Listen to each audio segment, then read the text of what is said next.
Hi, Ellen. I'm so tired today from talking too much yesterday. I'm kind of mute. Have a good lurk. Hope you're having a good day.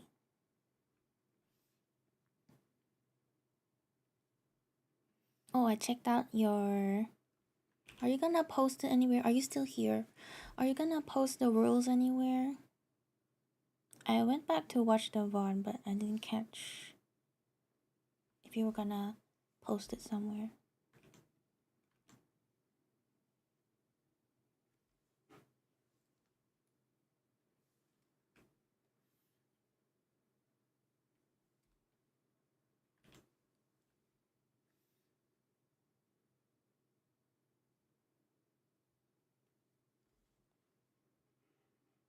I'm still finalizing it.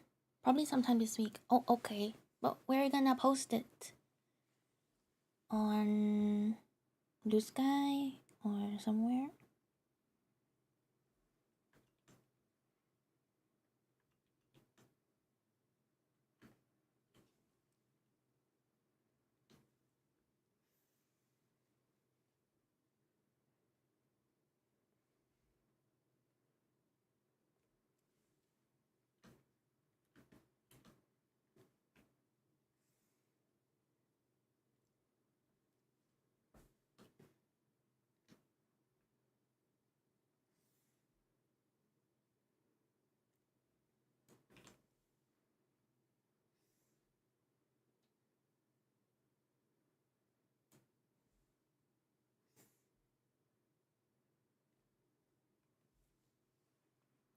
Probably just on Twitch or a command at least. Okay, okay. um, I'll check it out. Sorry.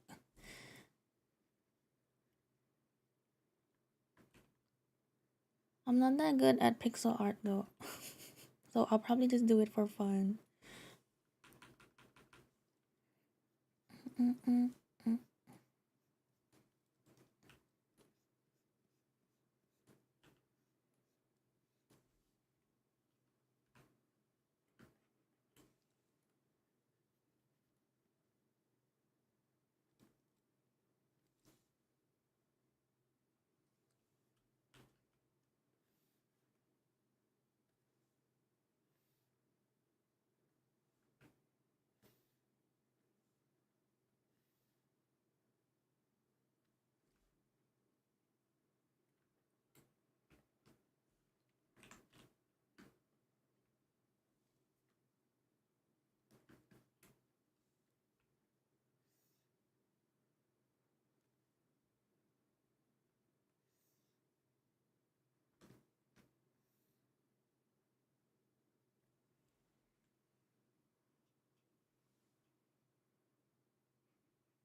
Mm.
Hi, Quack.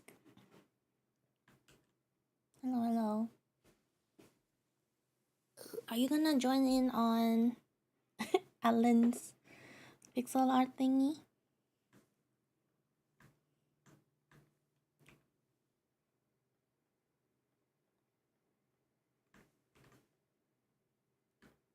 I think I did this wrong.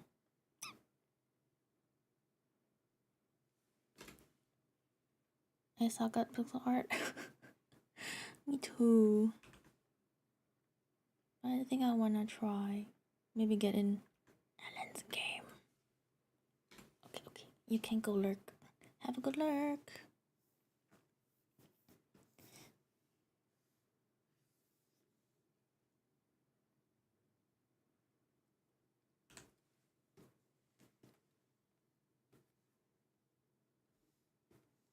Oh wait, are you still here? Are you still gonna do a mic'd up stream? Why?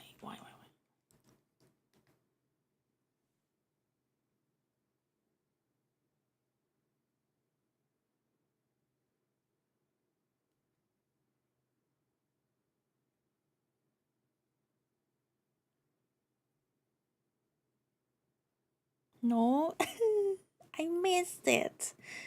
Uh,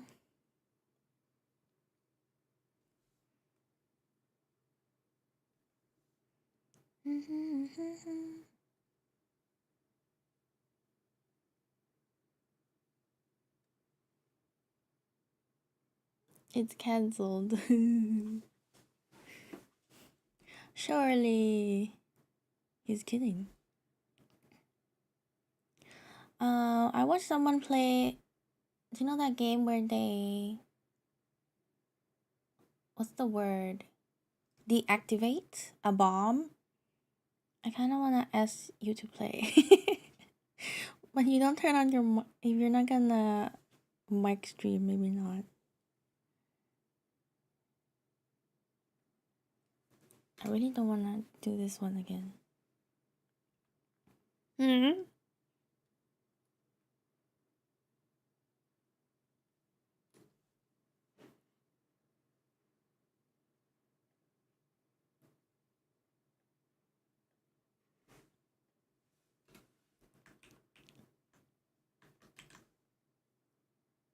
My mic broke? That's a bit sus, because yesterday you mentioned you were in a voice call.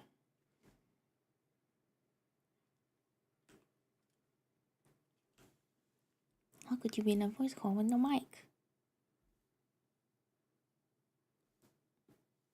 Objection.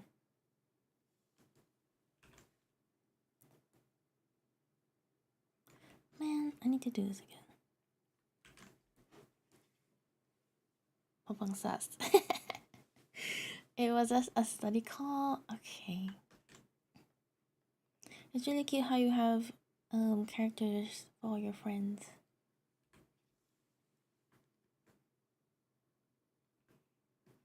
Too sus. What are you gonna work on now, Quack, now that your year review is done? I feel like every stream I've been in has been you've been working on that.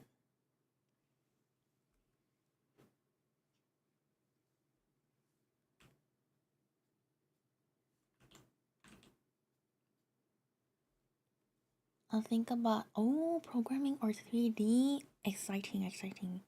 A game?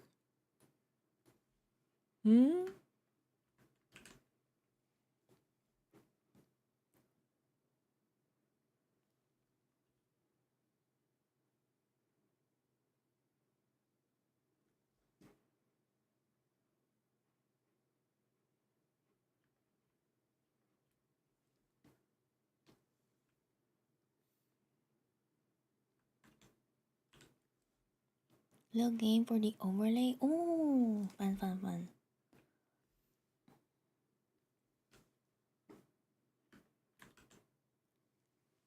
It's like only half done.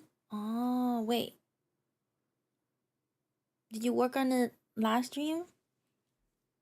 Or are you doing it off stream?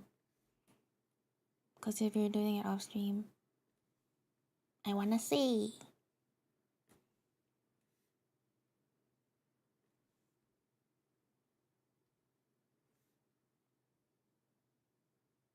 Oh, the other day Alan had the English version of this song. It felt so weird hearing English.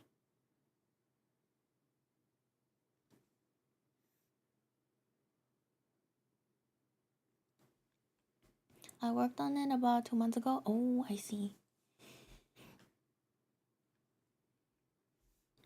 What kind of game? Like for us to play?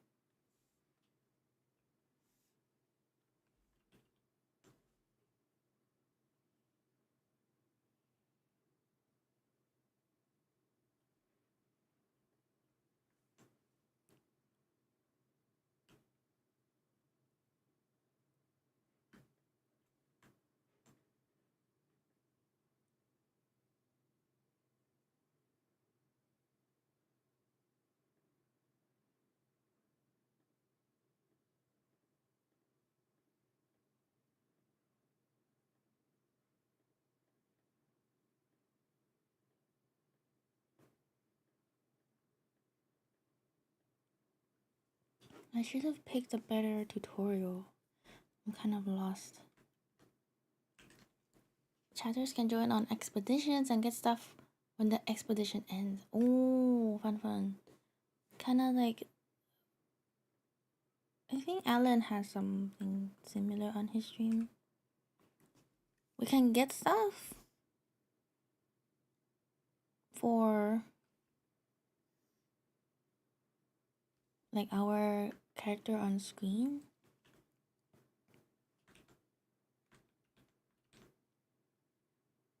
I also want to have little characters of you guys on screen, but I don't know. I still don't know what you guys are. Like what? I don't feel good. I don't love any idea of what you guys are yet. No fish. A fishing game on his stream. We'll have eventually, soon.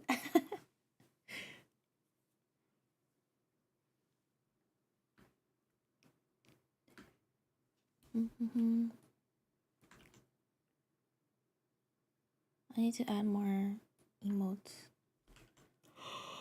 But I feel like the experience is... I need to experience on Alan's stream.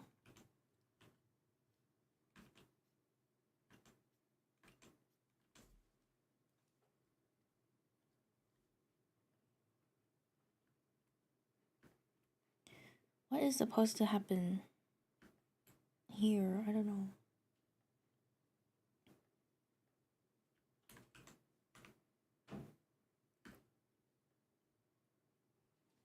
Cityscape drawing looks cool. Thank you. I think the atmosphere really sells it. I don't know about the perspective though. I'm pretty sure this angle is wrong.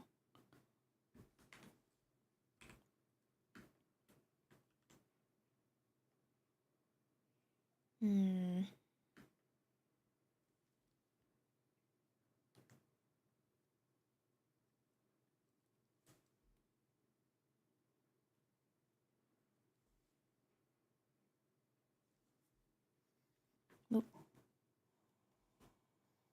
I think I put myself here, looking pensive.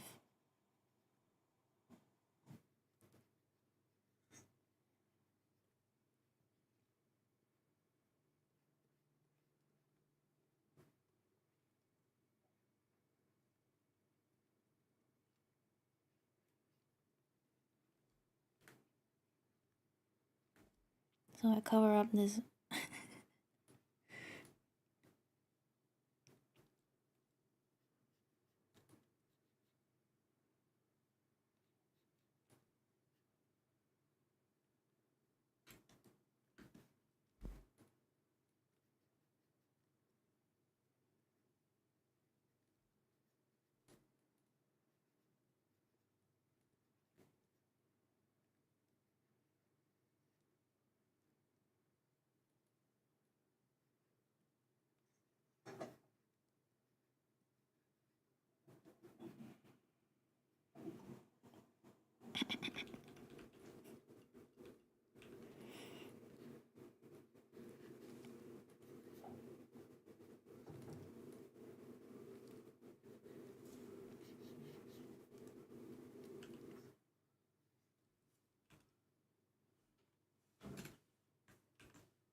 don't really know what to do. Mm.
I think I try and go for no outline look.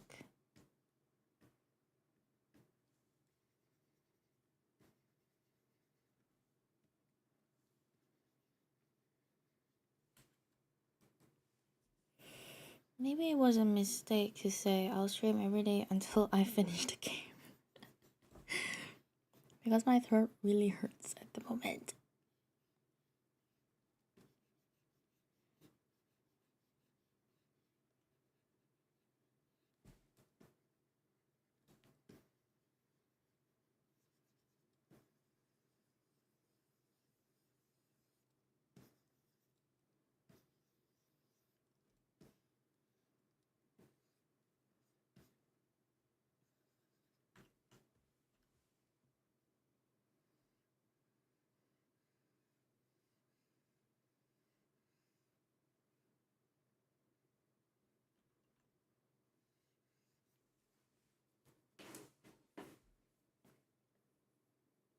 Mm-hmm.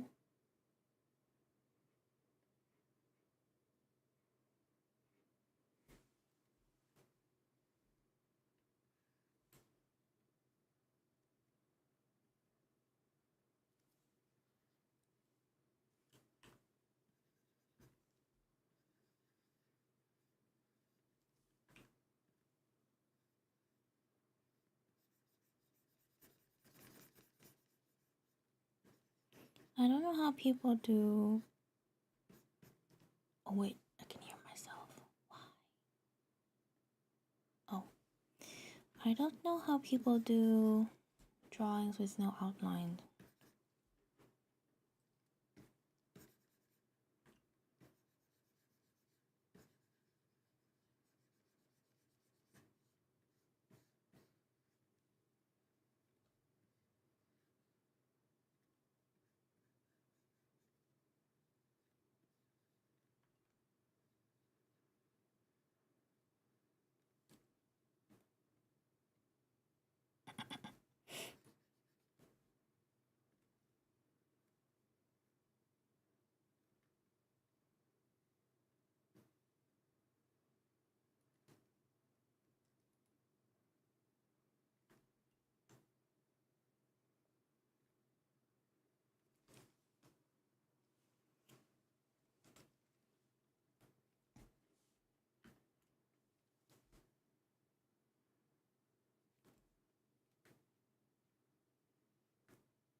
Run away.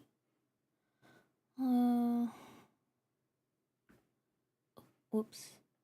I think I'm trying to do too many new things at once.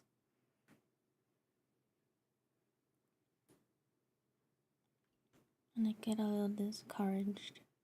But I will push on.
Hmm.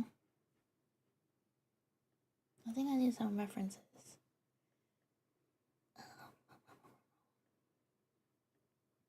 There's one artist I really like who does no outline art.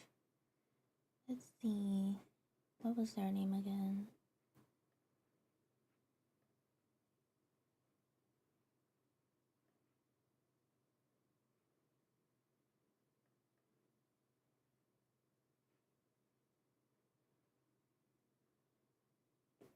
They always draw little white bunnies in like grass fields. Hmm.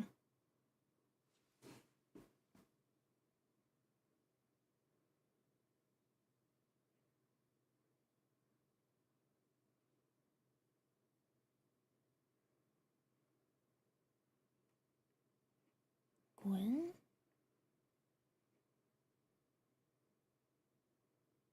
No.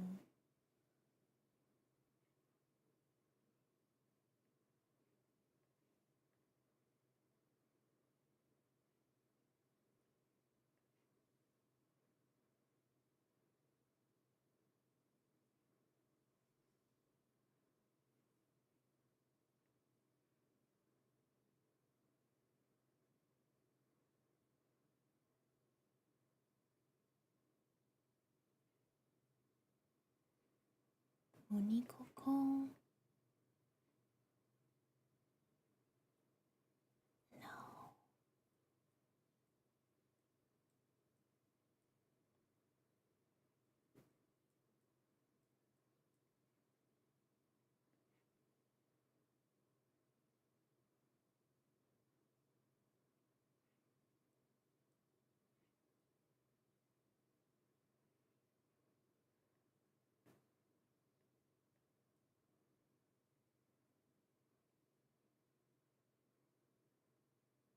Hmm. Maybe I don't follow them on Blue Sky.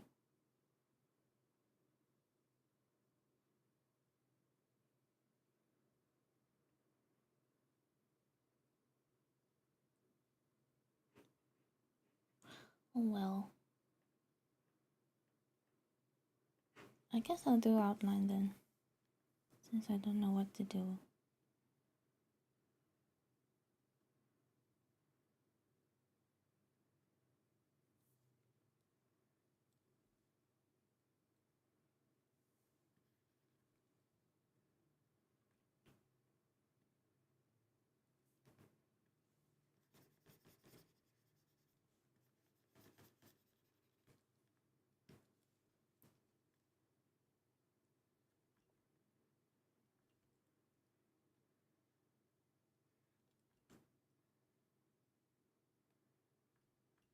Hmm.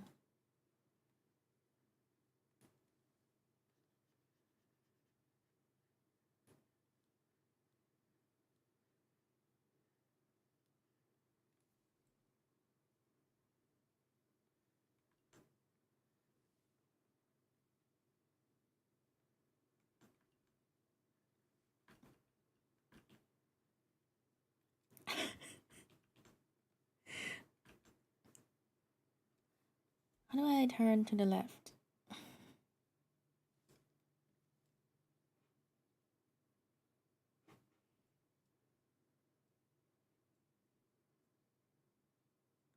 Hmm.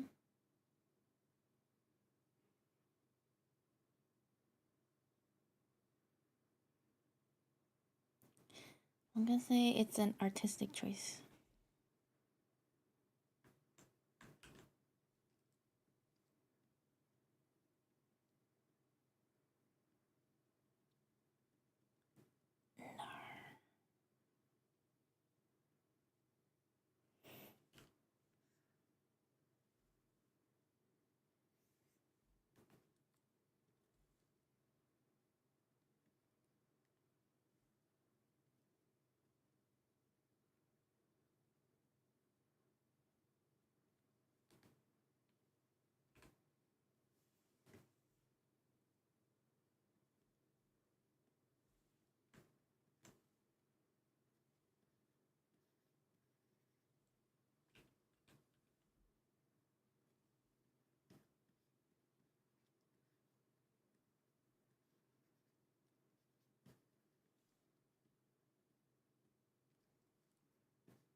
Which side of my head is black again? This side.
Hmm.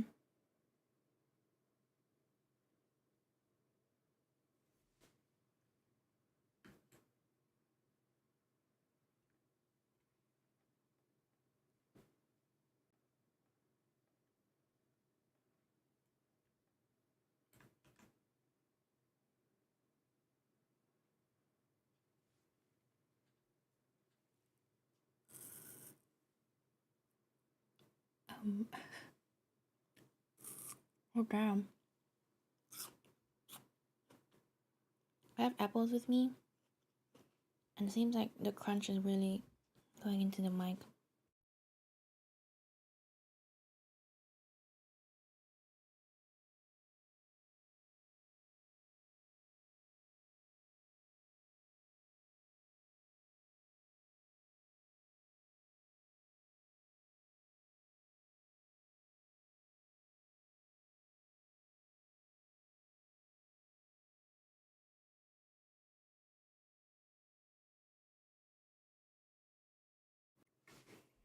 Mm-mm-mm.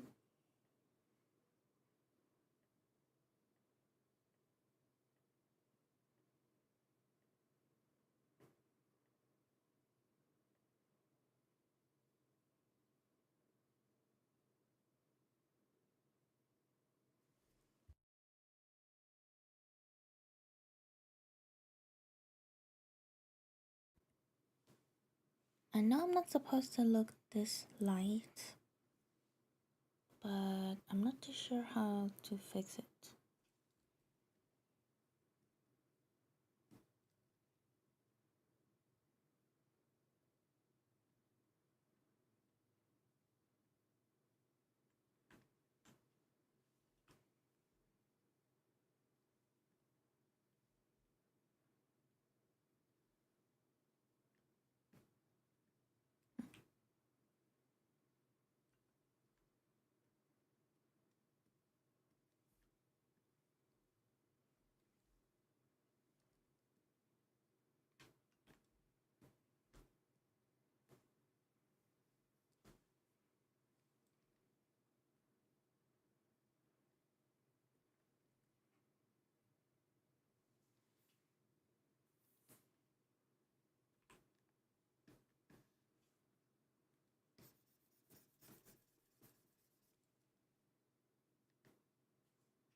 Is that right? No, I think the second color needs to be dark as well. Edit. Maybe this blue.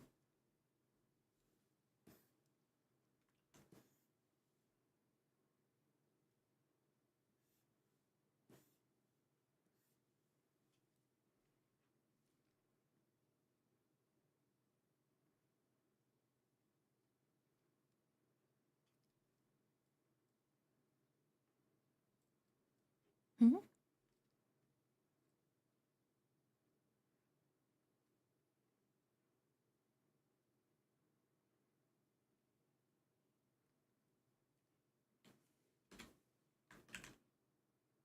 No.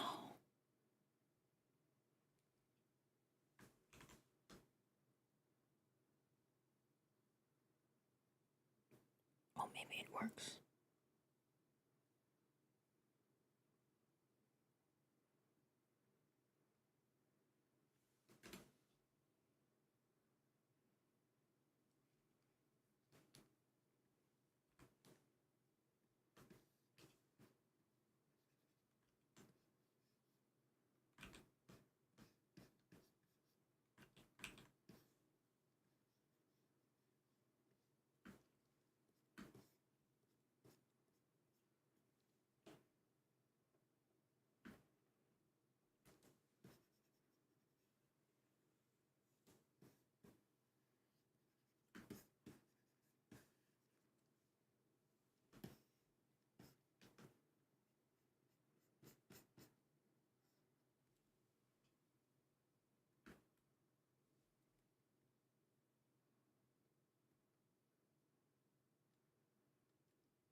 Hmm?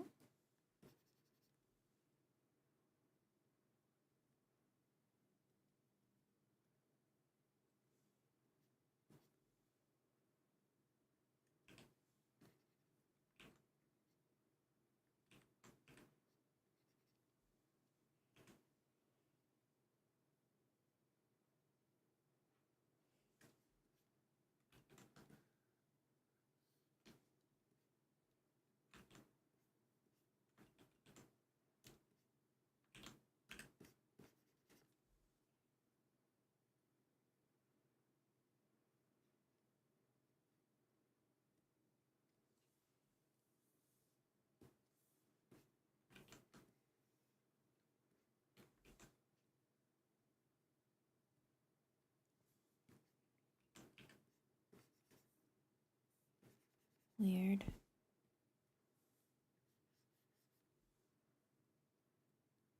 Oh.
Maybe I'm done.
I think I'm done for now with this one. I'm not too sure what to do next. I want to do the leaves in the foreground, but I still need to do the windows in the back.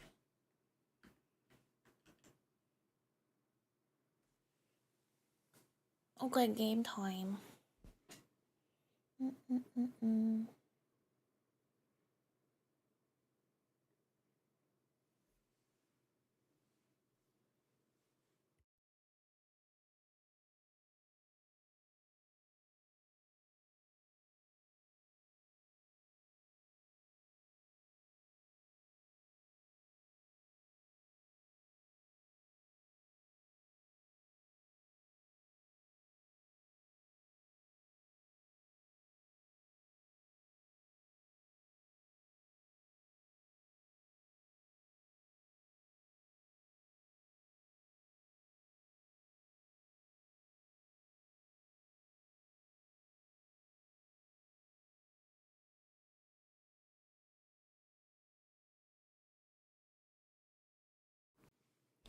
The game says it's 12 hours to complete, main plus extras. I don't know how long I'm gonna take. Also, I don't think I'm gonna read today.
want to finish this today, but I don't know.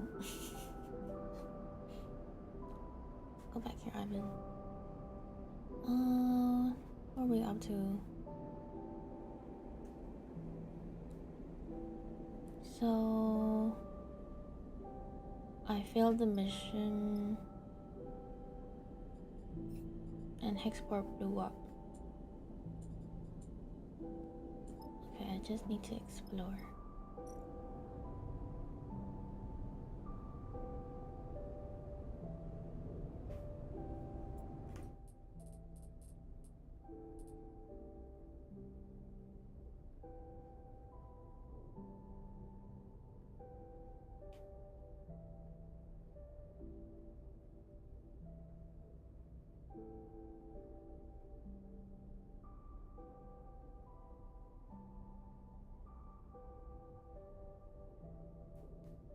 Access by pressing the arrow button on the top right of the screen.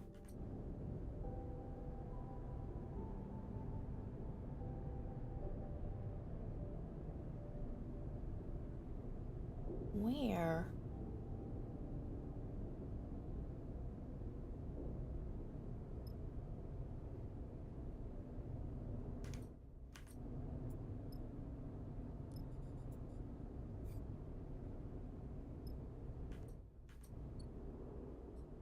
Oh. Okay, welcome to the character screen. Here you can upgrade and configure your sleeper.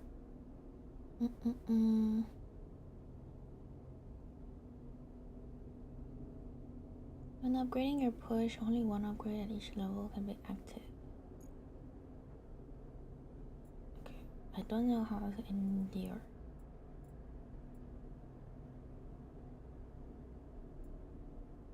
No dice damage.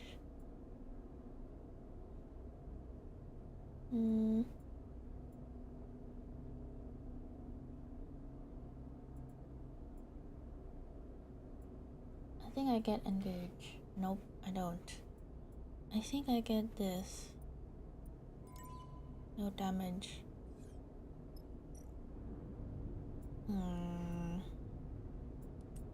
Sure.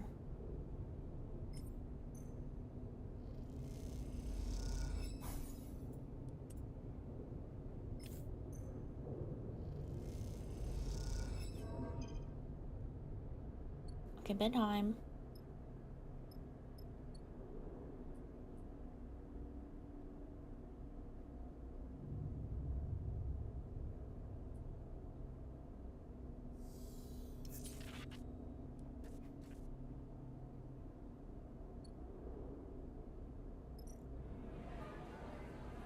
Earn a meal.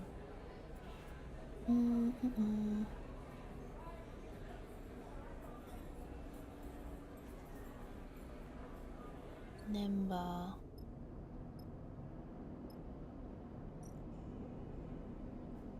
Hi, Ivan. Oh, I just started today. If you thought I streamed all night yesterday. I wanted to finish the game. So I think I'll stream every day until I finish this game. How are you today? What time is it over there?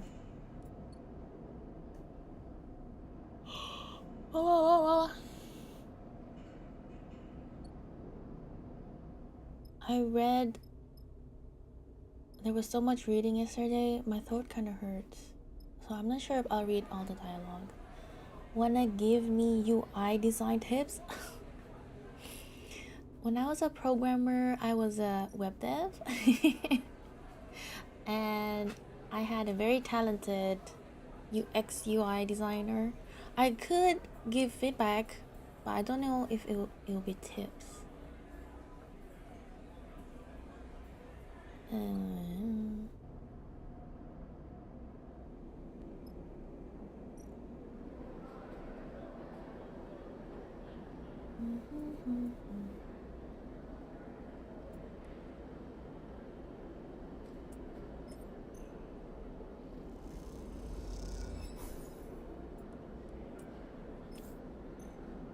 How do I fix my dice? New location discovered. Where is that? Order a rack.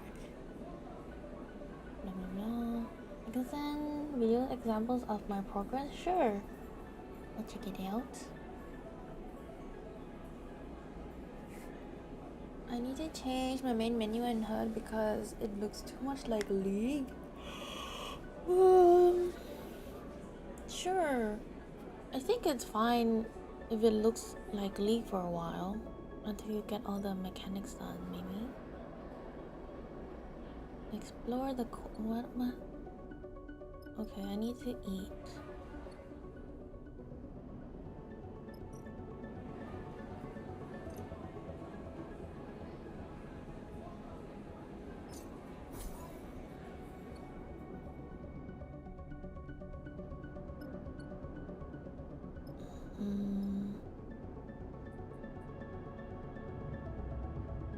How do I send? You can send the link here.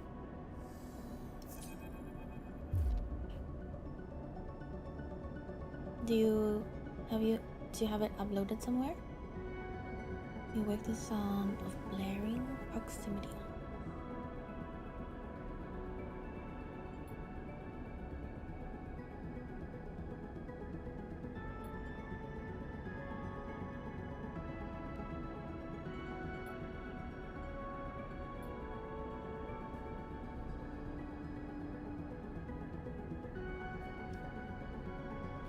Oh, I've seen some people send Discord links, like they send it in chat, I guess, on Discord, and then they send the link.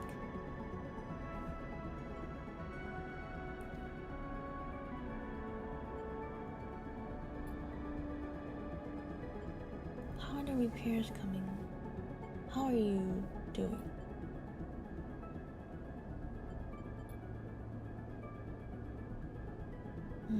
I kind of want to know more about Bliss.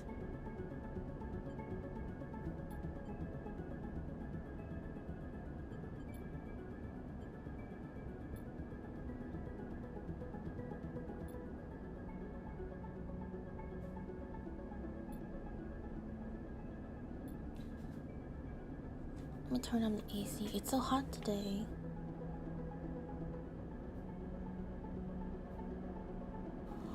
It's 36 degrees Celsius in Thailand, which isn't the hottest, but it's already getting hot. I have something I want to show you. This leads you off the main corridor into a corner of the ship you don't remember visiting before. I'm no specialist, but I'm a quick learner and good at repairs. I think you need to meet party member gained. Oh no, wait, he wants to look at my money.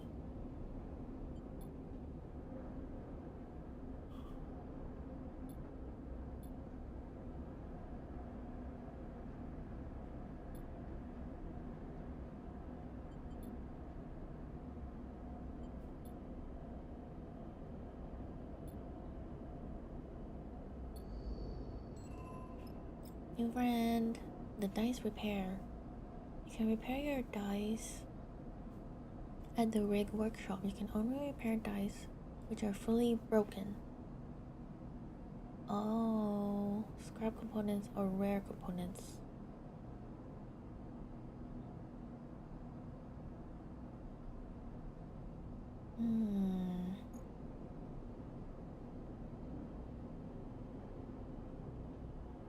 Okay, how do I get that?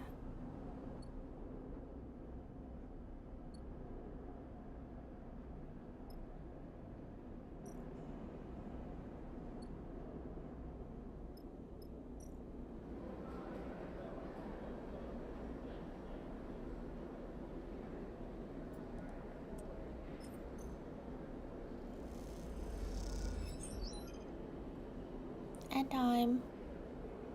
Beep boop beep boop. I don't think much will happen while you guys are gone.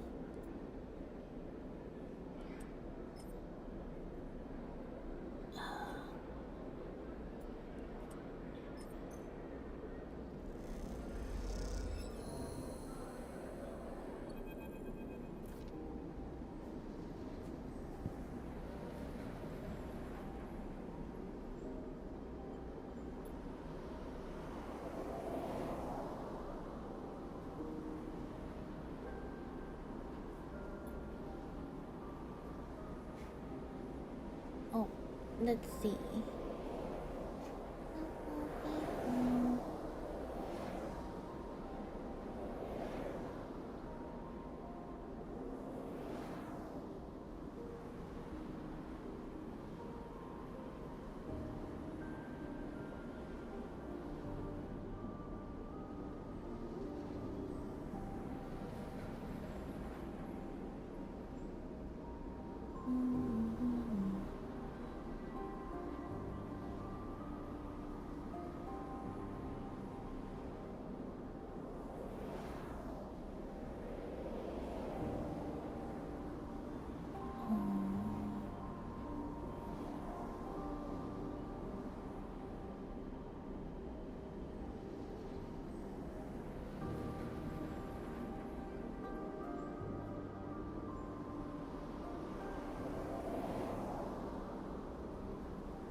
Can you hear me, Ivan?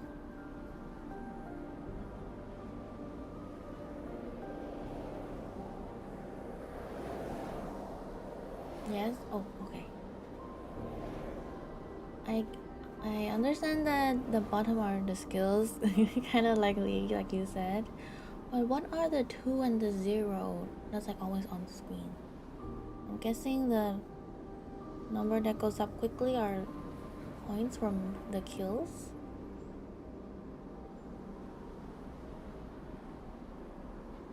And then on the right is your health and current weapon. I'm guessing.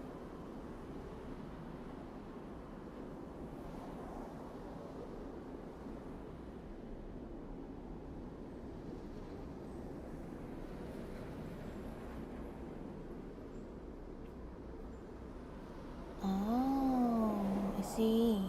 So it's like a debug thingy. The circles and the numbers. The snake is kind of cute. The snake skill.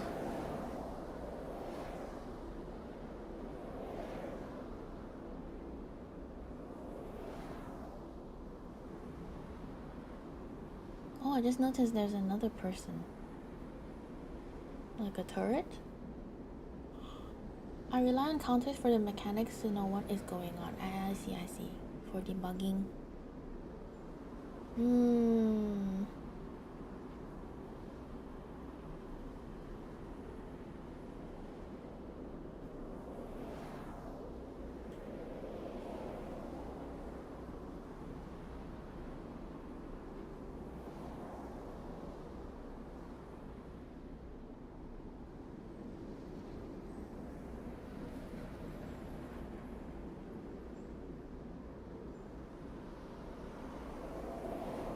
Circles are supposed to be pickup area for the turret and proximity in which it can detect enemies. And the main player slows enemy in this area. I see. So I guess you would show it to the player somehow, right? In the actual game.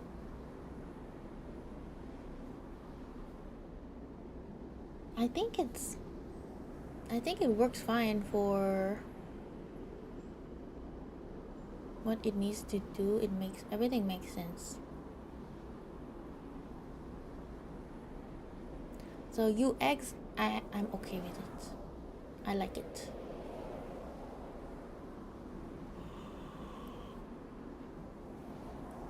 I think just aesthetic stuff.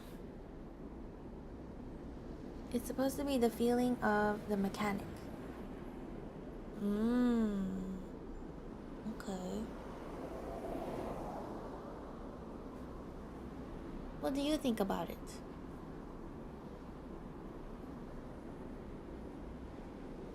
Like, what don't you like about it?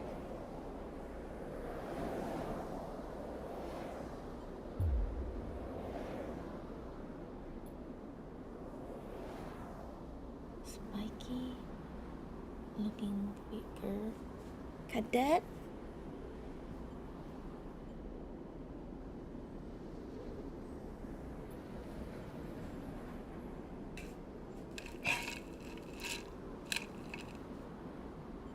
agree. Yes, common enemy. I literally copied League's ability bar. Well, it's lots of people do that, right? I mean, lots of games have similar skill cooldown bars, so I think it's fine.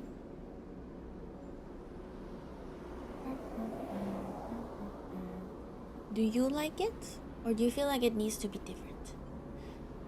Haulers hate us. Not supposed to be in the transit system without vehicle. Why you? What does this look like to you? You're new here, right? Yes. Figures. Let me give you a tip. Avoid the haulers. A lot of them, especially a water hauler, they're better than anyone. Think they're better than anyone. Don't know how to stylize it. Well, what is the theme of your game? I think you could think about that. Like, you have different worlds you can go to. And your character is green. Does it have anything to do with nature?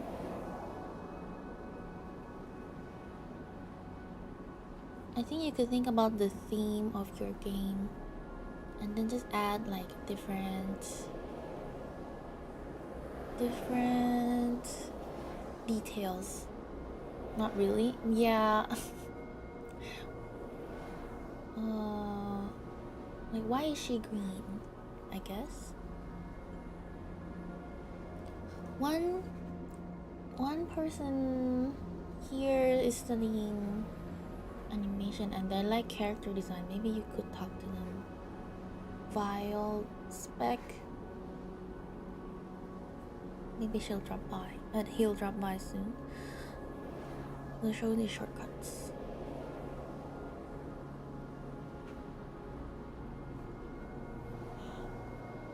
And never ever get in the Spindlejack's way. Spindlejack? Oh. She's a Spindlejack. Cadet, Stripline Express, you take it. A small rectangle punched with holes.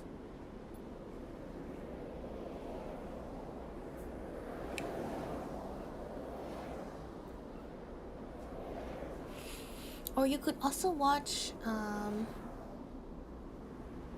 one of my favorite streamers, Alinsky.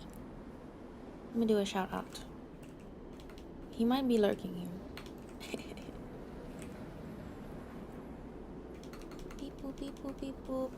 They're always doing UI, making UI on stream for no actual game. But they are working on a game, I think. I spelled Alinsky wrong. Beep boop, beep boop. Maybe you could check out their VODs.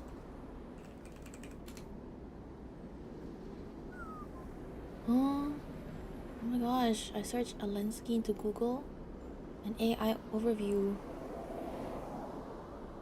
like has a whole summary on them. Yes, I think I'm spelling it right. Oop. Yes. They're always working on some kind of UI, some kind of game interface. Maybe it could give you some ideas.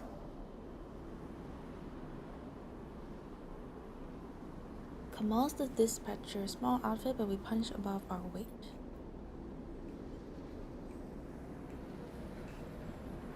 Dispatch is here in the spindle's core, but I run this transit tunnels up and down the spindle 10 times the cycle.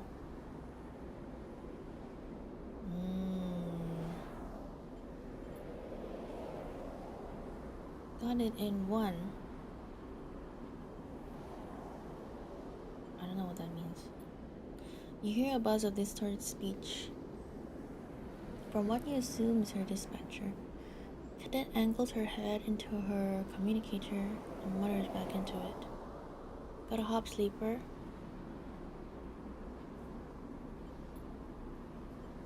You might be able to help me with something. Package that's been bothering me. Come to the office at strip line in a few cycles and I'll show you. Uh-huh.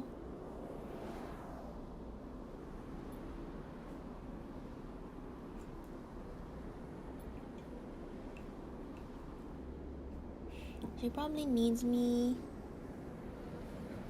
to do something where I don't need to breathe. New drive.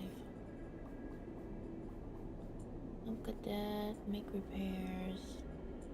Find crew. Spend time at Gaia's Gyre.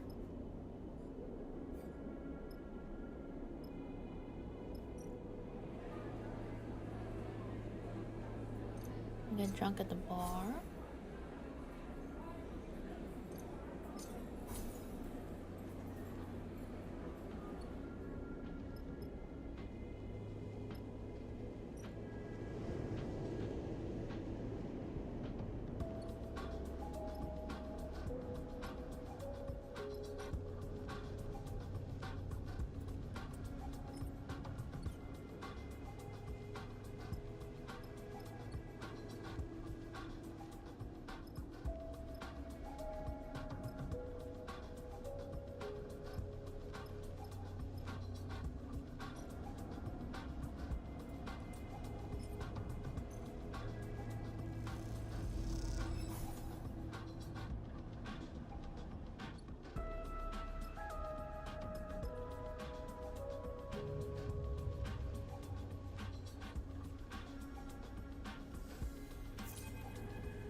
What do you mean? I saw it, sleeper. I saw something change in your eyes. They were cold, fixed. I've never seen that before. Back when we first met, I knew it once you were human. I knew because of your eyes. I never met a sleeper before, but I knew immediately you were no machine. It was obvious. But then on the rig, I couldn't see that anymore. Do I go angsty? I don't know what happened.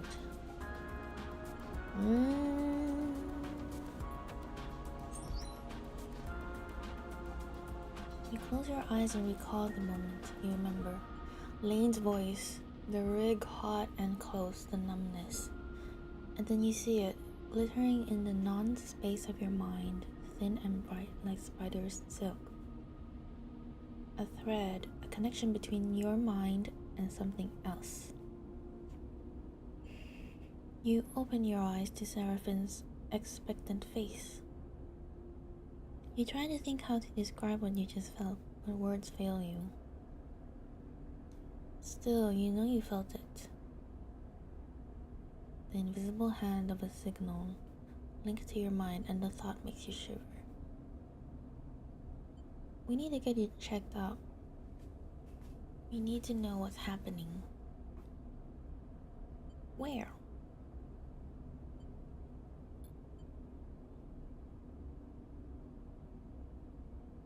I'll think about it. I don't know what it is like to be a sleeper. I understand there are things you can't tell me, can't show me. But I do know how fear can keep you from doing what you need to do. I'm not going to nag you about it. It needs to be done. He passes by you as he leaves the bunks, squeezing your shoulder as he does, leaving you to your thoughts. You finish getting dressed, feeling your body, its strangeness, even though you wish you didn't. At the very least, you think you need to find someone who can stop you falling apart.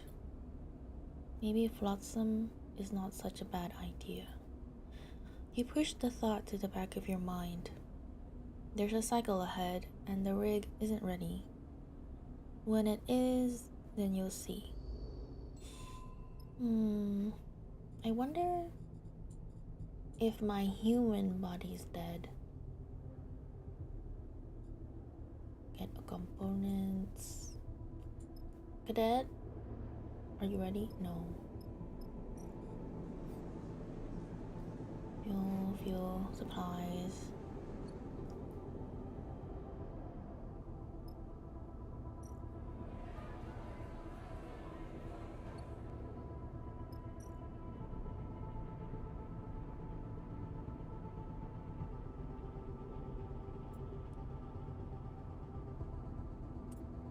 Maybe I meet someone if I do this.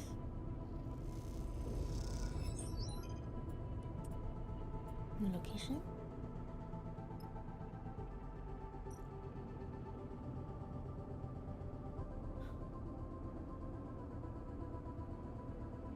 Oh, this is to make money.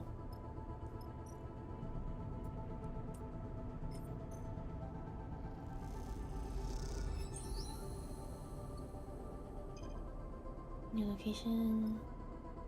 Scrapper's ship. Buy scrap components. I need that. Process raw scrap.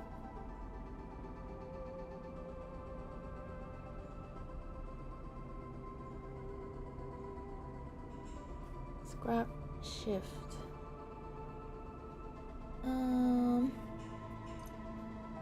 Scrap please.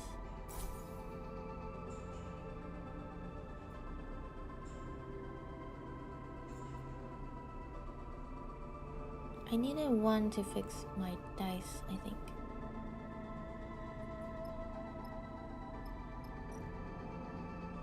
Two. If you are desperate, Bliss can make repairs with inferior components, but this will cause many glitches within your frame. Where do I get the rare ones? Let's see what this is like.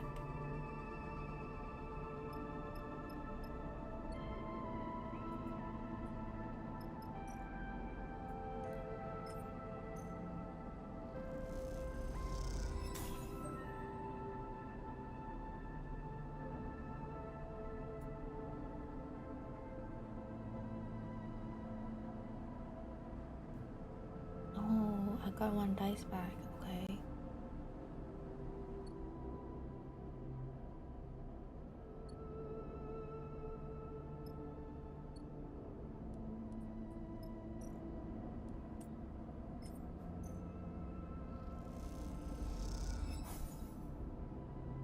That did nothing. I thought it would give me this white bar too. Okay, end cycle.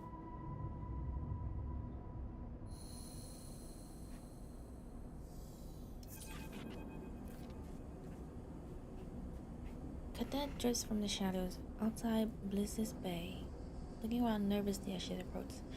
Seems like I'm going to need to call in that favor. Her face is pale and deathly serious. Are you okay? She doesn't seem to hear you, distracted by a group of spacers gliding noisily down the passage behind her. She waits until they pass. Someone hits strip line, no idea where Kamal is. Bunch of goons tearing the place apart as we speak. She screws up her face in pain. Even tried to grab me, but those muscle heads are slow. Why?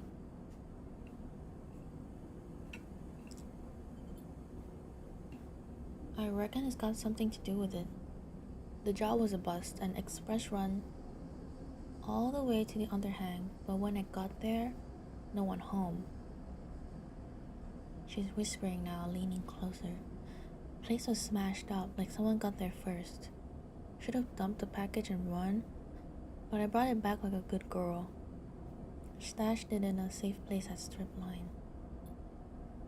Though the sender might come to recover it, and when they didn't, I got curious, popped it open. She shakes her head. Stupid thing to do. Inside was a drive encrypted to hell and back. When I ran into you, I heard sleepers are good with data with text, so I thought you might be able to take a look at it. Now Stripline's trash too. Here's the thing. Back when I popped it open, I noticed the drive had a dispatch marker, hex port. Hex port getting atomized? Yeah, that's where I'm at, too. This thing was sent out from there just before it got cooked. And with the kind of attention I was getting the past couple of cycles, she slips a hand terminal from her bag, taps a couple of times, then holds it up to you.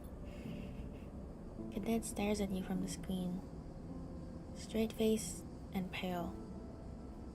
Beside her picture you see in block capitals, Spindle Jack KD754 in breach of FAR spindle codes B12 F34. Reward for information. We're harboring a fugitive. Okay. Every Spindlejack hauler and freight carrier is gonna be watching for me. She pulls back the hand terminal angrily, stuffing it away in her bag. Something's going on.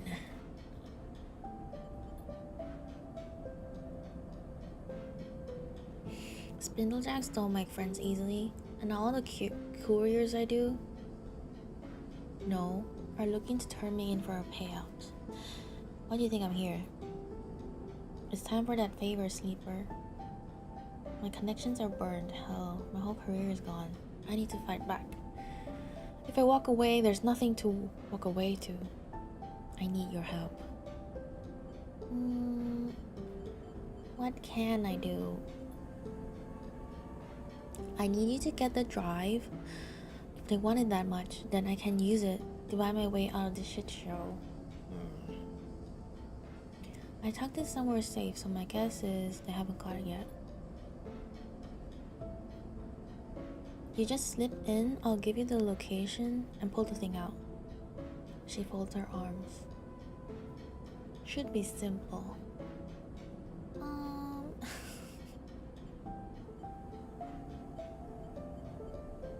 I'll be nice. I'm a goody two-shoe. Look, this thing turns out to be worth something, it'll get your due. All I want is my life back. It's probably to do with us too, so I think it'll be good to help. The drive's in the workshop. There's a loose panel behind the air bike rack. She leans in. It's taped to the back of the fuse box inside. I've got to keep heading down Spindle to the overhang, past the end of the transit tunnels. No one will rat me out there. I'll come find you when it's done. I've still got some network access. I'll know when you go in. She winks. My bike's locked up nearby. I'm gonna hop. Do me this favor, then we're clear. Stay safe. She slips back into the shadows, and a few moments later, you hear the percussive pulse of an air bike accelerating away. You know at least what it's like to be on the run, to flee your life. And in that, you feel an empathy, a connection with Cadet. But from every other angle, this thing looks like bad news. The kind a sensible person would steer clear from. And perhaps you would steer well clear if it wasn't for one detail. The drive is from Hexport. Is all that enough to send you down the strip line? Only time will tell. Let's go. As you drift lazily down to the ship's mess, you hear raised voices. Seraphin sits hooked onto his usual stool, his slate glowing beside him. Hi, Hosu! Shema, Hosu. What time is it? Oh, it's early morning. Good morning! How many people did we end up killing by sheer coincidence today? No people yet. Today. So there's a girl called Cadet. She's on the run. I think we might have set the popo on her by mistake. 8 a.m. Yeah. What's with you guys waking up 7 a.m., 8 a.m.? How are you? My throat kinda hurts. June, I think June is gone. She's not coming back. I need to do another run. Maybe we can save her. And I also found out where I can upgrade my dice. Yeah. What's on the agenda today, Hozu? He's shaking his head as you enter. Also, I forgot to stream to YouTube yesterday, so there is no VOD for yesterday. I think I can download the VOD from Twitch and upload it to YouTube. I think. I got plans later today at 11 a.m. Oh, that's why I'm waking up early. Okay. Get ready for your thingy. You can? Yeah. I'll do that today. Probably. Bliss, meanwhile, is floating freely, gesticulating sharply as they explain something important. I need to use that word more. Gesticulating. I don't see why not. This shops the air. It's not like you have an alternative. We can get the cryo. Takes like 17 minutes to go to central London, then walk is like 25 minutes or so. Oh, okay. I prepped all my gear yesterday because I was a good boy. Good boy, Hozu. Here's your pet. Does the API have you? It does.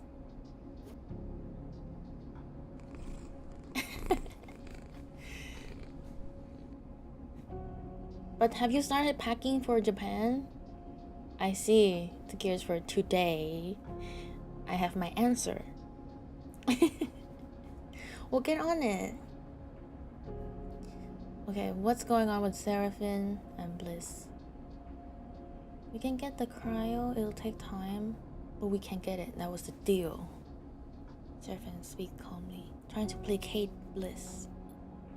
Sleeper. Let's see what Sleeper thinks about it. About what? The rig's ready, Sleeper. I fixed it. Hell, I've improved it. She's purring thanks to me. Now, wouldn't you say having done such an incredible job, I deserve to be paid properly for my work? A refit and retune like this would typically... He's trying to swindle us. Oh. See, I could make you pay. Maybe you could even scrape the cryo up, but not without taking a contract and taking the ship off station, leaving me in the lurch. We wouldn't do that.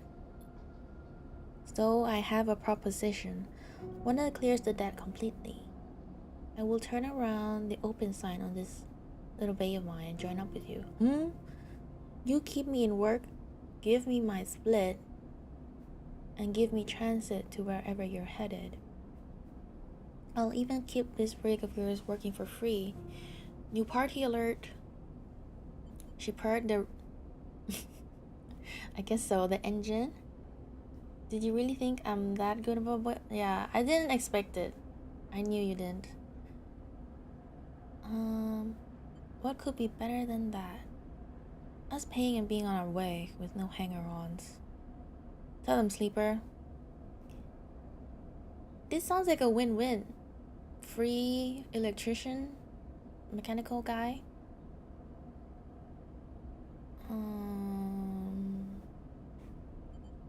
We could use their help. See, Sleeper gets it. You can use my help. I'm an excellent engineer, a tidy shipmate, and half-decent chef. I'm done with Far Spindle. We didn't get Junie, but we got Bliss. I'm done taking not enough jobs for not enough cryo on a station where I know nobody. You're welcome. Seraphine holds up his hands. Look, we appreciate it, but we are on the run, Bliss. Trust me, you're better off here. Even telling you this could put you in danger. Liz pauses, then they start laughing. On the run? They shake their heads, smiling. You expect me to be scared off by that goofy shit? He thinks you're lying. It's true. Oh. He doesn't think we're lying. The system is at war. The belt is spiraling into a crisis. Everyone's got something. I know you were at Hexport. Seraphine looks at them open-mouthed, searching for a retort. What happened there? Who's to say it won't happen here? Oh. I'm not sitting around watching this all play out any longer. Something has to give. Look, you've done your due diligence or whatever. You're on the run. I've been warned. I accept the risks. That's it. At the end of the day, your ship is clamped into my base, so... Unless you know my encryption protocols... Why am I so sassy? There's not much left to discuss. Seraphine shakes his head, a small smile crossing his face. They've got us there. He looks at you then at Bliss. Looks like we've gained a crewmate. But I'm moving to the engine room. You and Bliss exchange a nervous look. Sleeper? Welcome aboard. Okay. I want to fix this die before we leave because this is looking bad. You have unlocked belt map. You can go to the map, press blah blah blah blah. Okay. She's freeloading on our dead. My heart belongs to Junie only. Bliss seems like a nice guy. Let's see. I want to fix my dice. I think I was able to buy scrap from somewhere. Here. We now pour. And something's about to happen next cycle. I think we're gonna be forced to leave. So please give me a dice. We're poor. We always been. We kinda got some money from the one contract I didn't fail. Oh, and here's my character. I'm an operator. The UI admittedly is not the best UX. Like if you're somewhere, you don't see that character button. It's only here on the main map. And this is what I'm good at. I'm good at this thing. And then these things I'm okay at. Took a day to find out. Yeah, one whole play. And the game page says that it will take 12 hours to complete. So if I stream for 4 hours each time, it'll take me 3 days to finish. Should I... Let's see. Steal back the drive. Okay, let's help Cadet so we get another crewmate.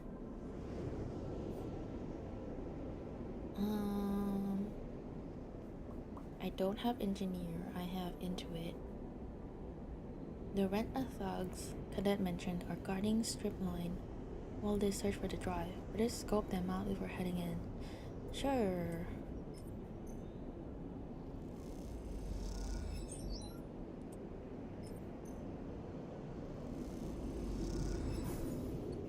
I'm not gonna get this done. I think we don't get Cadet.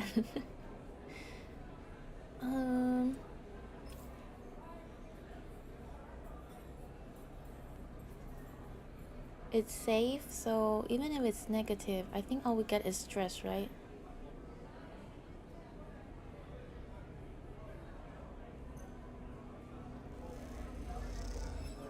Guess I won't find out. Maybe I will find out. Guess I won't find out. Okay.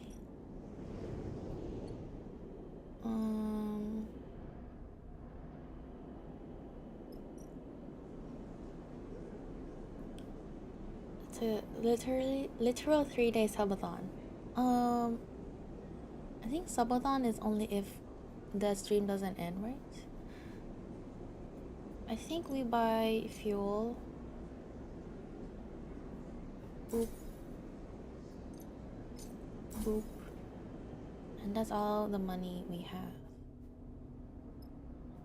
And then go to bed and see what happens tomorrow.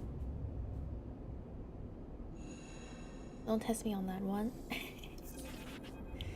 Oh, 3. Something flickers in the back of your mind. You stop. You have to stop to blink it away. I think our body's breaking down. It is a tightness behind your left eye, an aching point that refuses to move. And then the voice begins, hissing through the background noise of the rig systems, a new whine amongst the chorus of life support and ventilation. He's here again! Sleeper. I suppose you thought you had slipped my net. Hexport jumps into your mind, an image of the station. Immolating? Is that like turned to dust? In white light, though you were not conscious to witness it. You are distant, but you are not free of me yet. I'm coming, sleeper, and I will retake control of what is mine. Why is he so obsessed with me? The closer I come to you, the more you will feel it. I'm here. Lane moves your finger to tap your forehead. Oh my gosh. Until you cannot resist. A bright smile, pale eyes, a growing hiss that hurts. And then the hiss is gone. The rig is suddenly quiet. The stinging tightness diffusing behind your eyes. But the fear remains. Sleeper, you good? You were talking. Lane is coming. Seraphin looks alarmed. You feel him, right? He looks away. We can use that. Stay ahead of him. He squeezes your shoulder. We can do this. We are fast and smart. We keep moving. Don't stay anywhere for long. And we find a way somehow. You nod. You do not know how Lane is able to reach into your mind like this. How he's able to speak into you. But you want so desperately for it to stop. We forgot our schizo pills. We're a robot. We need the stabilizer, I think. You must find out what he has done to you before it's too late. Okay. Lane is hunting you again. His progress will be tracked by the hunt clock. If this is filled, he will catch up with you. It will increase once every cycle you spend in a hub. However, each time you travel, the hunt will reduce by 3. There's a lot of typos I've noticed. If you keep moving, you can stay one step ahead of Lane. Alright. The hunt. Schizophrenic robot. We're kinda actually... That's kinda true. This reminds me of some books I've read, but I can't recall their names. But they're a lot more wholesome. Lane is back on your trail with a renewed intensity. As long as you keep moving, you won't have to face him again. We have 8 cycles at the hub. Let's see if we can get Cadet.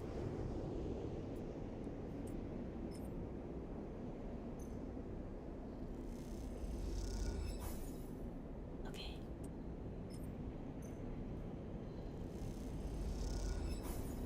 Okay. What does this mean again? Guide. I'm sort of playing a board game. Each dice has 3 dice health. When it is depleted, the dice will break.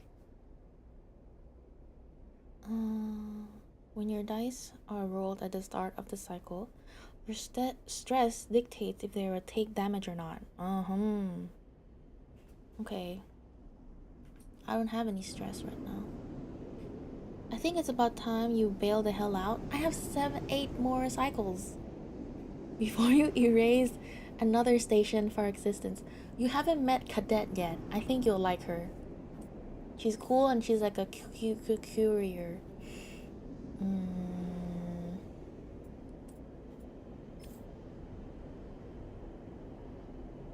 What can go wrong?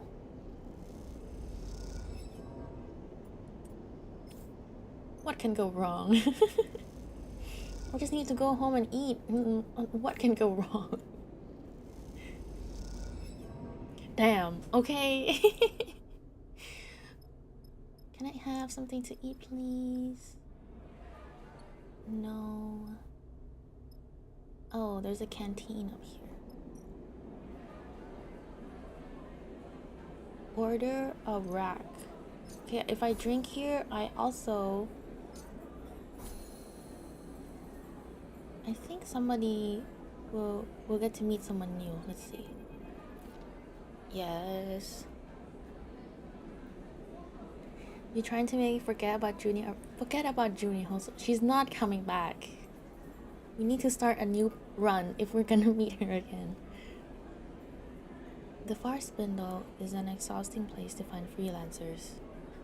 Sounds like a cafe here. There's no shortage of spacers here. The corridors and bays throng with crew inbound, outbound, on or between contracts, trading stories, contacts, and materials. But whatever language, appearance, or code identifies someone as worth signing on with, you don't seem to have it. Perhaps it is because you're a new face, or are noticeably unsure. Perhaps just because you're a sleeper. You push the thought to the back of your mind. Instead, focus on what's in front of you, the vast, cylindrical tank at the center of Gaia's... Gaia? Year? The first time you entered the bar, you floated open-mouthed, much like all the new arrivals do, at the sight of a huge kelp stack, the biggest you've ever seen. Even now, your eyes fixed on the fronds of seaweed that wave in the circulating water. Beyond the curve of dirty glass, you find it impressive. You take a sip of the harsh, saline-scented rack from its magnetic vessel secured to the bar. As you suck on the straw, your eyes following the shifting fronds, you hear someone clearing their throat beside you at the bar. Eugene, ambitious freelancer. Hypnotic, isn't it? The voice is slow and rumbling, comes from the large figure on the stool next to you. I've heard talk you're hiring. You don't recognize him, but in the shifting light of Yeaver's Gaia, wasn't it Gaia's Jeever earlier? That isn't surprising. That's right. Well, today's your lucky day, my friend. Eugene, currently freelance. He turns on his stool, leans back a little. The effect is clearly meant to impress you on his size, and you have to admit it works. Served on a whole slate of crews out of the spindle. Cutters, mercs, extractors. Broad skill set, good work ethic, sense of humor, the full package. Sounds perfect. I'll run anything out of the fire spindle. I'm tough and quiet. Damn. And you won't need to worry about me. What kind of work we're talking about? Before you can answer, a voice echoes out from behind you. Eugene. Busy as ever, I see. New character. Vesna. Cold and hardened captain. He has a gun. A group of 3 spacers drift up behind you, one of them placing a heavy hand on your shoulder. She's fitted with matte, metal, optical implants, and you cannot see her eyes. The caustic light from the tank plays across her face. Too busy to keep in touch, she sighs. I really don't like it when I have to come and find you. Vesna. Eugene nods politely at her, not betraying any strong reaction. Do I look like I'm socializing? This is a meeting. Oh, a meeting. Vesna squeezes your shoulder. Is that what this is? Yes, Vesna. We're talking about your delivery, in fact. What? My friend here is being very helpful.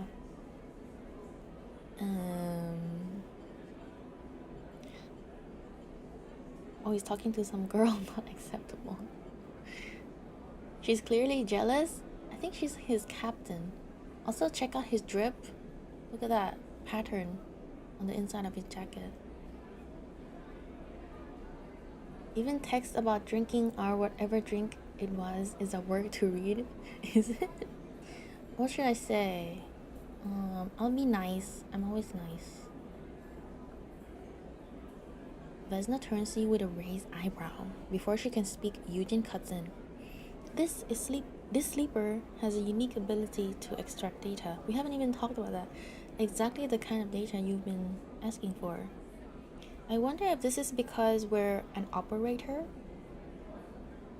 Does it matter to what happens?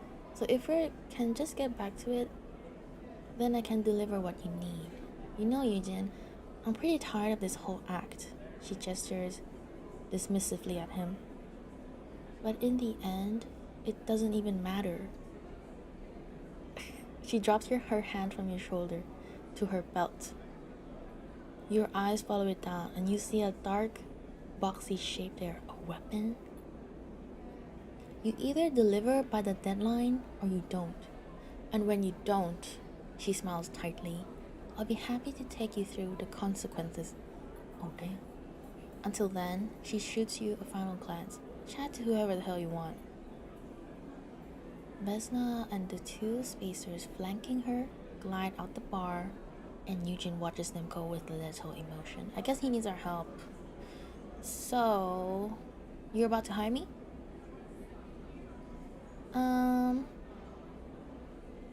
So he needs our help to do something. Get some kind of data.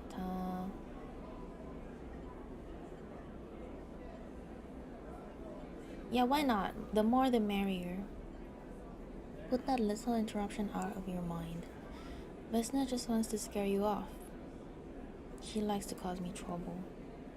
Mama behavior? Is this the kind of sugar mama you're looking for, Onzu? Let's not let her. He pauses in silence for a moment, still looking away.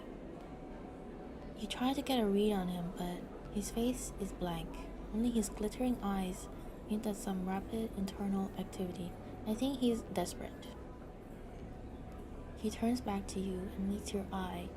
A sudden shift in his manners. Obvious. If you need crew, you need to work. If you need to work, you need cryo, is that right? He doesn't stop for your answer. Well, I can offer both hard work and a good contract with a good payout. You take me with you on this job of mine, and we split the take. Hell, if you do, I'll consider signing on long term. Think of that. No more recruiting. What's the job? Salvage. He leans in. I know of a wreck untouched by the local crews, which recently washed up in the wash. Turned up in the wash. It's just a little sunward from here, but its disabled desponder makes it invisible to anyone who doesn't know it's there. Deja vu?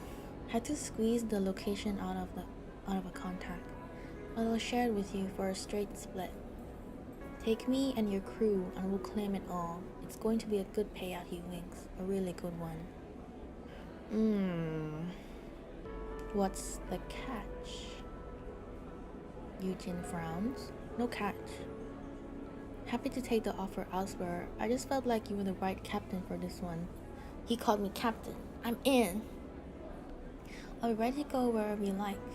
Whenever you like. As a show of good faith, I'll also fly out with you on any job from the far spindle. But I'm not leaving the station with you yet. Not till we get my job done first. After that, we can talk flying together. No need to rush into it. He shakes your hand firmly, his palm rough and pitted, then turns back to his drink. You slip out of the bar, looking to see if Vesna is nearby. You don't spot her among the passing crews, but you can't help but imagine eyes on you in the bar. You shake it off, having become familiar with the feeling of being observed. What matters if you have found yourself a crew member and a contract? Whether either will come good, however, remains to be seen. New crew, new contact, new drive, minor drive, complete. Okay, explore the hidden wreck.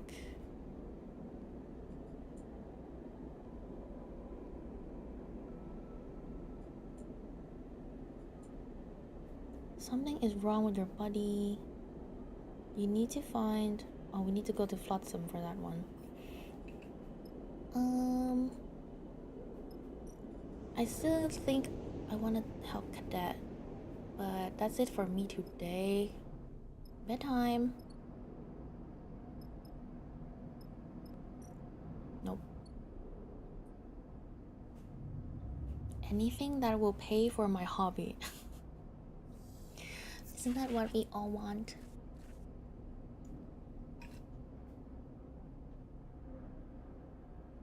We have 3 glitched dice.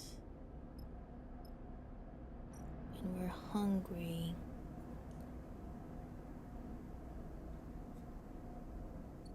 I think we go here to eat.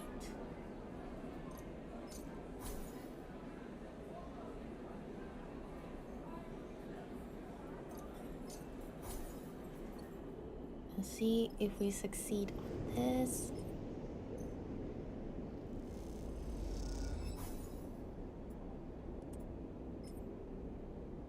If we get positive, we succeed on this.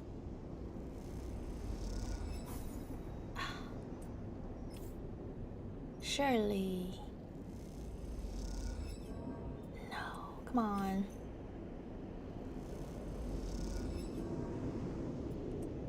Come on. Damn. Okay.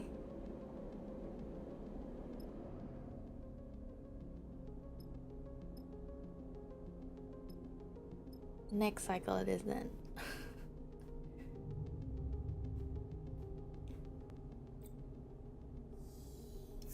Oh no, what? I'm starving. No. You've used all your energy and are starving. While starving, you gain 1. Okay, let's just eat.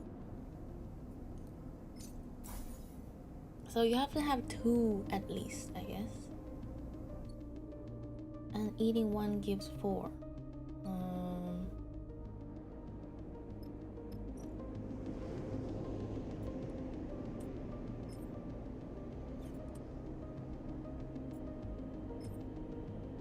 This is fine.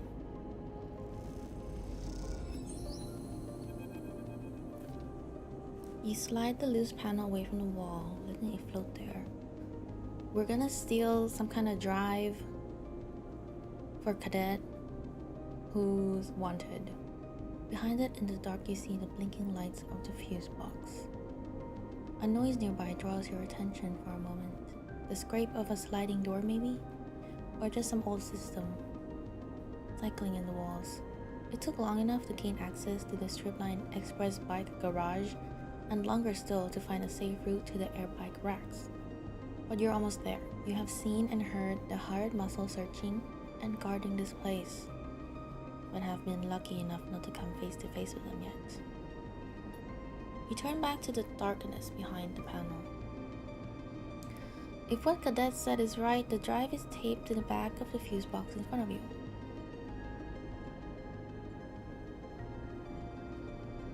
There's no difference.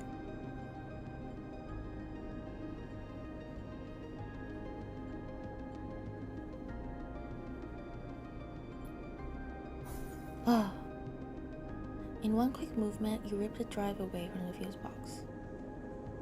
The sound echoes loudly in the hollow behind the wall panel, and you wait quietly for it to subside. A few seconds pass in silence. Time to move. Angie and non-Angie. You slip the drive inside your coat and kick away from the wall, gliding back towards the maintenance corridor you entered from. As you cross the bike garage, you hear voices in the dispatch office next door.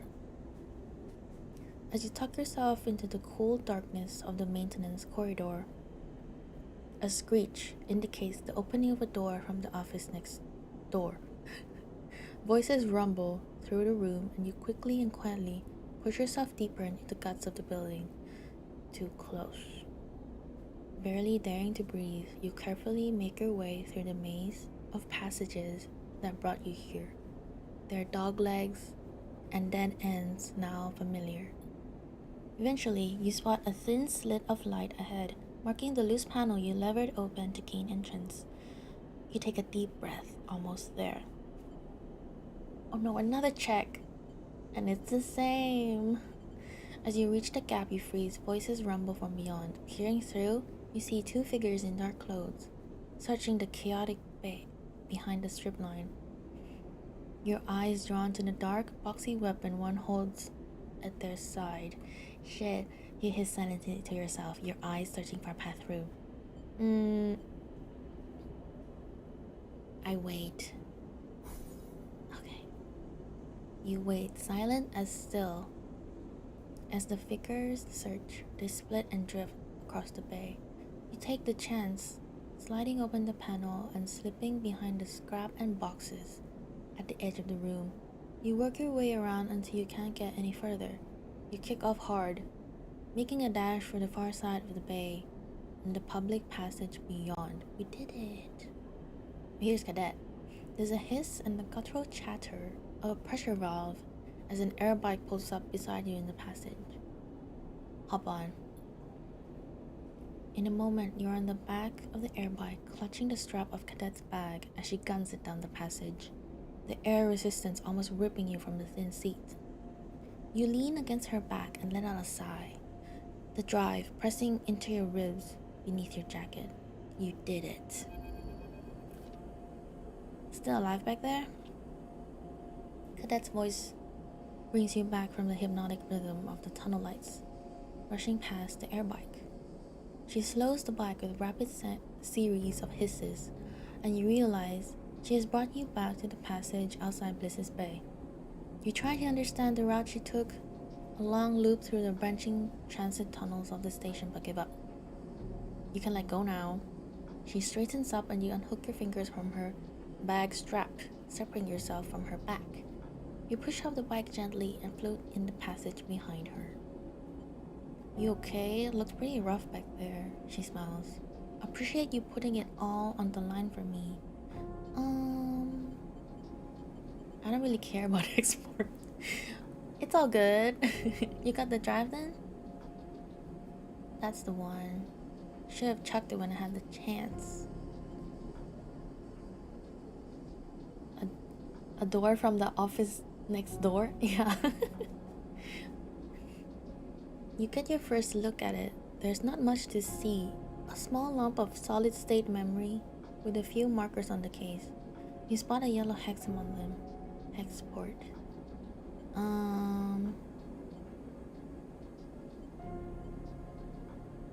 want to know what it is, but I'm not sure which will tell me. What now? This better be worth it. We shouldn't hang around. Hexport will haunt us forever. In one sentence, they use the word atomized to describe Hexport. So I think it's dust now. Space dust.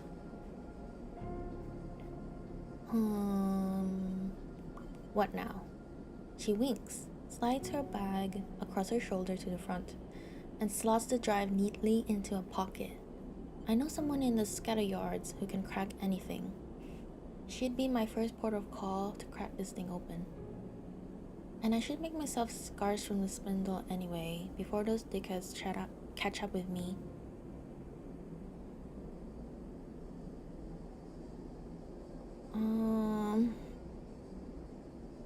I'll meet you there? How many cycles do I have left? Gotta take a shower, BRB, alright. I want her to join us, so... Okay. I appreciate the offer, but I think it's best if we go our separate ways for now. 2 targets are harder to track than 1. He cycles the pressure valve on the bike impatiently. Fortnite? Ivan? What? Cadet leans away from her bike, squinting out of the viewing window at your ship behind. That yours? If I'm not mistaken, that old thing is going to struggle to reach the scatter yards unless you've added a hazmat suit? Hazmat? Yeah, belt between here and the scatter yards are drowning in debris. Worse than Hexport. Worse since Hexport. Hexport. You'll need hazard navigation to make the crossing safely. FNAF suit? This? Lotic Syndicate created the tech to help their tankers cross the belt. Common knowledge. Cadet nods at your ship. Maybe, if you head up to Wellspring, you can barter or steal the suit, she adds casually. Here. Not enough here for a refit, but maybe you'll find some use for him. What'd she give us? You take the bag, and something clinks inside it as you do. You open it up to see a couple of engine components. What's gonna use that to boost her? She taps the frame of the air bike. But you deserve him. She meets your eye, then look away. Not like I'll be doing any runs for a while anyway. Thanks. It's nothing. Like I said, you deserve him. She's a bit of a tsundere, I think. Cadet's air bike stutters and purrs, trembling in the air, like an arrow ready to be loosed. See you around, she winks, and guns the throttle, stepping down the passage with a pulse of air that ripples through your clothes.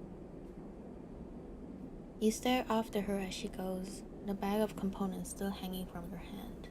You realize as you look down the passage that you never asked how Cadet plans to get to the scatter yards. That question, like a score of others, will have to wait until you run into her next. Although you have a feeling she'll find a way to slip away before you can ask them next time too. You head back towards your ship to stow the components, idling wondering if you could justify buying an airbag to Seraphine as you do so. Okay, 1 upgrade point. You have 3. -2 stress if reroll a 6. Reroll +1 dice. Reroll +1 dice? Oh, I think if we push, we get 2 new dice.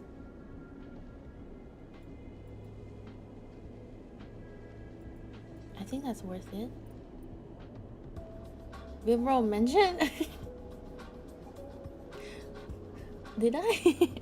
Oh, add soon. 30 seconds. I confirm this upgrade. Reroll.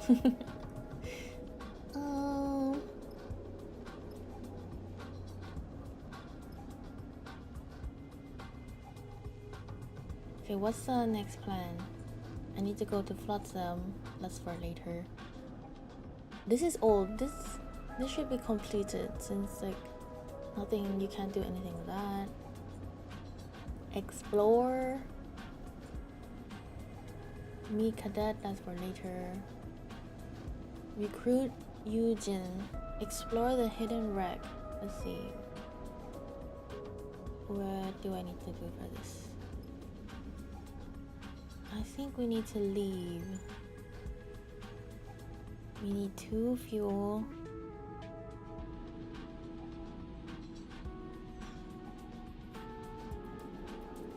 Can I buy supplies somewhere?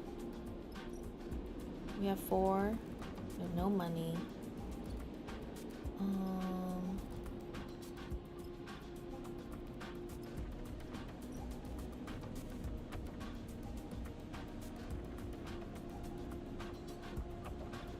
Endure. don't have the skill. Surely I can... I don't have the skill here either. Where can I make some money?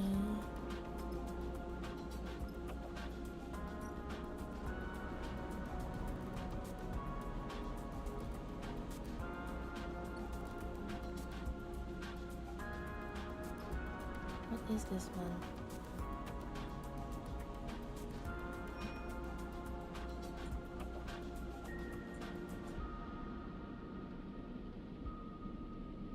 Okay, I'm gonna explore. Why not? Since I don't have any way to make money.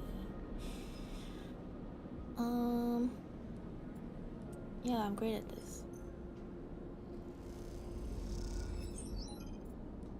Let me just study your manifest. Be a little nosy.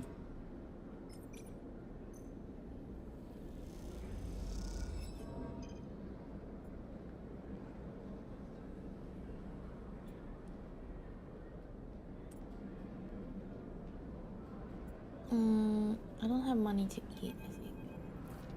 Oh wait. As you glide down the pinnacle docks, you hear shouting echoing down a corridor. You tentatively change direction, your eyes fixed ahead as the passage widens out into a large bay.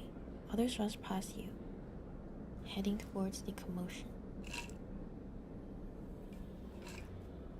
Your eyes are drawn by the bay's vast viewing window, which is currently being splattered with glittering shards of ice. In front of it, a dock worker is shouting to anyone who will listen. "Spacers, workers of the far spindle, we need your urgent assistance." The water carrier, Springtide, has suffered heavy damage in its transit from the wellspring. He takes a breath.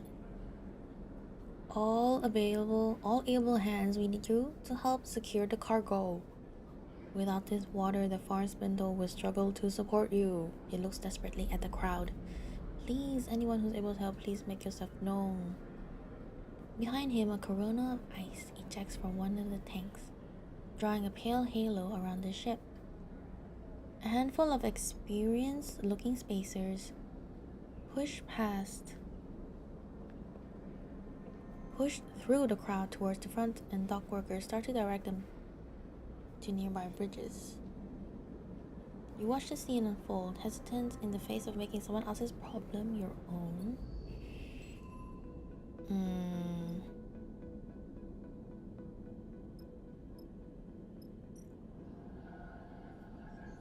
Oh, I can make money here. 1, 2, 3, 6 cycles.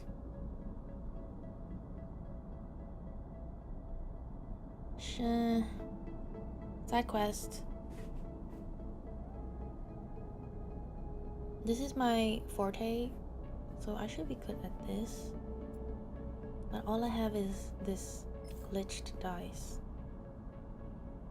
and it's risky.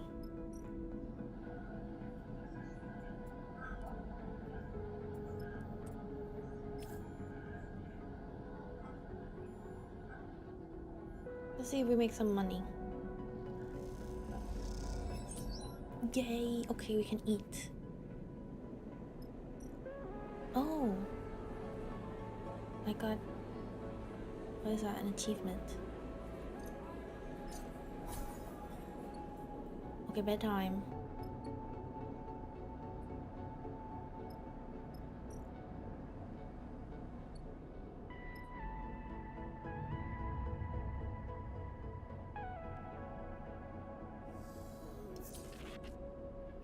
Only one glitched dice. Surely I can fix this? It's 8, so I think this will give 2. 2.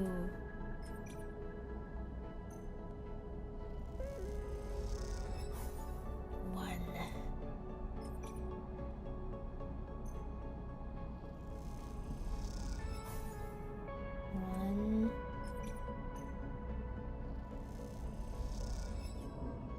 No. Come on. 2. Damn. Okay. I just need 1, 2, 3, 4 more, which could be possible.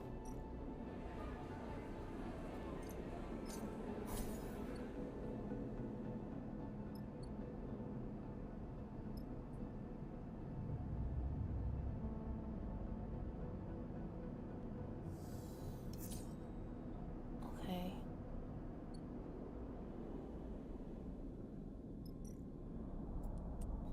This is 2 for sure. And if we get 2 here, 1.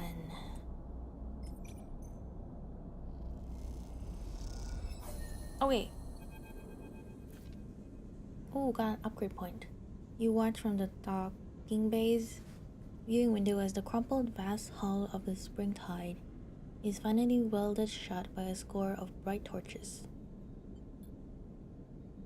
Malik, experienced water hauler captain. Everywhere I look, I see a crisis. The voice comes from beside you, and you turn to see a man floating there watching the repair work. You don't recognize him. I saw you out there, helping the crew. I don't see a difference. You aren't wrong. I haven't seen you on the spindle before. What, if I may ask, is your business here? Do I be too honest? Springtide is my ship. His face impassive. At least I'm her captain. I do not own her. The Lotic Syndicate, my employer, was the one to put her into service. Glad to meet you. You have my thanks for assisting. Is that supposed to be a visual novel? You win this game? It's kind of like D&D. You know? You roll dice and like the game is the GM. You have my thanks for assisting with the repairs. We were caught by some autonomous convoy munitions. The Wellspring run is getting more dangerous every cycle.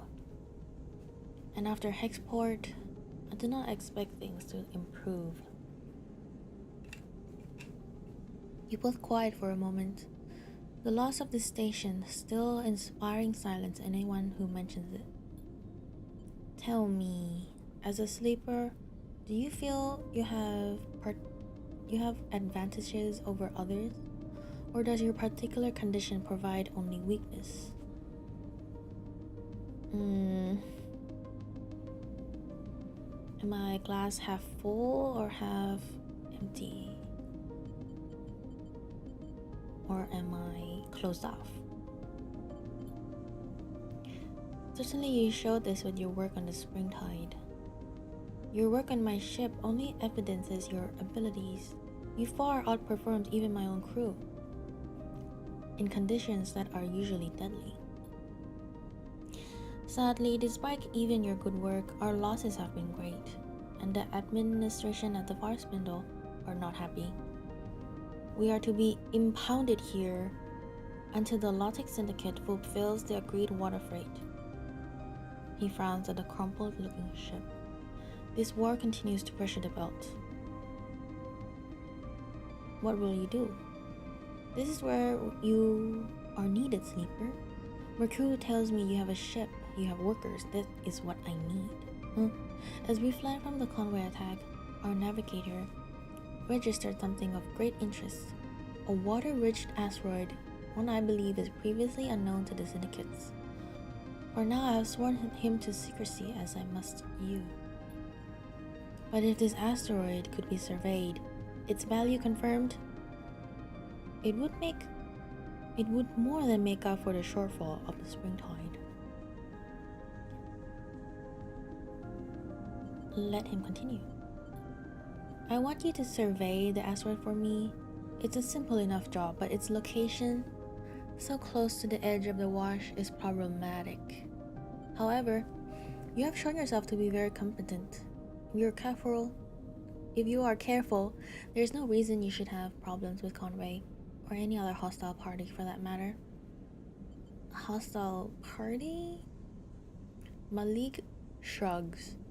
The Wash is where the orbits of the inner system and Star Wars belt conspire to bring vessels, objects, and all kind of wonders together. It's a territory of opportunists. I will, of course, reimburse you with a portion of the fee the Far Spindle and Min are withholding from me. 250 cryo is my offer. He obviously doesn't have a ship. The Lotic Syndicate only cares that its water is delivered and its fees paid. I'm free to make sure this happens in a timely and efficient manner as I see fit. Malik passes you a thumbnail drive. Here are details on the tests I need you to run for the survey. A sample core of ice from deep within the asteroid should give you enough material to work with. This is a delicate matter, Sleeper. Survey the rock and on your return, broadcast the results to my personal terminal. The frequency is in that data. The results go to me, only me. Then once the matter is solved, you will be paid. Why all this secrecy? I'm needed. But I expect you have all you need. I've enjoyed watching you work, Sleeper. Impress me again. And with that, he bows a little and drifts away to meet his crew member. After watching him go, you turn back to the Springtide, still impressive, despite being scarred with curls of ice and shiny, fresh welds. You imagine any captain of a ship like that has been through a lot to get to where they are. That makes them a valuable ally or a dangerous adversary, depending on where you are. You hope with Malik you can find your way to being the former.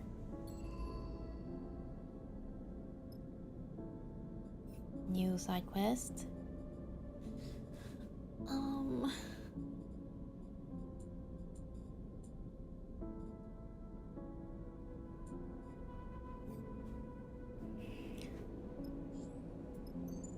Ice-rich asteroid. We need 3 fuel for that. If we do this, I think we recruit Yujin. We do this, we get 250 monies. But we need to buy supplies. So I will do some work.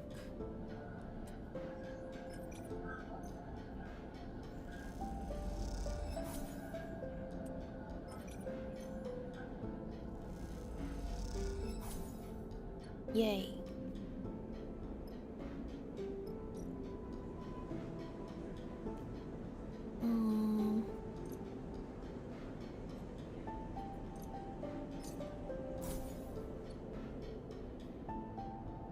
I think we only need fuel.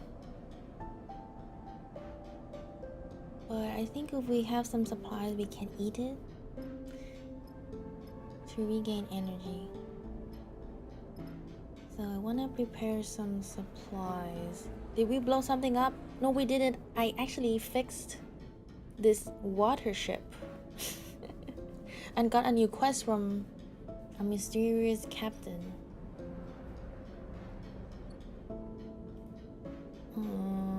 So I need to buy some food and go on an expedition. But not today. We did something right for once? Yeah, but it took a while. I don't know if it was worth. I need to work a bit more and get some money. No.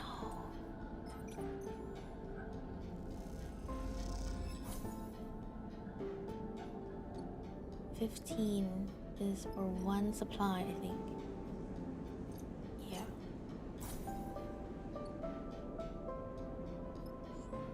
I want to go on this one.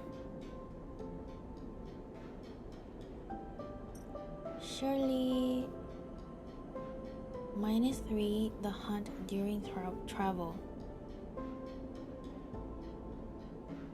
Oh, if we leave the hub, the hunt decreases? Confirm.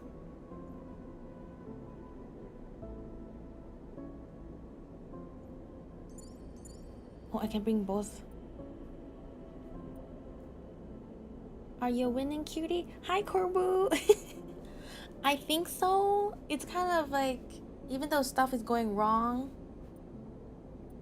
it just goes like a new path of the story. I did blow up a whole ass station, but I think we're doing okay. How are you, Corbu? What time is it over there? Let me check.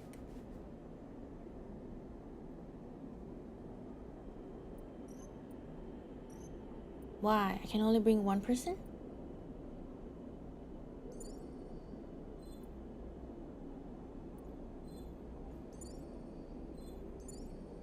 Oh, I can't bring Eugene. Okay, let's go. Wait a minute, it's like 3 a.m. over there, right? She was a cause behind a recent domestic terrorism on one station. Hey, it couldn't be not my fault. It's not 100% my fault. Confirmed yet. She evaporated my crush into dust. The exact verbiage was atomized, so there probably is no dust left. It's 1 a.m. Oh, I see. I was out at a bar for my friend's birthday. Oh, happy birthday, Corbu's friend. I got so hungry I got gyro. I don't know how to say that. And fries on my way back home. I'm eating it right now. That sounds so good. I miss kebabs. I miss shawarmas. We don't have good Middle Eastern food over here in Bangkok. I didn't have much dinner. My fault. Oh, also my metabolism is going crazy.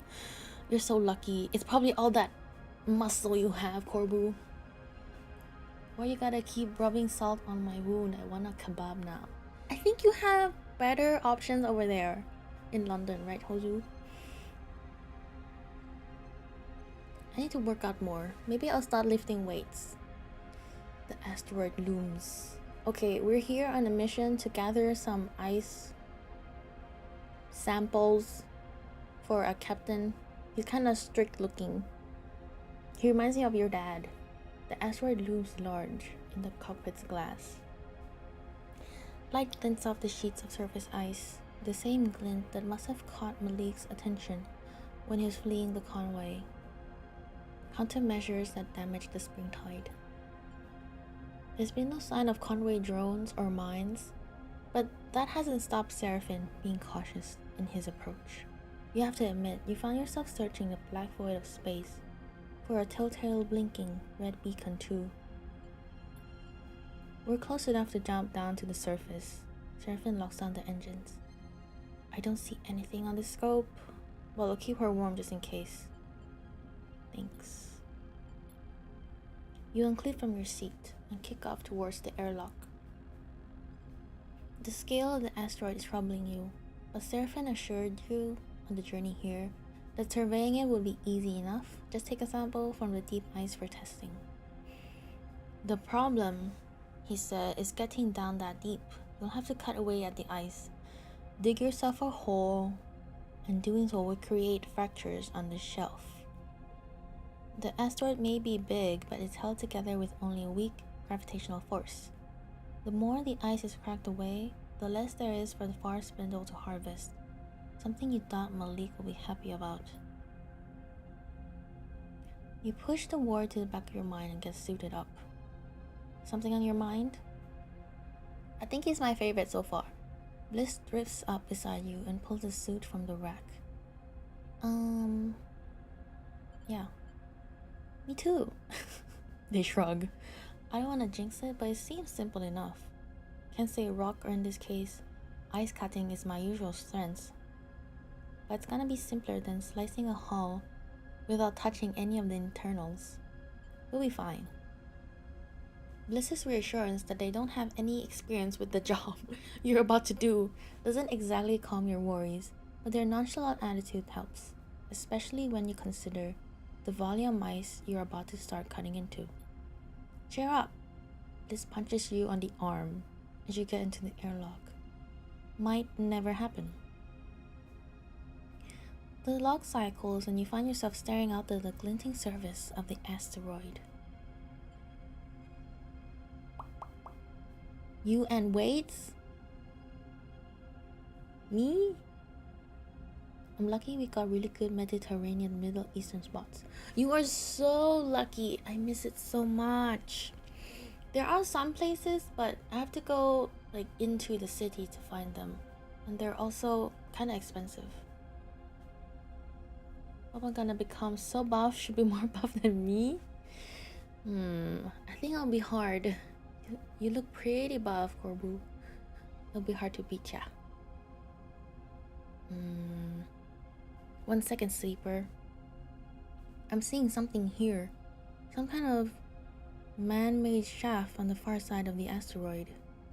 Might be worth a look, but remember, the survey is our priority. It comes first. Don't get distracted. You squint at the rock and spot a dark recess just over the curve of the asteroid. That'll be the distraction then. You refocus on the ice sheets. Time to get started. Okay, I've ever only completed one of these contracts successfully, so we'll see. Also, I don't have engineering or endure, so surely we can do this. Oh my gosh, how many is this? 1, 2, 3, 4, 5, 6, 7, 8, 9, 2, 3, 8, 16.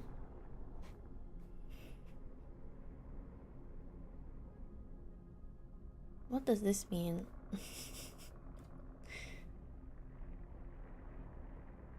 Does it mean if it's negative we lose more?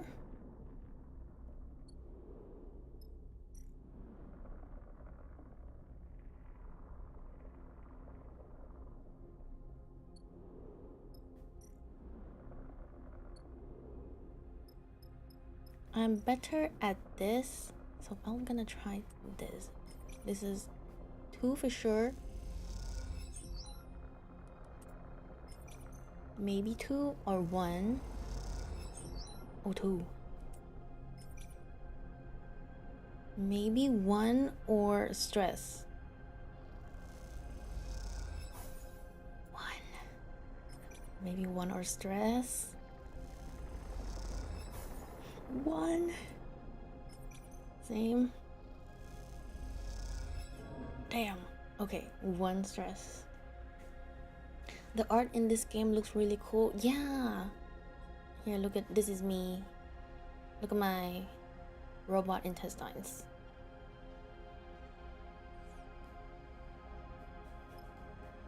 It's like you have these cool designed characters and then the world is like a 3D thingy, and it kind of has like a little parallax with your mouse. Very cool design. The UX is a little bit confusing. I didn't know how to open this menu on my last play. I just learned today. Okay, bedtime.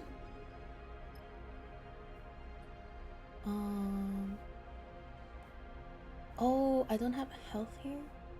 I don't need energy here, I guess.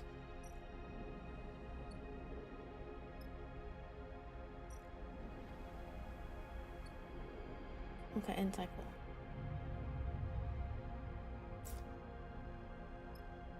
The first thing you want people to see, it's cool, I'm a robot. You can see my innies. The design is really cool. I really like the little pouches. Very, oh, what is that fashion called? Techwear? Yes, and look at my little panel. What was I doing? This one. Okay, dice looks so good. Wait, not this one? This one. Oh, that was the shaft.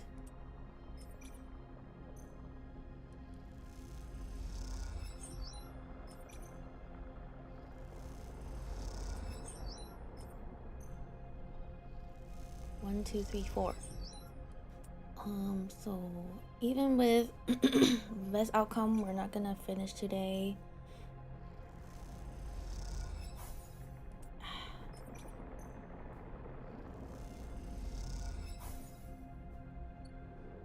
Okay, good run.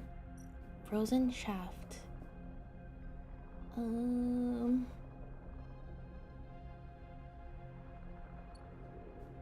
They made this easier to do, so I feel like they're telling us to do it. Oh wait, I forgot Bliss had dice. Damn. Okay.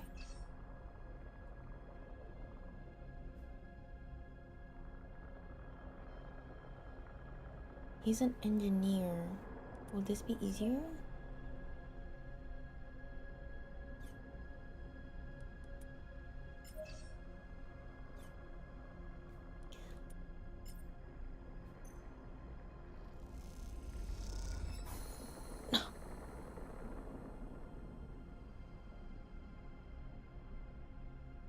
Oh, we did it!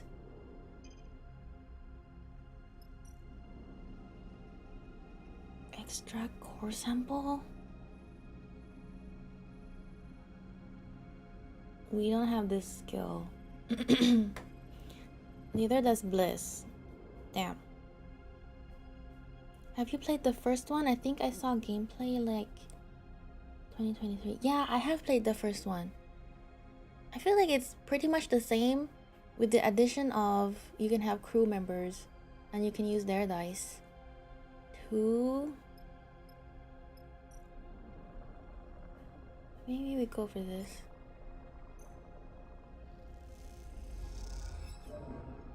Oh, okay. I remember the story being really good on the first one, but this one you don't play the same character, so it's like a whole different story. Sounds really cool. I recommend. I think even if you get +1. No. Oh, it takes 1 supply per cycle. We didn't bring enough food. Darn. Okay, we're almost done. Can you do it? Even with a 6, it's 75%. Oh my gosh. Okay. Maybe we fail. Okay, a 2. Sasuga. Popper? What does that mean again?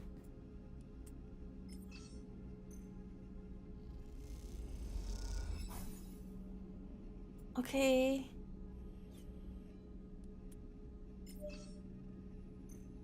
You can do it, Bliss. Darn. Okay. We did it. The sample core, a long and weighty cylinder of cloudy ice, comes out of the borehole. Cleanly. It glows in the sunlight. Compliment or to express contradiction. I feel like that is a contradiction. The translation? Compliment or to express contradiction? I'm even more confused. Nicely done, Sleeper. I've never cored an asteroid before, but the result is pretty. Let's hope it's drinkable. Let's not melt it down for liquid refreshment just yet. It's likely packed with unpleasant impurities. The question is, are they the kind of impurities the fire spindle can filter out?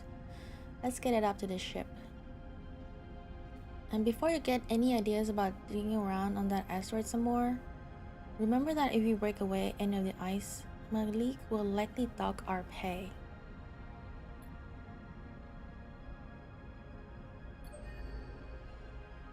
Okay, we don't know what's here, but we're gonna starve, so better go home. Leave. No, bite into it. Yummy. Cord asteroid. On the journey back from the asteroid, you pored over the tests Malik had given you to run, improvising the necessary equipment from your mess. Each one produced spools of data, much of which you couldn't parse. Arriving into the vicinity of the far spindle, you broadcast these strings of data to Malik's personal terminal on the Springtide as instructed.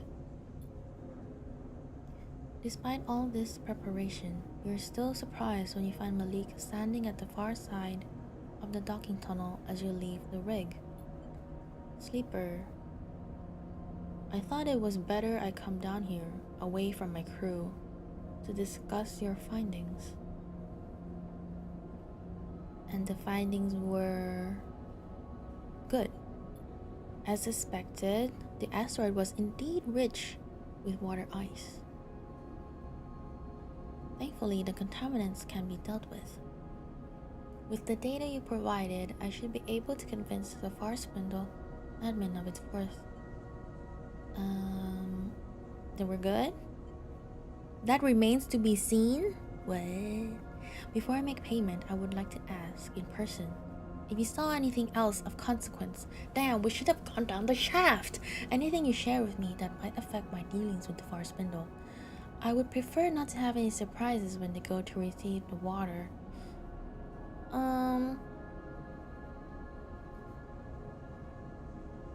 I'm having deja vu. Are we sending them to a bomb? I will mention the potential of additional salvage to the Far Spindle admin. Given the data, it doesn't seem to have impacted the ice. I feel like maybe there could have been like components we could have taken from there. Oh well. I must speak with the administration to negotiate the release of my ship, then prepare for immediate departure. The syndicate will be eager for my successful return. Thank you. Should our paths cross again, I will see that it will be to your benefit. Ally acquired. Sleeper. Can I have a minute? Of course. In the narrow passage framed by loose wires and thick conduits, Seraphin looks suddenly small, trapped. He looks at an open circuitry panel as he speaks, avoiding your gaze. Why is he so nervous? Since we cleared Hexport, I've been putting feelers out for something. I've been in the belt a long time, and I came here alone. But back on Darkside, just before we made a break for it, I heard something. I heard someone was looking for me. He pauses. Who's after you? I also heard something else.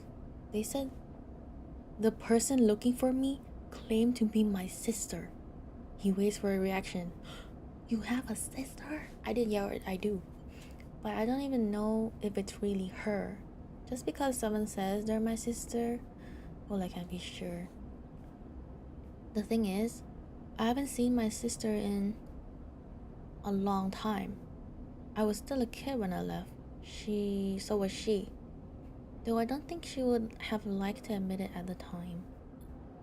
I know you don't remember how it was back in Darkside. But we were alone, you and me. Lane didn't let us out much, just to work, and that was all. So when I overheard one of his guys mention someone was sniffing around trying to find me, I didn't know what to think. And then, hearing it could have been my sister, you try to recall that time. The cycle spent under Lane's influence, working for him in exchange for stabilizer. You close your eyes, focus, but the details flicker. The images collapse and reform. Has Seraphim told you this before? Was this all part of your plan? The secret to big muscles is actually cord aneroid.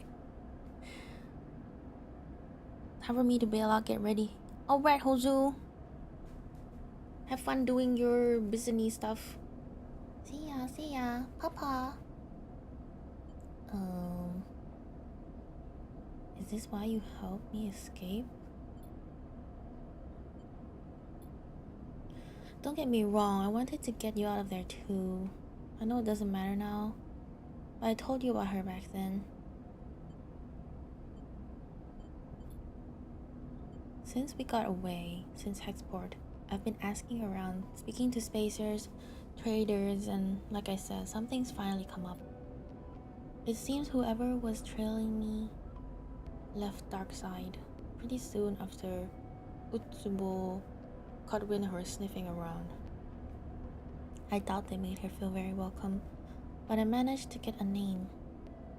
The name she gave, Luz, wasn't my sister's, but that doesn't mean much. It gave me something to follow. She bounced around the wash a little. Far spindle, flotsam, not sure why. The last thing she did was book passage to Wellspring on a low-tech freighter. How do you know this? I want to go to Wellspring, Sleeper, to know if it's really her, and if it isn't, to settle what needs settling.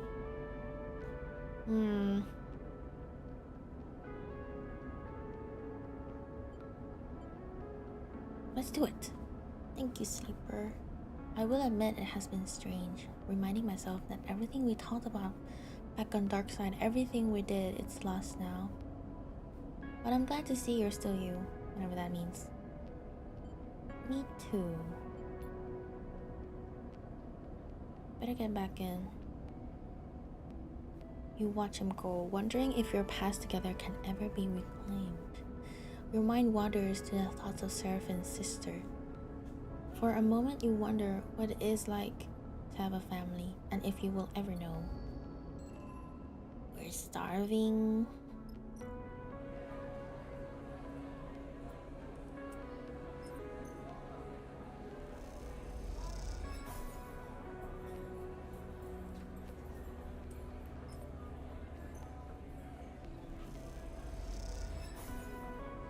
We have money now too, so I'm gonna buy supplies. Where can I do that? Here.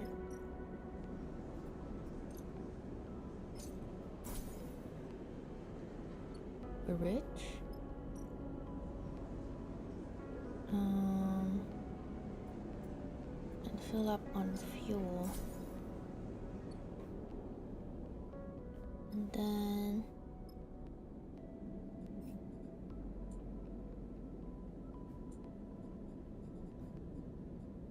find Seraphim's sister. Oh wait, I have 2 points. I need 4. -2 stress if reroll 6. Reroll random dice but +1 rolled.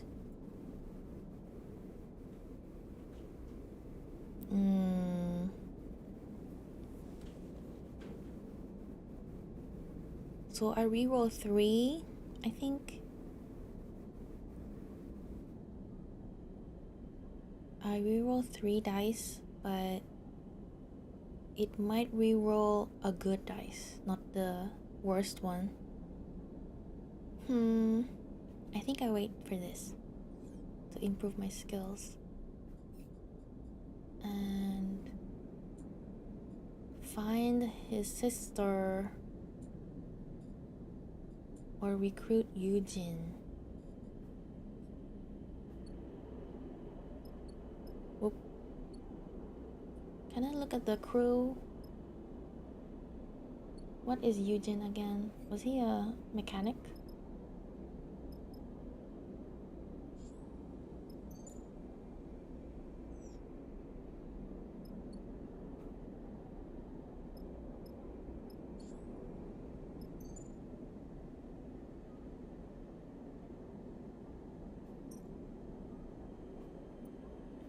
I think it's worth to go do this so we can decrease the hunt too. I can't bring Yujin. I bring...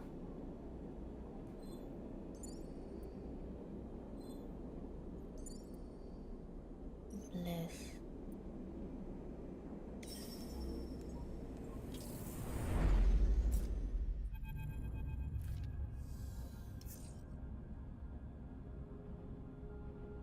This is not what you promised. Looking out across the field debris scattered around the small asteroid whose gravity has kept them here, you have agreed. You have to agree. Where do you even start looking? I said the wreck was hidden. Transporter off. No flight records. I didn't say it was intact. If it was an easy job, I wouldn't come with your crew. Could have just grabbed it myself. We all earn a share. That's definitely more than one wreck. I see at least 3, maybe 4.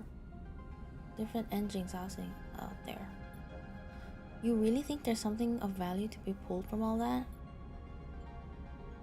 I know there is. He looks out at the wide field of debris.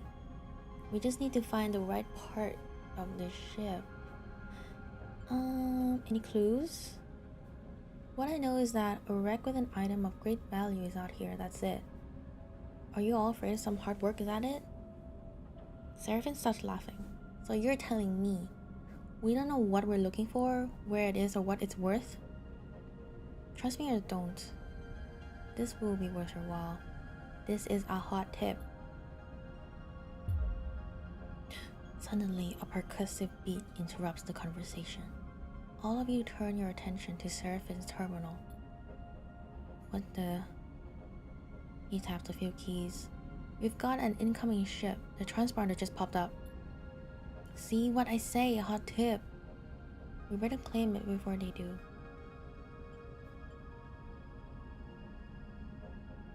Okay, clock ticking. I see a few obvious sights. Large bits of debris. Clear hull sections.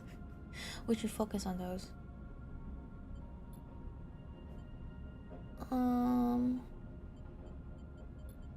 I don't like that guy.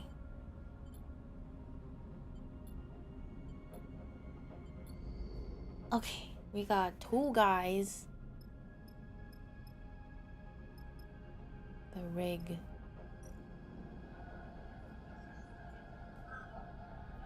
We have 2 cycles before this ship comes. Pitted asteroid, crushed shuttle, scattered wrecks. I don't have endure. I have interface.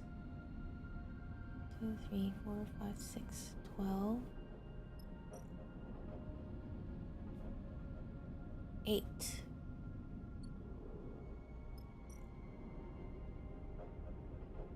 Well, let's start with the easy one then.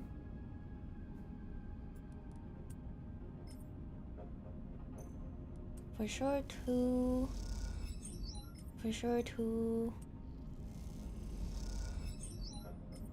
2 or 1. No, wait.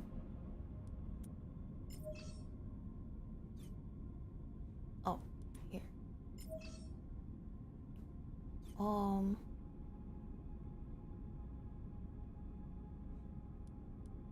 Oh. Green is Eugen. Green is Bliss. Blue is Eugen. I see. So we go here. Another 2. And... okay, yay.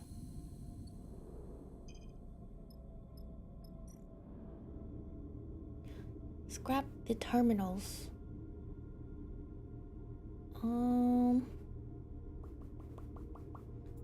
I push it. I get new dice.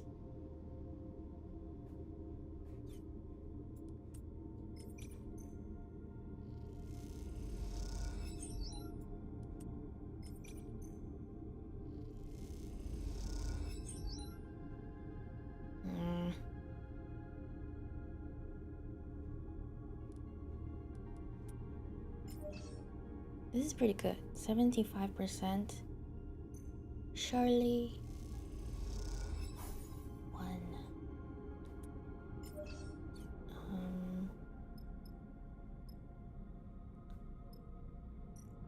2 and 1 is not very good.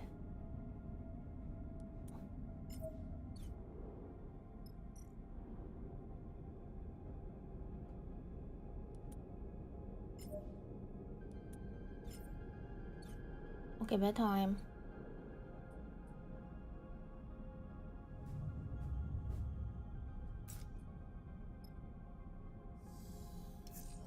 Hmm.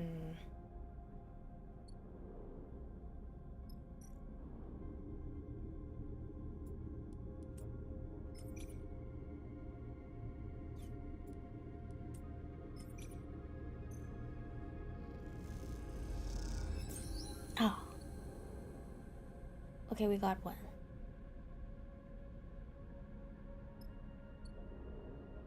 That's it? What do we gain? Unstable cipher, decaying passcode, will be erased at the end of contact. Okay, I guess we need this for this or this.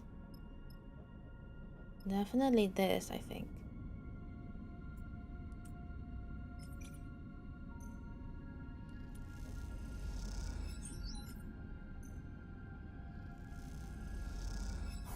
No. Oh, but +2? Damn. Okay. 75%. 50%.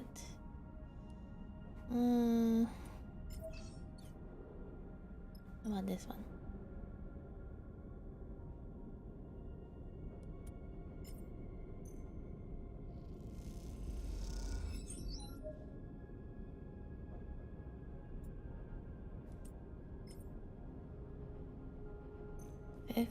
%. Oh, yay.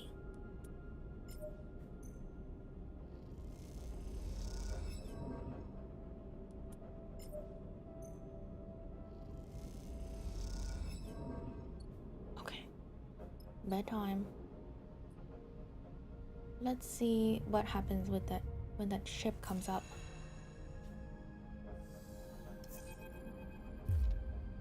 Eugen. You piece of shit, where are you?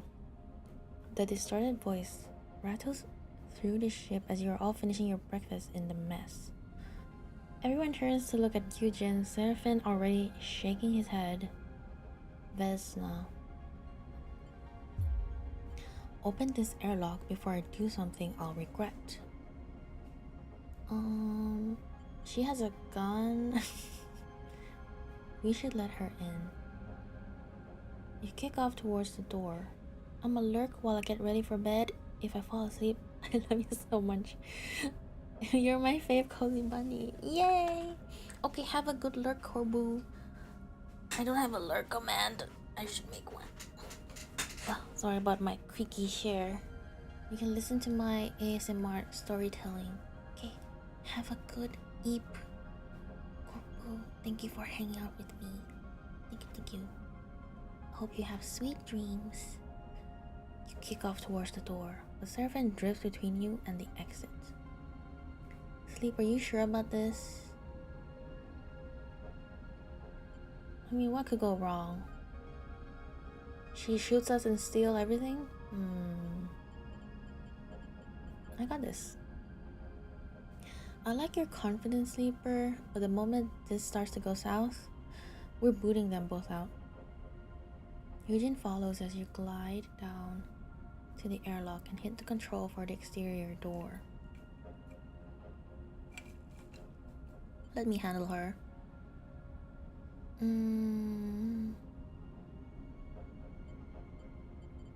Fine. You watch as the airlock cycles, and past Eugen, you see the silhouette of Vesna through the viewing window as she moves the helmet of her suit. Though she has been playing it cool, you see Eugen take a deep breath in preparation. As should shoot you right here. Vesna floats through the airlock, her eyes and plants glinting. But I wouldn't want to give the wrong impression. Let her talk. Is this how you treat all your clients, Eugene? Promise to deliver the coordinates they help you find? Then instead, when you find out their value, go to another crew to try to steal the prize from under their nose. I knew you were an amateur, but I didn't know you were an idiot too. Tell me whatever stories you want, Vesna. Until I'm paid.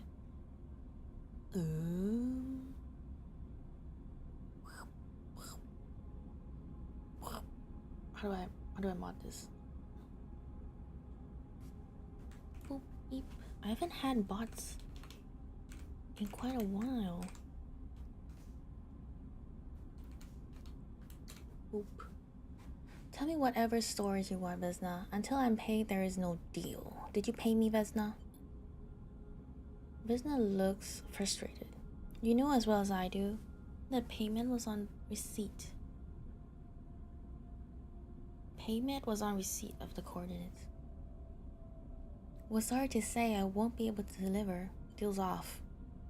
You piece of shit. Ida's hand goes to her hip. Now, you are a guest on the ship. Seraphine voice come from somewhere behind you. Let's all remember that. You turn back to see Seraphine holding a hull bolter on his waist, its wide muzzle trained on Vesna. Vesna lets her hand go loose at her side, abandoning her threat. Of course, I thought you might all see the breach of trust in this situation, but I was wrong. I don't really understand.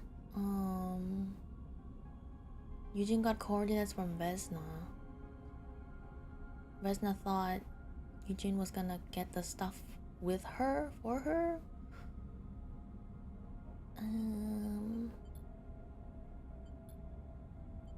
Eugene, she looks at the freelancer. Don't think I'll back off. My team can find this thing faster than any mongrel crew. She smiles. First to the prize takes all. I don't want to be sassy. Vesna slips back into the airlock and hits the control panel. The doors scissor shut. Eugene suddenly tumbles forward as something hits him in the side of the head. Idiot. If you ever put... Damn, Seraphine hit him? If you ever put this crew in danger like that again...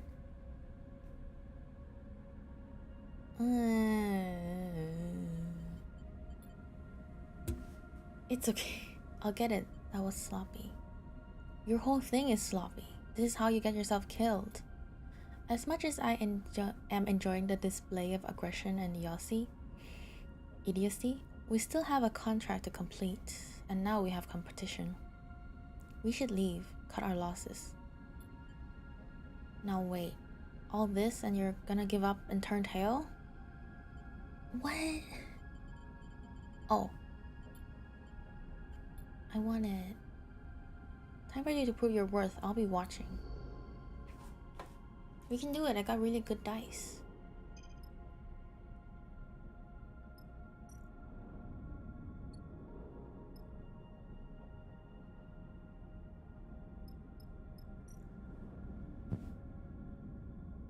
Okay.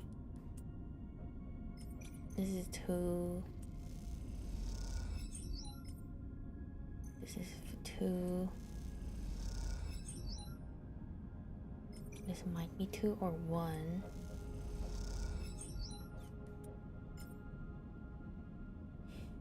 This could be 2 or 1 or negative. Oh, damn. He's stressed out. Oh, we did it.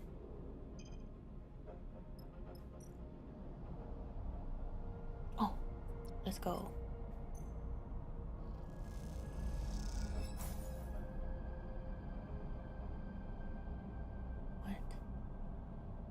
The doors grind open to a dark and dusty interior. Time to head in. There's more?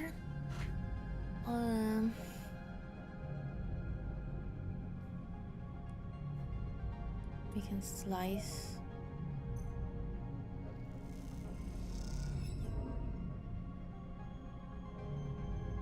That's not good.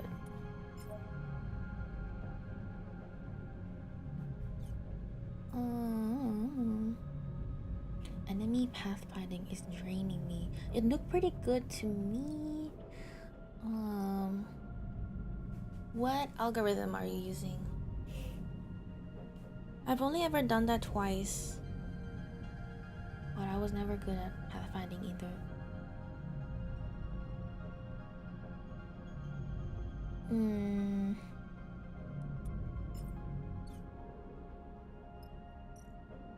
I think I'll do this one. Damn. One? Okay, bedtime.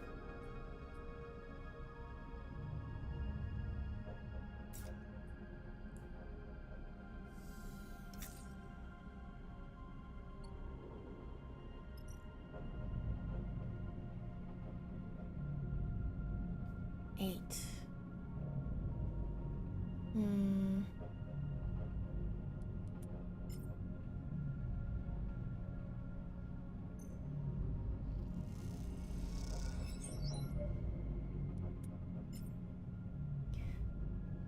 If I get too stressed, okay, let's do this side first.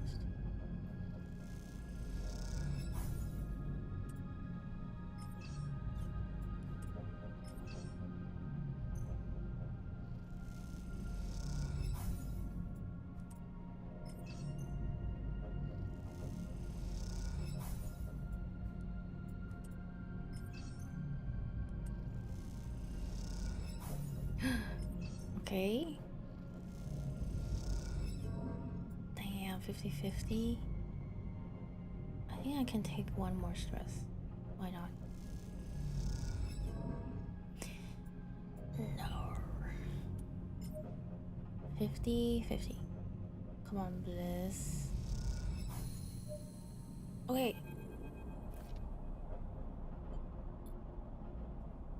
This is it. The final layer to pull back before you reach Eugene's mysterious prize. You can't help but feel a little excited. There's also a sense of satisfaction to the idea that you beat Vesna's crew to the wreck. You found it, you cracked it open, and now you'll be the one to reap the rewards. Let's focus on the job. You follow Eugene in, the headlights on your suit lighting his back and the dusty void beyond.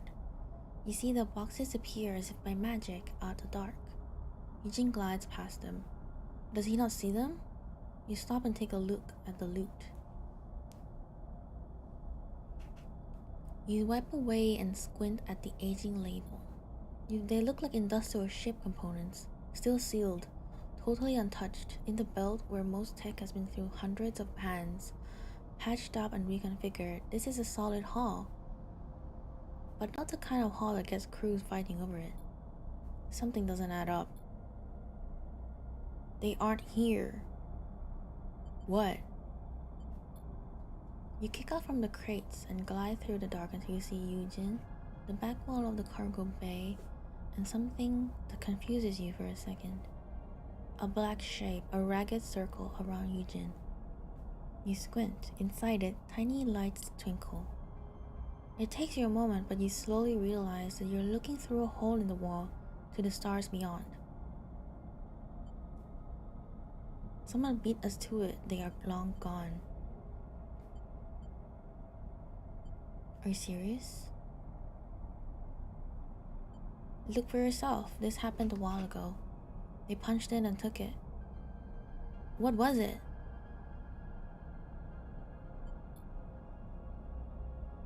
What was it? Folks? Bliss's voice comes through the suit comms channel. I've got Seraphine telling me Vesna's crews are heading this way, so whatever you've got in there, if you want to keep it, grab it and get out of there. I'm already heading for the rig. I'll get the cargo bay open and prep for your arrival. Don't dawdle. What is it? Tell me, Eugene. Oh, ad time. Ding dong. You scan the bay and notice braces built into the floor near the hole. Whatever this thing was, it was big and tied down. Braces built into the floor near the hole. The crates, let's grab them and go.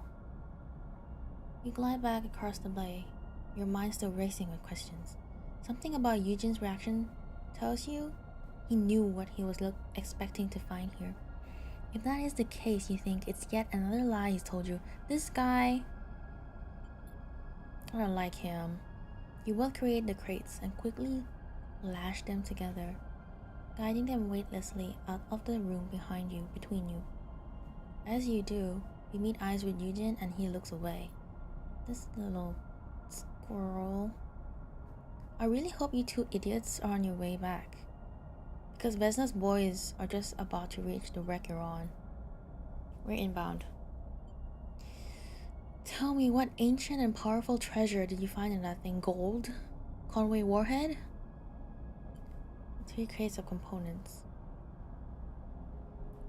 Sleeper, me and you are gonna need to have a serious chat. You cross the debris field to the ship in silence, your eyes on the scrap for a sign of Vesna's crew. You don't think they'd ambush you, but then again, you wouldn't put it past them. As you reach the cargo bay and guide the crates through the open door, you shoot Eugen a final glance. Give me time, he says quietly over the radio. I'll explain in time. You consider pressing him, even shouting at him, but you realize there'll be plenty of time for that on the journey back to the far spindle. For now, you just want to get out of here. Okay. Did we get anything out of that? I guess I got some skill points. Eugen has spent the journey back to the far spindle avoiding Seraphim as best he can. It might be that he's afraid, but you get the feeling it's more likely that he has been making himself scarce out of a genuine sense of regret. Seraphim, however, doesn't see his behavior so favorably. Slimy shit won't even show his face. Put us in a spacer cruise sites with no care for anyone but himself. Enough, Seraphim.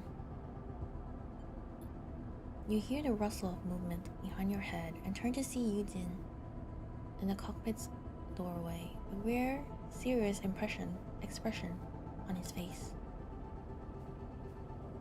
I owe you all an explanation. His voice is slow and steady. Believe it or not, this was not my plan. Yeah, your plan was to find the loot in that wreck and split with it, wasn't it, big man?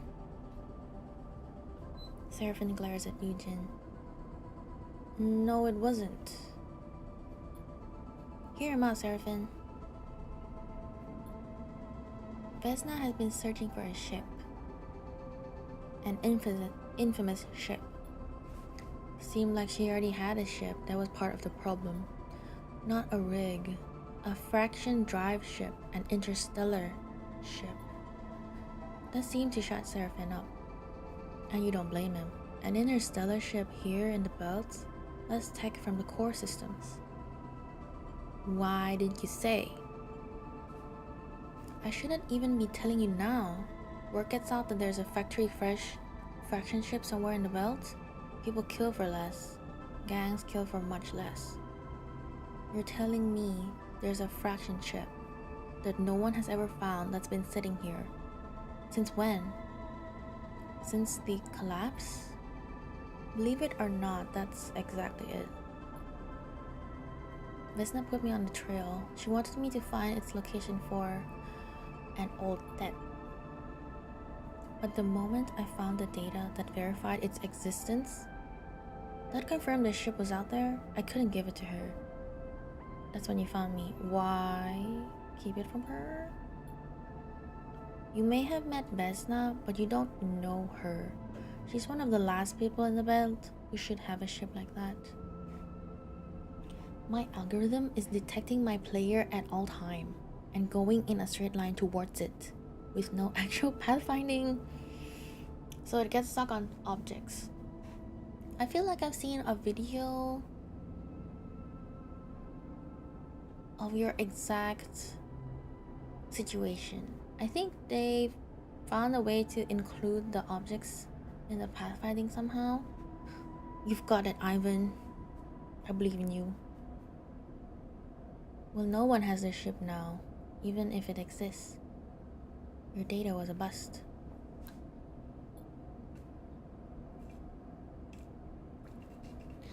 The problem is I use Click Team. I don't know what that is. Is it your... No, wait, what was your game engine again?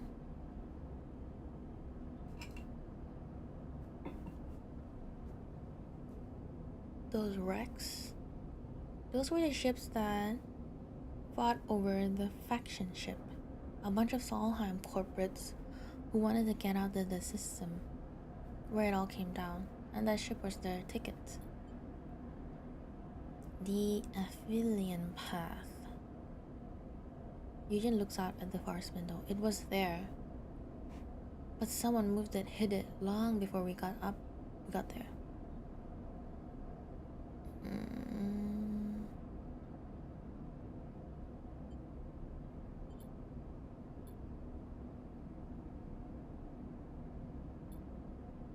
I wanted to keep this secret. I wanted to find the Aphelion Path, and I knew that if I did, you would understand. Still, I was wrong to manipulate you. I'm not done. I will find the ship and I will leave the belt. How will you do that? With no ship of your own and Vesna at your back? Sleeper, I will uphold our deal. I will serve on your crew, and when I have news of the Aphelion, you will know.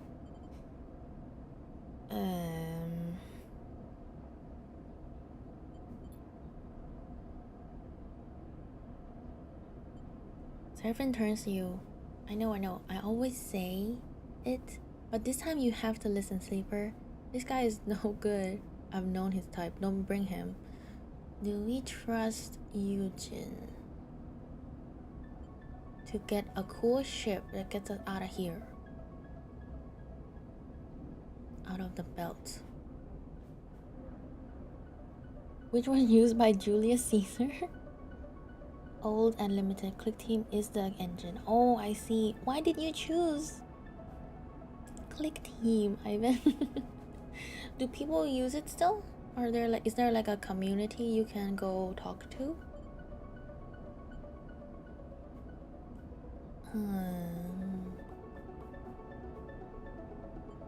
Do we keep Eugen?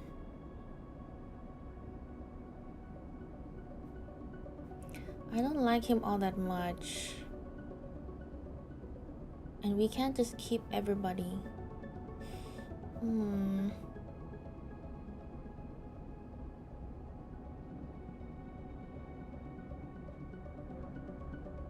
Because I'm ass at coding? I mean, so far my game is better than 90% of the projects there. Using this engine?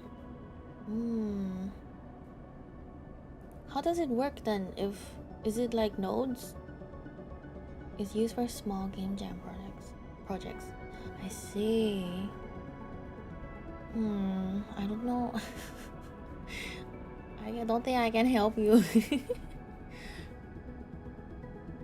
Visual coding, like with nodes, yeah? You move.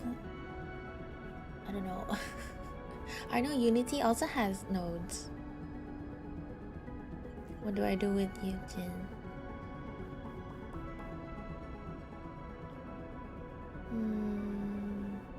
Okay, you're in.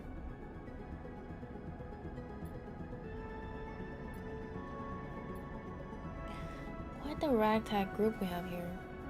Bliss nudges past you. I know you understand what a second chance means for you, Sleeper, but I'm glad to see you understand that others need the same.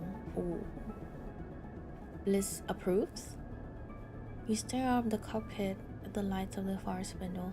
You hope Eugen understands his mistake. And you hope even harder that Vesna doesn't hold a grudge, even though you know for a fact she does. You sigh. The bunks are gonna need expanding at this rate. Okay, we have 3 points.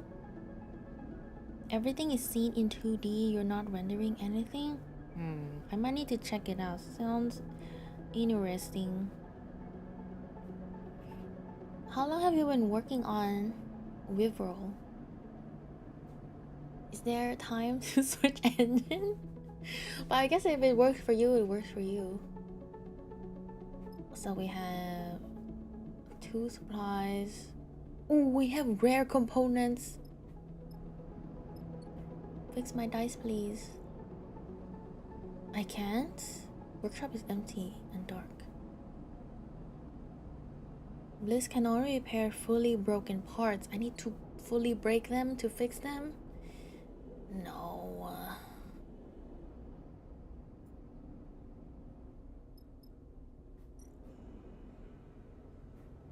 Process raw scrap.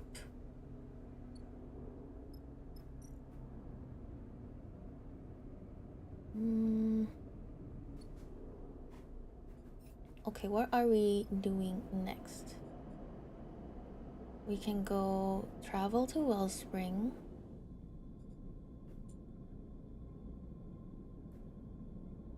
Meet Cadet in the scatter yards.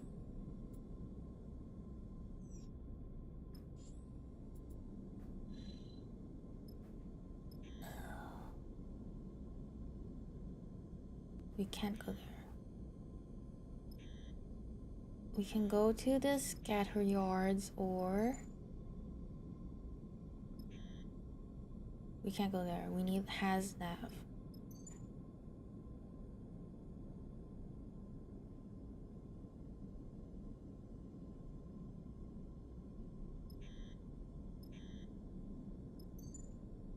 We can go to Flotsam. No, wait.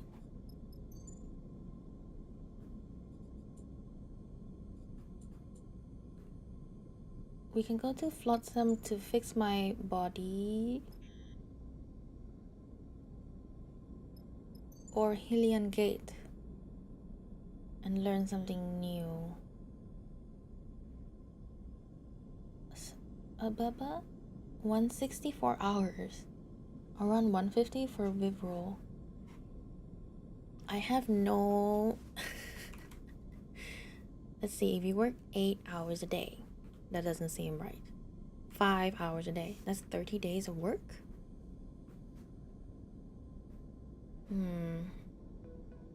Well, are you having fun with it? Are there any obstacles you're facing with the engine?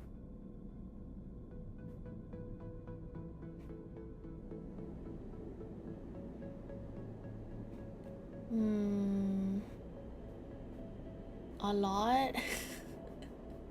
Well, I don't know. If the engine's a problem, you still have time to change it. What should I do? I can go to Flotsam. Uses 8 fuel. Explore. Okay, I'm gonna explore and try to upgrade my Intuit.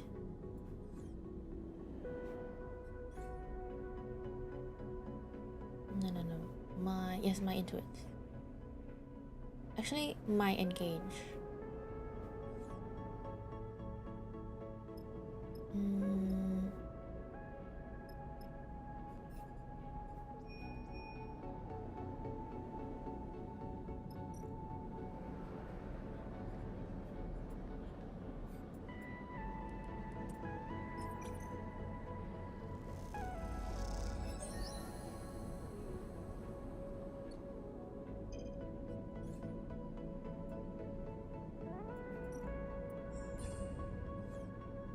Okay.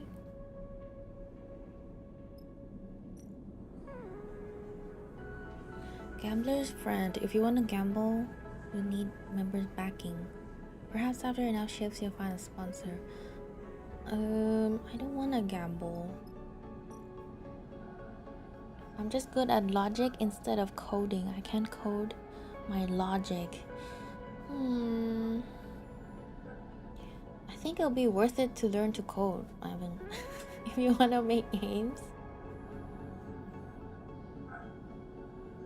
it will be painful. But I think it's worth it.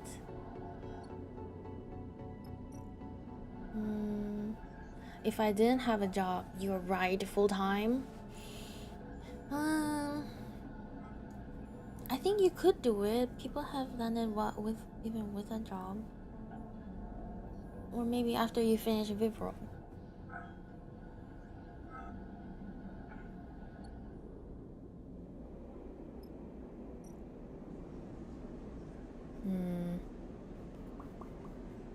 I buy supplies. I buy fuel.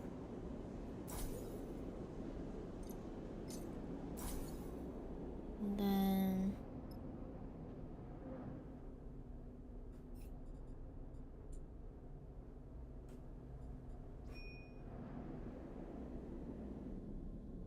I don't think I can find anything here. I'll go to Flotsam.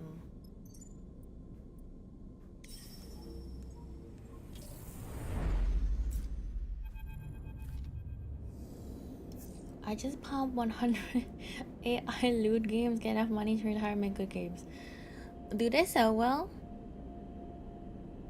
Loot games? AI loot games? I never even thought about that. Okay, I'm here.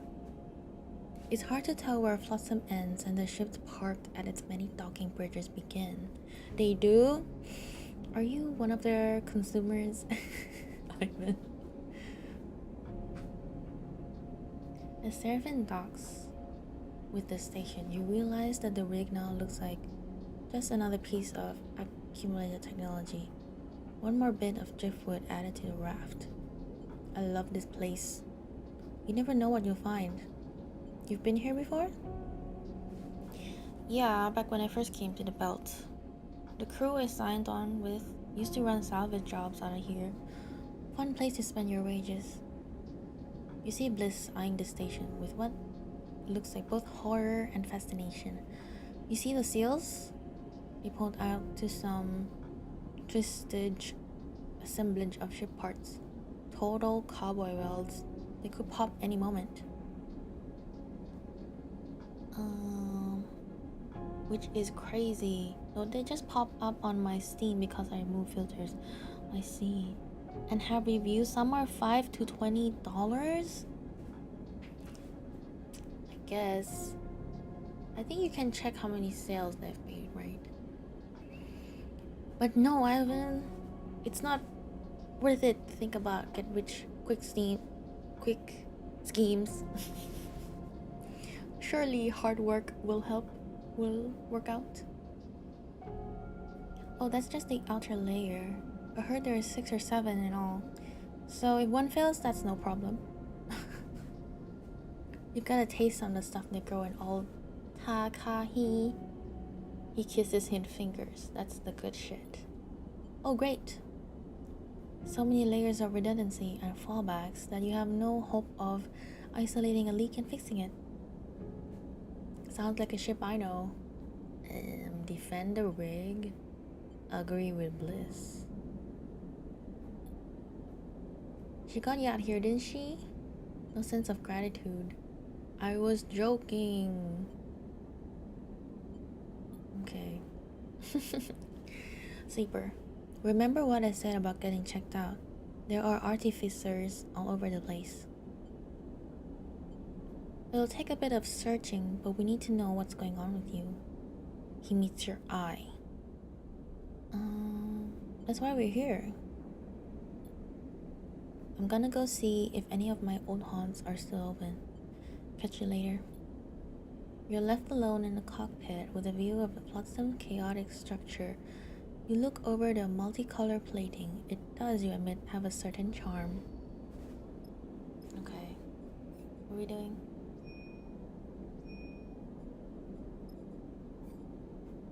find somebody to fix me. Just enough time, just enough to make it full time. I could comfortably live with 100k a year. I'd basically be a king of my country. 100k dollars? I don't think that will be easy to make. 100k dollars in my country? I think that's the rest of my life. I could probably last on that. Maybe? Okay, let's see.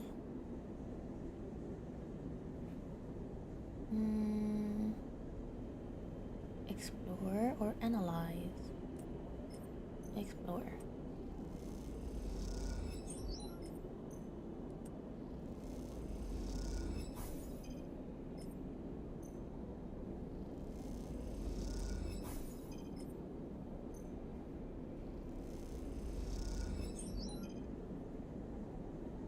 My average net worth would be around 12k a year from work. You mean if you split the 100k or now? 50%.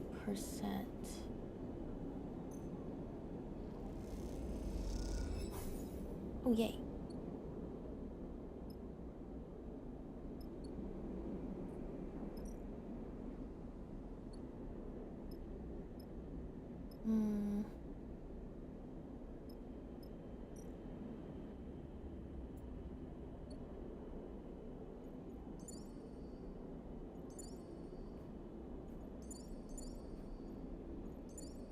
I guess I'll choose fuel. Here's somewhere to contract. The Nair escapes barman Bhutan has tipped for a covering contract. For a few chits, he'll give you the coordinates. Scrap plus components. I don't know what I need components for.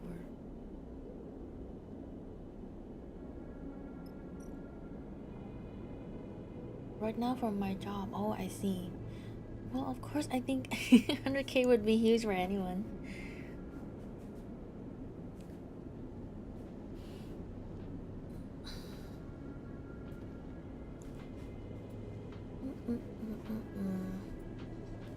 I don't know how. I don't even have any idea what it would feel like to have 100k a year.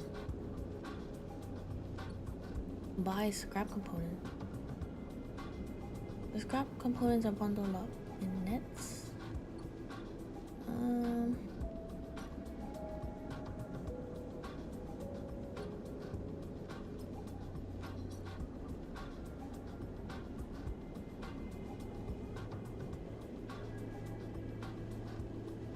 Alma.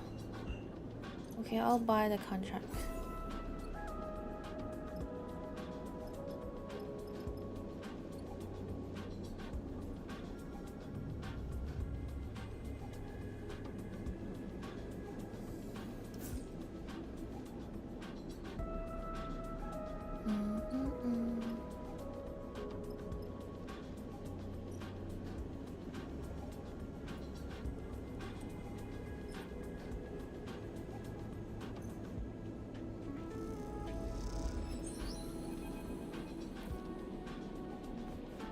Chaos of Blossom intrigues you. Passage to passage. It is the most incoherent place you have ever visited. Plating, cladding, and cushioning of all kinds of conditions. Hides a forest of wires and ducts, interfacing in ways their manufacturers would never dream possible.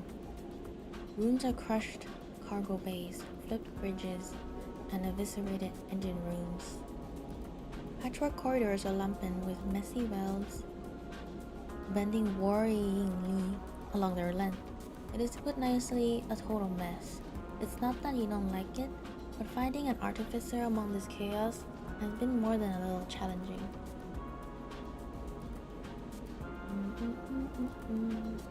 This cycle, searching these winding passages once more, seeing only scrap merchants and junk shops, you begin to wonder if Seraphin had any idea what he was talking about when he advised you to come here. A sleeper. Jean Me.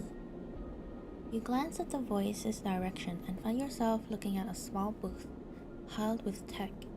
Behind a fogged and scratched plastic screen is a meticulously arranged counter, the only clear spot in sight.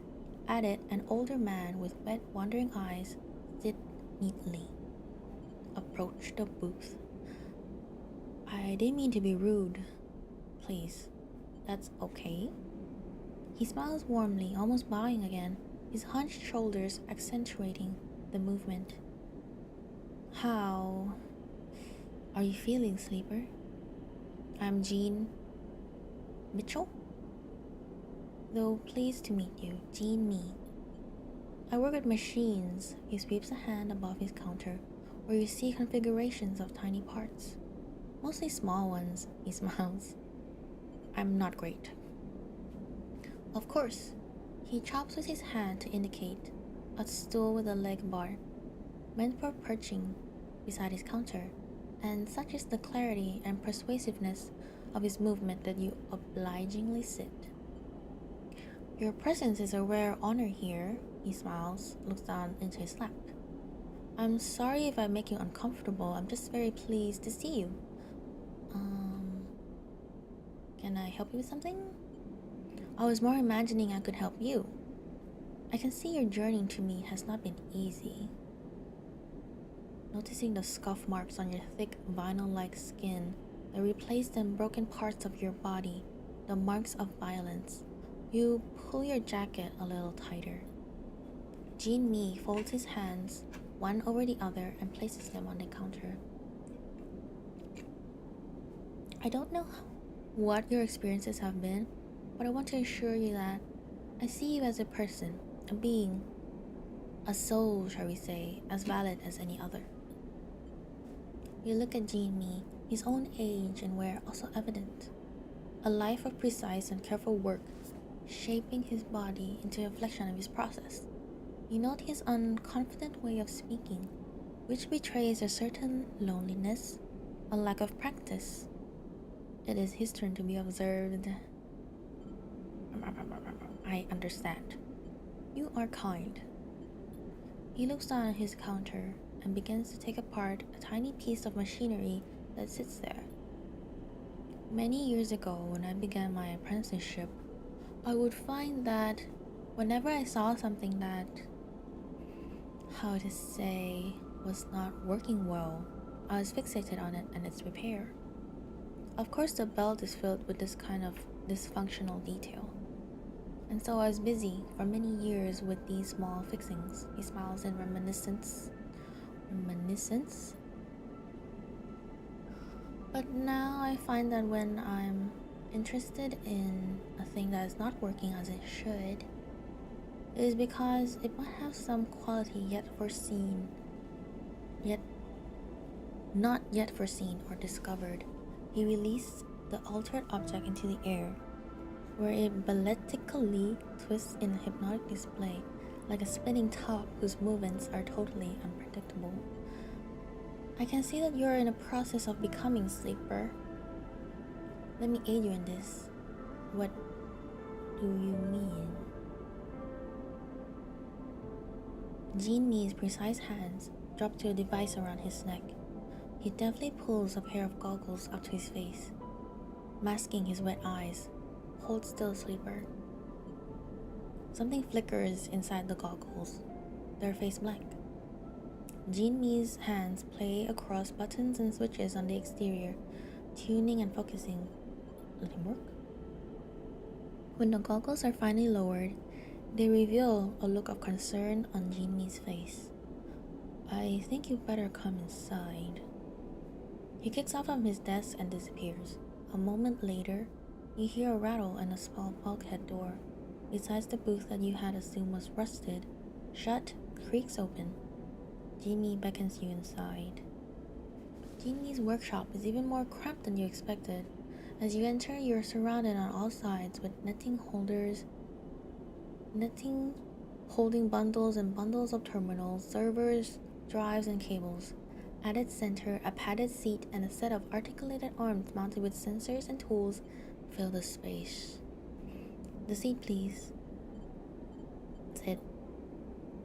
You tentatively settle on the seat, slipping your arms and feet into the straps, meant to keep you from floating out of it in 0G. There's damage here. I see that. We will get to that. But I see something else here as well. This is why you came. He looks at you solemnly. Yes. Though I have never met a sleeper, I've studied them. I was lucky to acquire some materials from SNR some time ago. In the interest of my own endeavors, he begins arranging a series of sensors around you on articulated arms. You are pleasingly distant from those materials. Distinct. Am I right in thinking you have been modified? I rebooted myself. Yes, I see that your dependency on stabilizer on the immune recoding portions of its makeup at least has been broken. But that is not all. You are physically modified, not externally, but internally. Your tracker is disabled, which makes it impossible for SNOP to find you. Congratulations. But this is not all. You have been modified, yes, but you are also being modified as we speak. You feel a strange claustrophobia at Jinmi's statement. Modified? Seraphim rebooted your system, ran the recoding protocol, but that shouldn't have physically changed you. It only removed your planned obsolescence. How? Jinmi goes to a terminal and flicks a switch. Through the back of the translucent screen, you see the nodal web in the vague shape of a sitting body, your body. Those changes appear to be complex, subtle, but consistent. Jimmy goes silent as he taps at the terminal, the representation of your body rotating and unfolding in unsettling motions. What changes? See here? He points at a flickering representation of your spine, tracing a line towards your head. Your nervous system is growing additional nodal points here and here. Meanwhile, your emulation interface is growing an umbilical access port. Though towards what end I'm not sure, you instinctively reach back and touch the base of your head. As you do, the scan flickers and screeches with noise. You feel for something there, growing under your thick vinyl skin. Can you feel a lump, or is that just your imagination? You pick at it. Jimmy sighs and shuts off the terminal. The changes are partial and, in all honesty, the resolution is too poor. I need to run a full diagnostic. For that, I would need... He drifts over to another terminal, brings up screens and screens of text and diagrams. Yes, some kind of medium to hold your suspended emulation. The access jack I can build myself, but we will need to bridge your emulation. Jimmy speaks quietly, almost to himself. A ship mind would be ideal for this. Would have to be high capacity, a prime ship mind. Solheim in origin. Perhaps Helion Gate might hold records of any that were in the system. Yes, the prime ship mine is essential. If you wish further investigations to be done, I will need this above all. I'm sorry to say, Sleeper. Can you tell me more? Accurately, no. It's clear that a process has begun, but has yet to complete. Jin-Mi busies himself with taking down the sensors and folding away the articulated arms. As he does, you try to calm yourself. You feel as if you have worms under your skin. It takes all your focus not to pick at its seams. Jin-Mi suddenly, but gently, places a hand on yours. Please remain calm. This can help you. He puts a carefully restored rare component in your hand. Jimmy waits for you to fall still, then he leans back a little. relieving some of the strange intimacy of the moment. For now, our work is concluded, but you're welcome anytime. Thank you.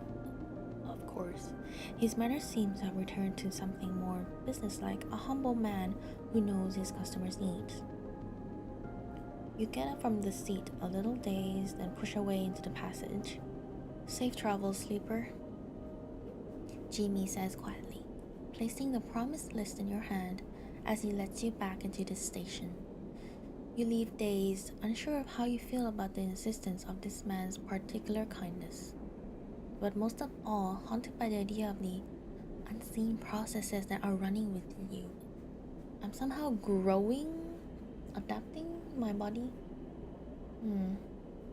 Part of you does not wish to know anything further, leave this place and to never look back, so that you may know what strangeness is happening to you. Okay. Servant comes to find you in your bunk. After Jamie's assessment, you find yourself drifting back to the rig in need of familiarity and comfort of your own ship. Explain.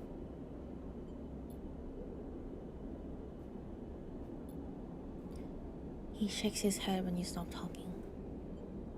Lane, that piece of shit has to be behind us. Is he making me easier to track? Jimmy didn't say. He wouldn't know, but I know that piece of shit. I know he would do something like this. We'll get what you need. We'll find that ship mine. A bit of work here and there, we can make it to Helion Gate and wherever else. What about your stuff? We'll do that too.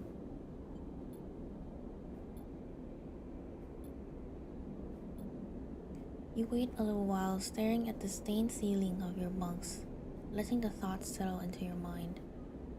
And then, when you're ready, you get up and leave.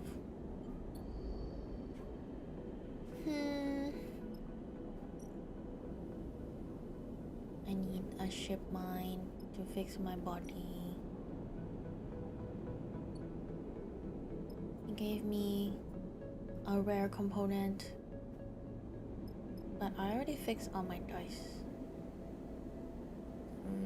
Oh, I could work.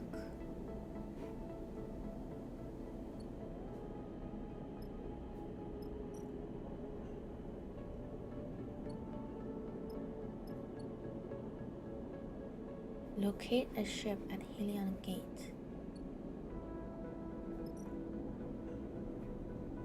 Recover stranded rig, scrap plus components. I'm not sure what I want the scrap or components for. But we do meet a new NPC, so that could be fun.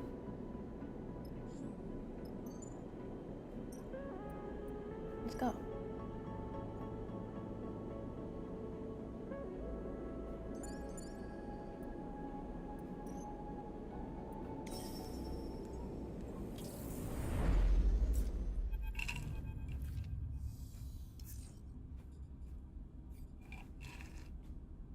Oh, keep your hands where I can see him. The voice crackles over the open channel of your suit comms as you near the stranded rig. You slow your approach as little as you move towards the ship, its shape lumpy and skeletal in the distant light of the sun. A warm welcome. Bodes well for the rest of the job. We're here to help. Well, I figured that. Otherwise, I would have put a hole in that shiny rig of yours. You arrive at the side of the rig, inspecting the damage as you do. Half the hull plating and big chunks of the internal structure seem to be missing, but you have a feeling that this is not what you're here to fix. The airlock opens, you move inside. The interior all exposed wires and metal framework. The system wheezes and shudders as it cycles. Haggard Salvager. Very cool design. Nothing of value here. If you're looking to steal something, you're welcome to it. You do the work that's needed, I'll let you take your half of the haul. Understood. Here's the short of it. Engines conked out on me and I'm no engineer. Can usually get her going, but this time no dice. Surprised there's so many of you, to be honest. Sorry about that. Don't worry. I've worked on these engines before. I can handle this. Don't be so sure. This girl is the sensitive type. You need to know how to handle her. The central corridor of the ship snakes in a way that isn't familiar to you, and you realize this rig is far more heavily modified than your own, something that becomes all the more obvious when you arrive in the engine room. Rather than the rig's stock engine, a singular block and multiple and double turbine with feed lines between, Alma's engine is a mess of piping and feed lines, linking up multiple raw components, welded to the interior frame of the room. Your eyes widen at the sight. Been adding to her since I was young. Might look like a mess, but she purrs when she's running. Oh, sleeper. They let out a puff of air. This is gonna be special. You struggle to tell if they're intimidated or impressed. Perhaps it's a bit of both. That's about all of it. Get her running, you'll get your half of the haul. We'll do what we can. Hope you aren't time wasters. You certainly are a strange crew.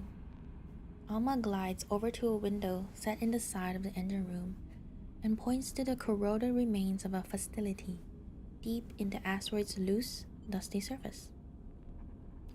That there's a hall, she taps on the glass. As good a find as I've seen. The hall is a building and all that's in it. What, you too good for scrapping? By rights, that building's mine. Scrappers claim.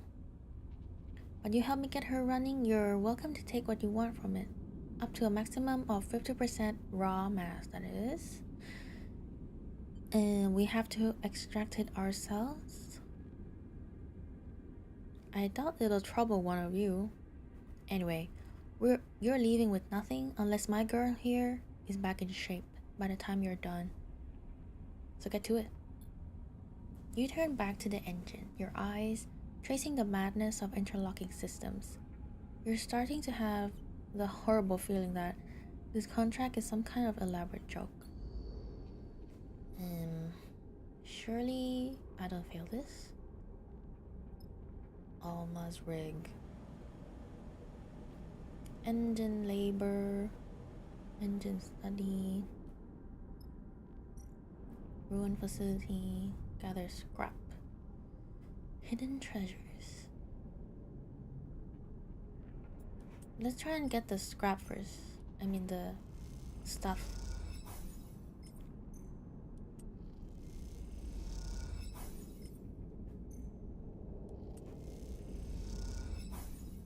I'm not having too much luck. Okay.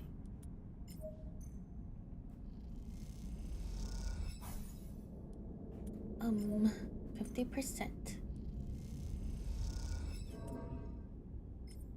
50%. Darn. Okay. What about this?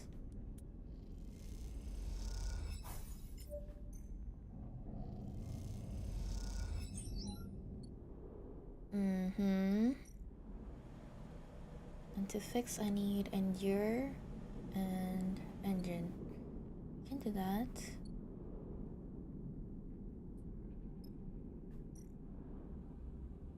Oh, we can't recover.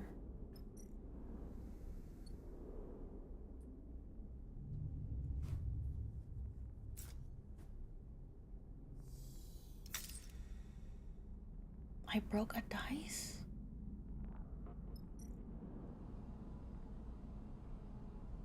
And I need to be out of a contract to fix it.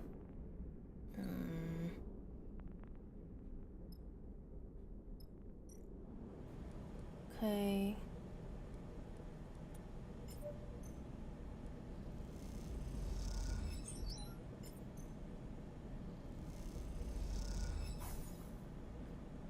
It's gonna take a while.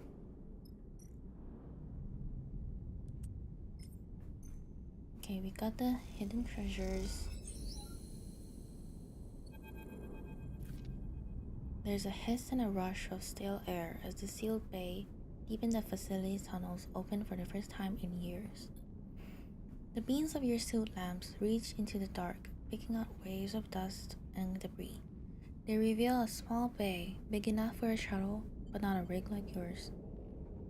As you glide inside, those same beams catch on the frame of something that sits at the center of the bay. It's wide and flat, with a cylindrical central section that runs its length. As you move around it, looking at the sections of plates and open frame, you realize it's a ship, or at least it was. This frame, filled with rusted components and partially covered with old hull plates, suggests a fast ship, an arrowhead, designed to cut through debris-even atmosphere. You float up a little to see into its central cylinder, and your lamps reveal a cockpit outfitted for 2 people. One sat behind the other. The seats are carefully upholstered, and you realize this was a labor of love. The whole ship, in fact, seems built by hand. A custom model with little function out there beyond looping around asteroids for the thrill of it. Looking closer, brushing away the surface corrosion, you see flames painted on the hull. Flames in curling patterns, the brushstrokes visible even after what must be many years. As you inspect the half-finished ship, a sense of quiet wonder keeps you silent. You notice a glint toward its rear. You approach it and see an engine. All interlocking tubes, flared vents. It is unlike any you've ever seen, but the holes in its side suggest it may never have been finished. Those holes are the source of the glint. You reach in and pull out some strange-looking engine components, each pristine and complex. You hesitate for a moment, suddenly feeling like you shouldn't be disturbing such an intimate object. But it occurs to you that nothing would please the person who built this ship more than seeing these handmade components put to use. You secure them in your suit and push away from the ship. As you leave the bay, you turn and take one last look at the treasure inside. It's possible that it never flew, or perhaps it was in the middle of an extensive refit when this place was abandoned. Either way, its flying years have long since passed, and now with the bay open, it will corrode much faster, melding with the anonymized scrap of this place in mere cycles.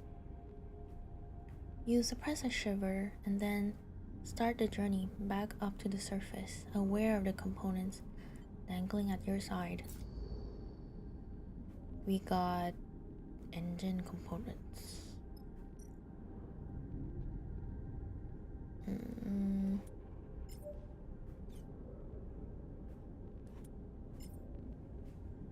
I think he can handle it. No stress.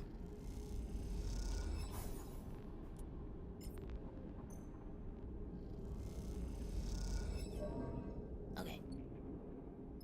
Now we try and fix the ship.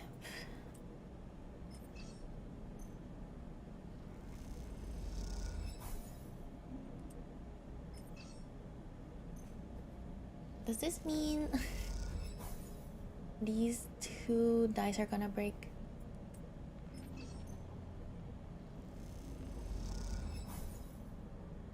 Okay. Bedtime.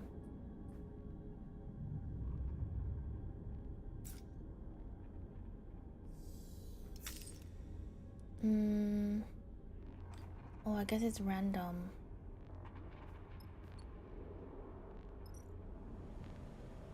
Okay, I think I'm gonna prioritize fixing.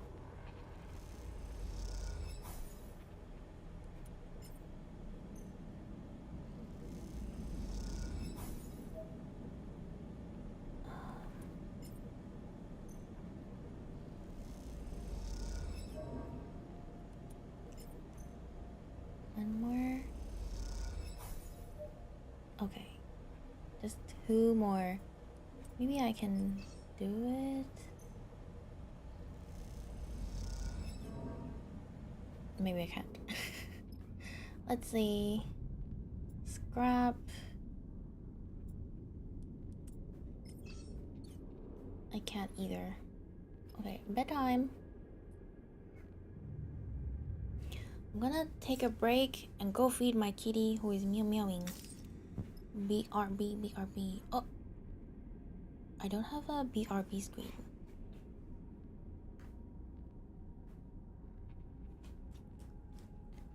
Beep boop, beep boop, beep boop.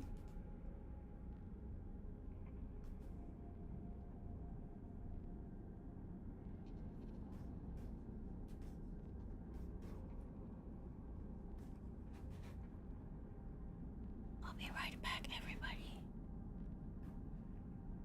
I will play this song for you.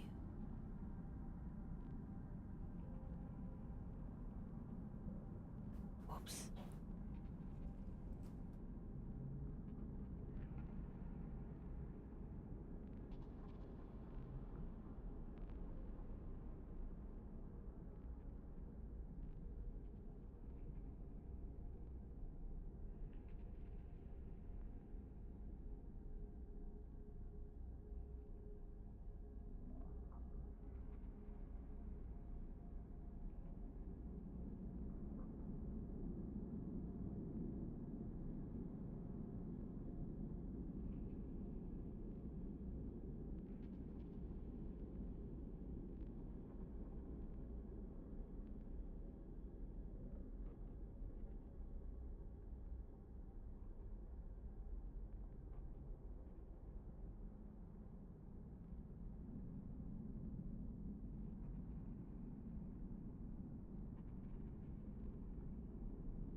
And I'm back. Oop. Back to the game. Okay, what were we up to?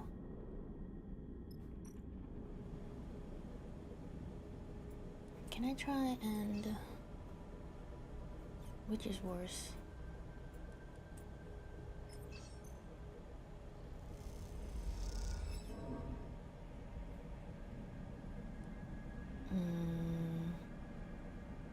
I now only have 2 dice?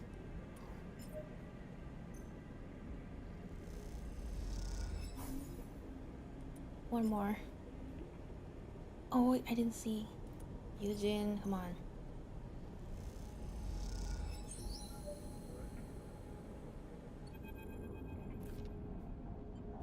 You all gather in Alma's rig to see the engine tested. The engine room purrs and chitters. It seems to warm with the sound of the engine, with the polyrhythmic vibrations that rattle through the open framework of the interior. You look over to Alma and you see her eyes are closed, a small tremble at the corner of her mouth. You look at the engine, Alma's engine, an object that you have come to respect over the past cycles, even if you haven't necessarily grown to love it.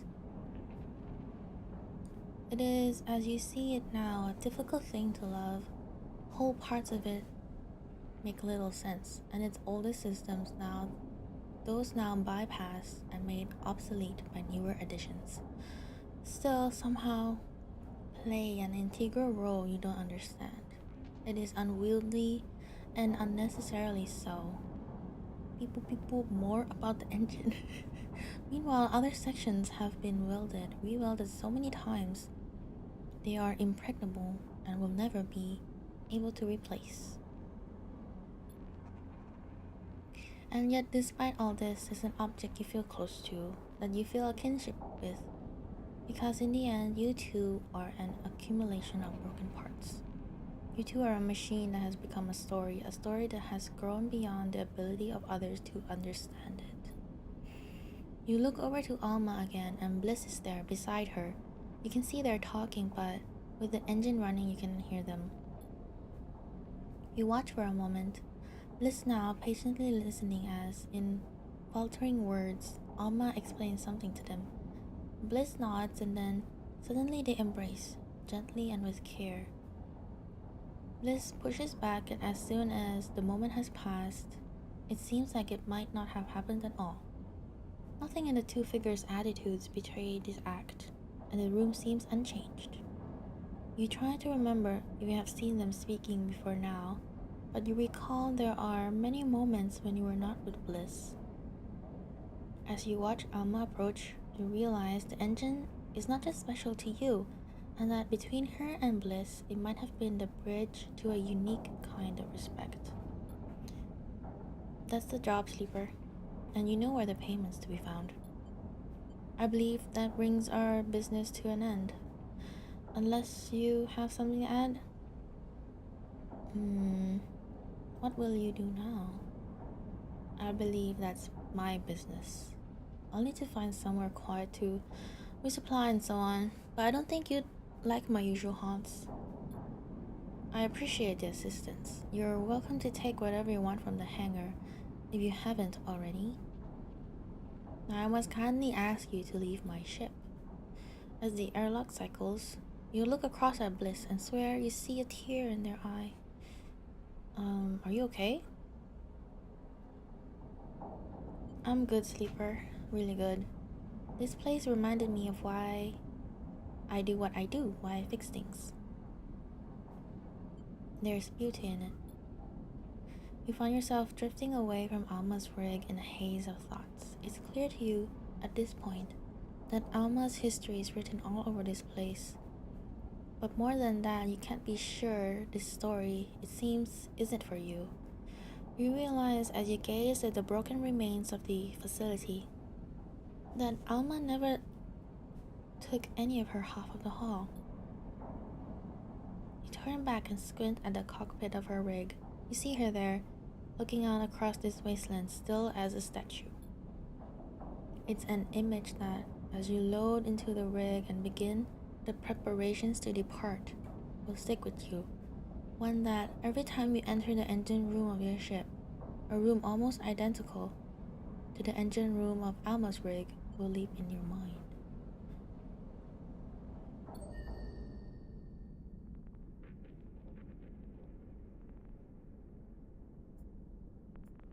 What?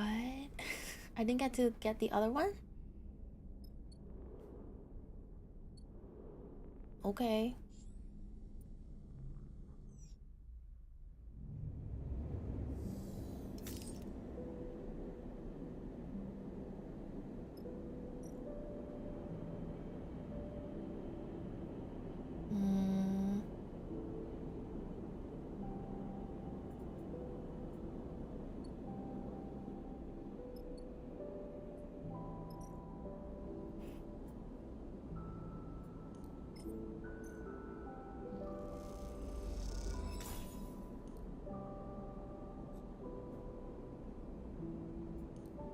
Okay, let's fix my dice.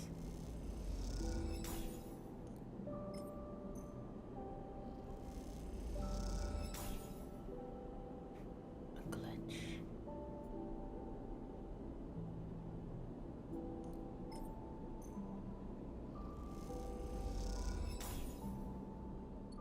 Okay. And now we locate a ship at Helion Gate. Travel to Wellspring. Where is that?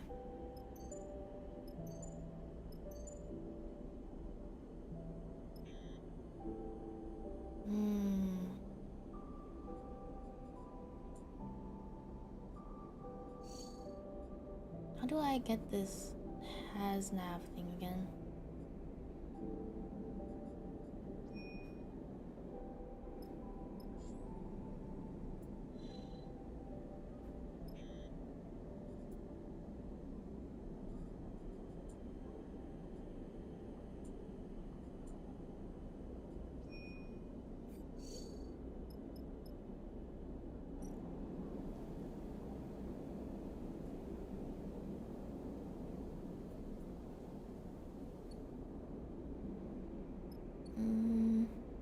What to do?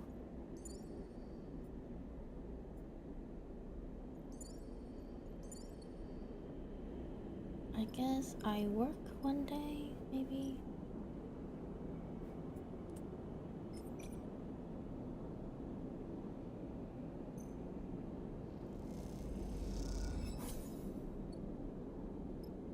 Then bedtime.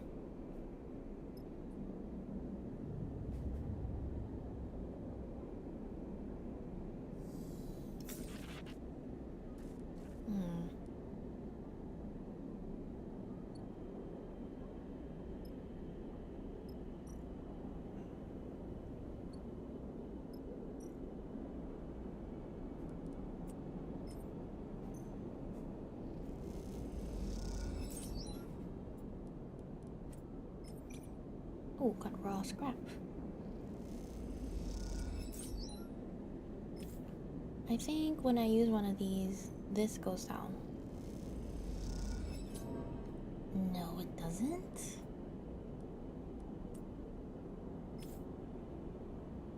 Well, I need the money. Oh. Okay. Then I rest at home.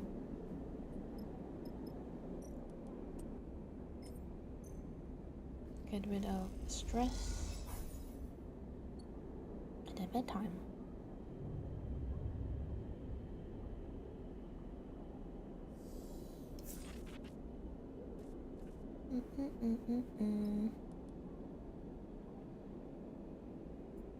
I think I buy supplies, refuel, and get on my way.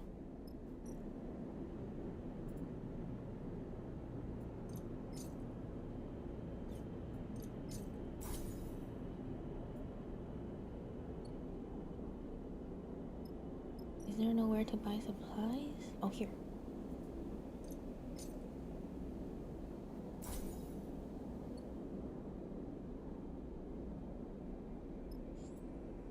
Okay. Let's go to Alien Gate. Vroom. Ooh. Alien Gate hangs over the rig. Its corroded arches resemble the dislocated vertebrae of some vast, long-dead serpent. That's one big ugly scrap pile. Servant whistles from the pilot's seat. Solheim didn't like to build them small. What was it for? Seraphin shakes his head. System's biggest door. Only opened if you ask nicely. Got to be big if you want to fit every ship that visits the system through it. Impressive, really, building something so massive out here. Solheim liked to impress visitors, sure. Seraphin leans forward, looking for the best place to enter the structure, but they also like to scan entire ships and impound those that didn't enter through the gate. Not the most admirable qualities. I'm gonna try to be I'm gonna be optimistic. Gotta say, I'm surprised to hear a sleeper impressed by corporate infrastructure. Don't let him bait you, sleeper. Solheim were cruel and ruthless, but without them, this system would just be two gas giants and a load of rocks. No harm in recognizing it. You look out of the cockpit towards the gate, its layers of systems and rooms, slowly opening to the void, peeling away cycle after cycle to reveal the bones beneath. This is where Jean Me mentioned you might be able to find the location of a ship with a prime ship mind among the old shipping manifests and Solheim records. You look over the towering structure of the gate. This is going to take some work. Suddenly, a flash high up on the gate catches your eye. A light turning on and off again for a moment. You lose track of it. I doubt it. You hoping for a station-side bar? I have a feeling you'll be disappointed unless we find an executive old liquor cabinet. Bliss pats you on the shoulder and drifts out of the cockpit. Time to see what secrets the gate has left.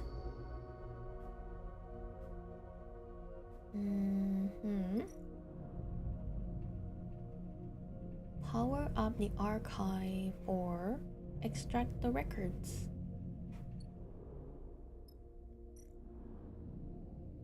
Explore corridor. Or scan the hall. This is 6. This is a lot more than 6. Anything else?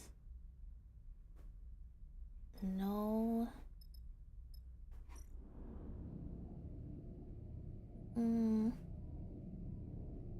Let's go with this.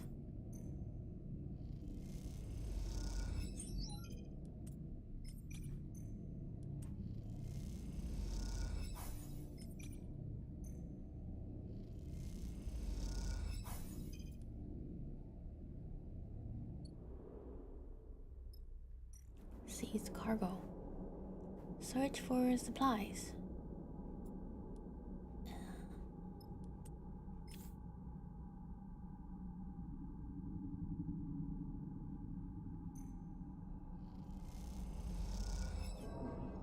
Oh damn, I'm starving.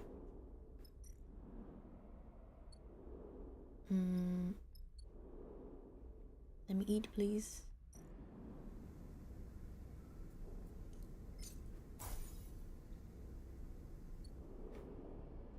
Okay,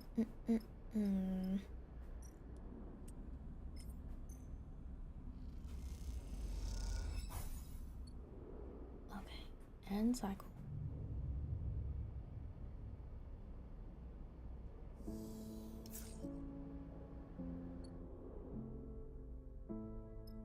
This music kind of sounds like Severance.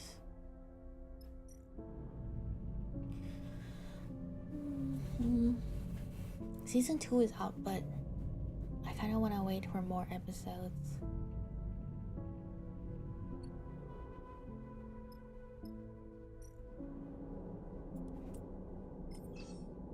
Even with my best dice.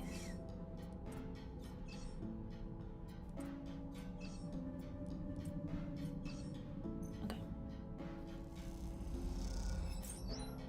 Oh. That's it? One supply? Okay. Customs hall.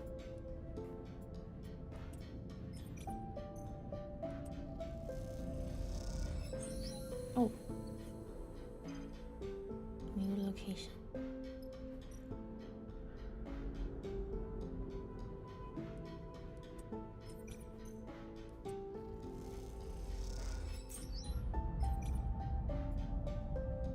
Solheim data. I guess we'll need this for the other place.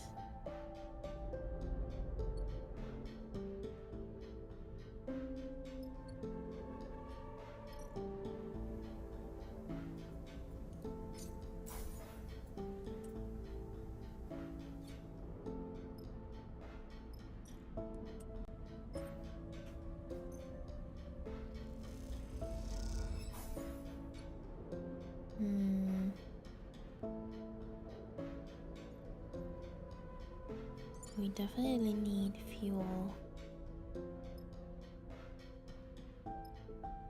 Okay, let's see.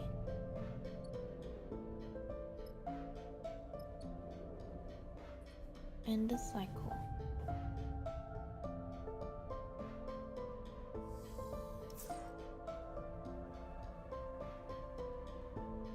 Oh, that's really good dice.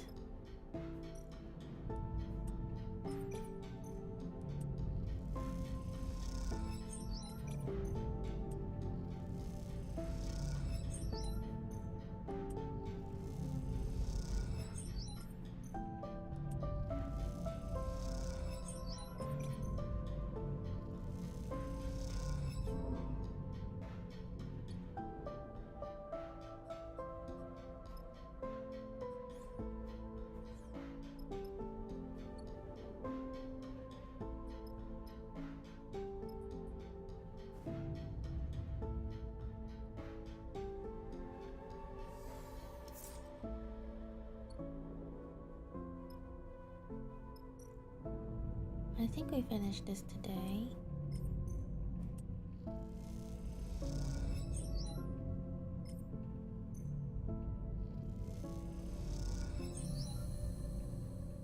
You hear something in the dark. In the dark and airless void of the archives, something flickers. You have been working in the dark, picking through the guts of corroded machines, skimming the data in their corrupt memories, digging through a graveyard in search of ghosts. But now with another flicker, the place begins to come back to life. All along the rows of benches, some of them crushed by fallen ceiling panels, terminals begin to flicker into uneasy life. A cacophony of distorted sounds accompany the machines, as some of them immediately glitch and spark. Did you do this? You stand frozen as the archive glitters around you with a million shipping entries. The stream of information is overwhelming. Node graphs drawing out routes and inventories, tracing a web around you in pale cyan. Suddenly, they all shut off, the terminals blinking out together, leaving a single translucent screen glowing softly in a dim room. And in that dim room, drifting towards you out of the dark, you see a figure. Is this what you're looking for? The voice crackles aggressively through your suit's local comms. Who are you?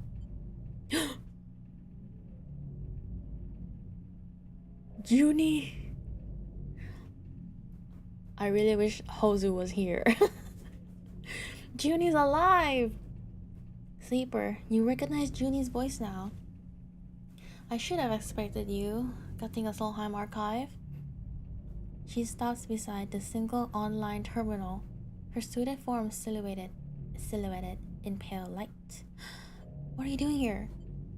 Same as you, although I'm not going about it quite as forcefully. Do you have any idea of the damage you've been doing to this archive? Her voice cracks in anger. These machines are decades old. You can't just rifle through them like they were a scrap pile. There's data here that has been lost for decades. And here you are corrupting whole chains of it. What do you think you're doing? I need something. Yes, I know. I saw the pattern of your queries. A prime ship mine equipped ship, still operational at the collapse, last located in the region around Helion Gates. You can feel how pleased she is with herself from here. Junie softens a little, her curiosity getting the better of her.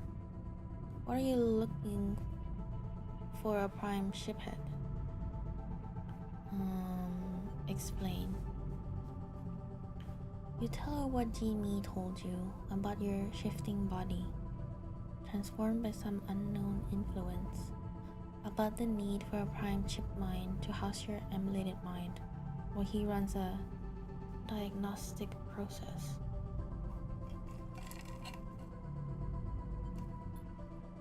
Sorry, sleeper. I can't trust you right now, no matter your excuse. After what you did, you have to help me. You owe me. I don't know about that. You can see the screen showing a single bright point, coordinates. You check the info pane beside the map. A Solheim ship, prime ship mine in use.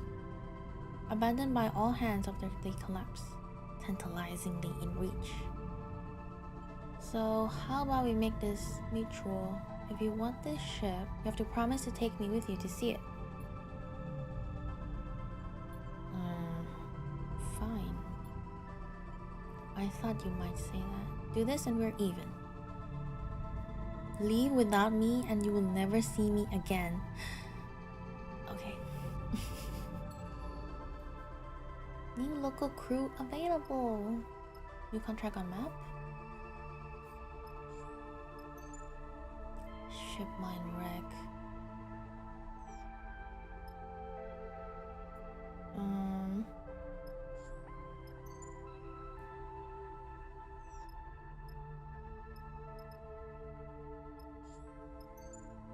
For supplies.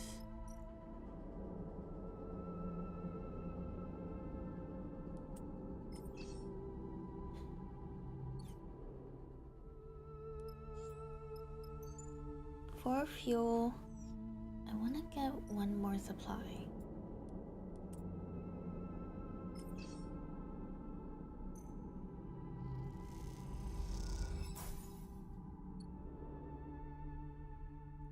Because I'm gonna eat.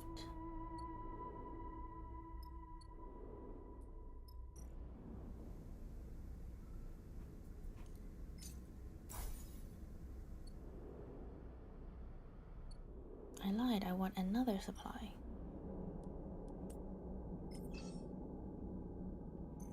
So what is this Solheim data for?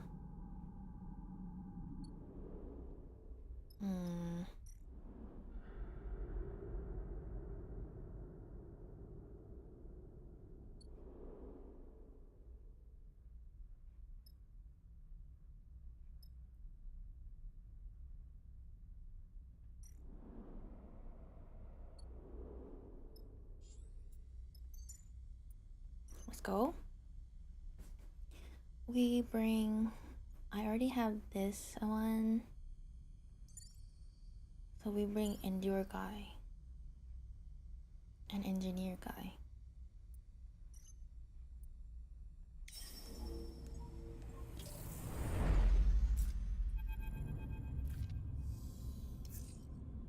We're too far sunward, sleeper. I don't like it.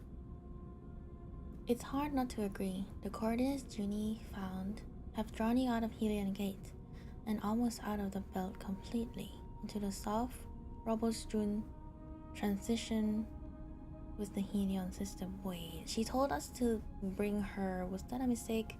To the edge of Conway controlled space. This is dangerous territory, not a place I like to be. We need to be quick. We should assume the wreck is being watched, or at least on a patrol route. As you look out on the twisted wreck, you swear you see a red light blinking between the stars. You exchange a look with Seraphim. He has seen it too. You better get to it, Sleeper, quickly and quietly. So, if we're detected, we'll be killed by a machine, not a person. I don't find that very reassuring. You drift out of your chair and head towards the airlock, unable to shake the feeling of being watched. Being here is a risk, you know that, but you need the ship mind. So, no matter what happens, you won't be leaving here empty-handed.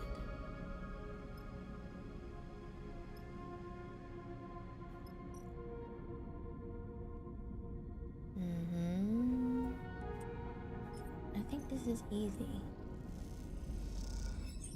We got this one.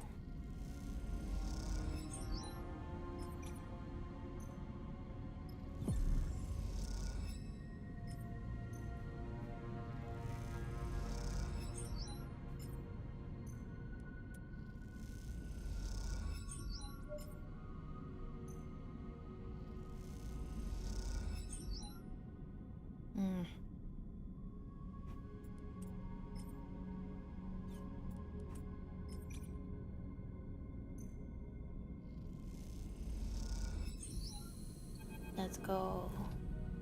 You find yourself wandering deep and deeper into the wreck, through crushed and twisted corridors, floating panels and wires, appearing suddenly in your headlamps like strange sculptures. Just as you begin to tire of the endless dark and the haze of particles washing over your suit, the corridor opens out into a chamber where the ceiling is torn open to reveal the stars. At its center lies a cylindrical object half your height, but raised on a complex pedestal from which countless thick cables snake off into the dark like braided hair. One or two of them float freely, waving back and forth while glinting severed ends, but most of them disappear into the floor and walls, or twist and curve out of sight, a prime ship mind. You glide over to the pedestal, pushing your way through the wires. You feel intimidated by the scale and complexity of the ship mind. As you look over the cables, you see they lead out of the room. You imagine they trace through the ship, the nervous system of the ship mind's body. How's it looking, Sleeper? I have no idea where to start. You won't remember, but we handled a ship mind back with Lane. Smaller than this one, but I remember being told we couldn't cut it out until we disconnected it from the main system nodes. Can't for the life of me remember why though. Then that's what we'll do. Incoming signal, Sleeper. Suddenly, a faint red light glitters in the dark beyond the broken ceiling. You hold still. The moment stretches out, your eyes fixed on that spot of red amongst the stars. The light flashes, pauses, and then fades. You wait in silence until you're sure it's gone. Too close. Conway drone. Little creep. We're clear. I've turned off almost all of the rig systems, but we need to be careful. Keep network activity to a minimum. Okay.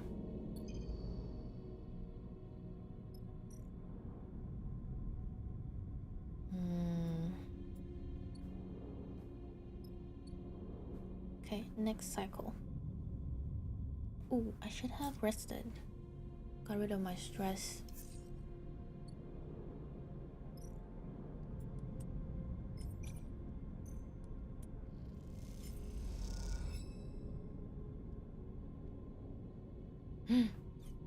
That cancelled it?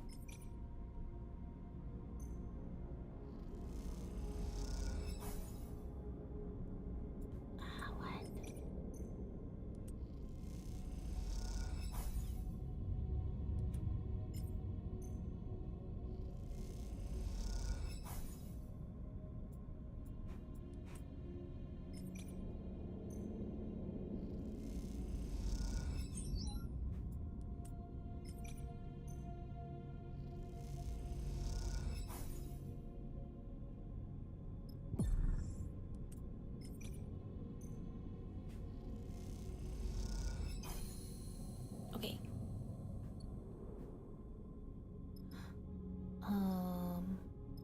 port node, starboard node.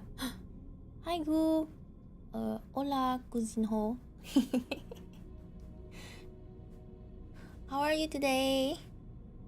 What time is it over there? Oh, I don't have you on here. Let's see. Beep boop, beep boop, beep boop, beep boop.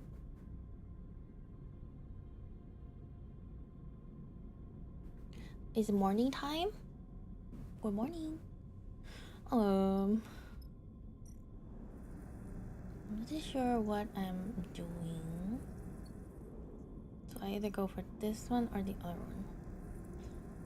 Cut node. We only have two more thingies until we fail, so that's not looking good.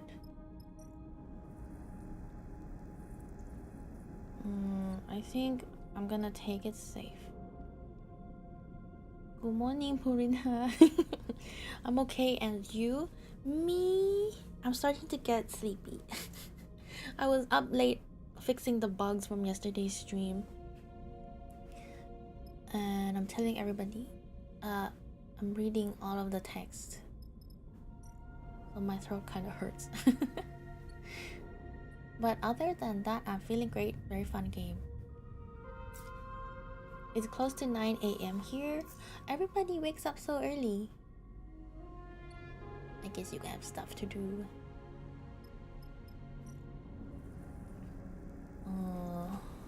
The earliest I've been waking up is like 10 a.m.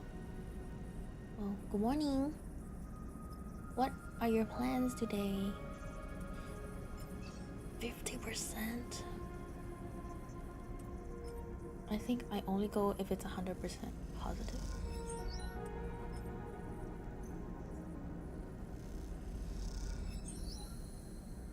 Okay. Next.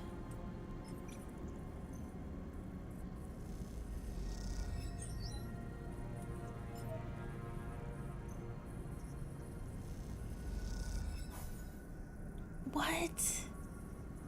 Even the neutral alerts them? Darn it. No. Okay.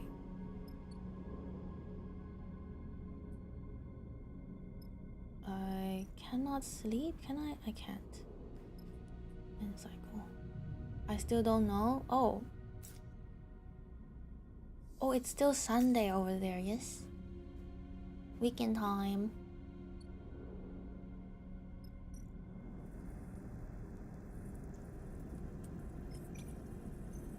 Okay. We did it. You drift away from the cradle a little as you safely release the final cable. It waves back and forth lazily among the particles and glinting debris. Cozy day for you? Kuzinho? You look at the prime shipline, now floating above its cradle. The final nodes disconnected and the locks released. You okay there, sleeper? Just taking a second. Alright, well, you deserved it. I can't believe we actually pulled this off. You gently grab the ship line, the worn metal casing gleaming in the dim light. As you do, you feel a strange... Oh, cool, I have a question for you.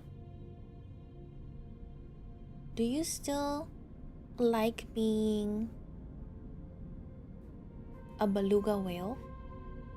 Like Quackadoo in the reading? As you do, you feel a strange sensation of something moving around inside, like a creature in a box. The weight shifting this way and that under the pressure of your grip.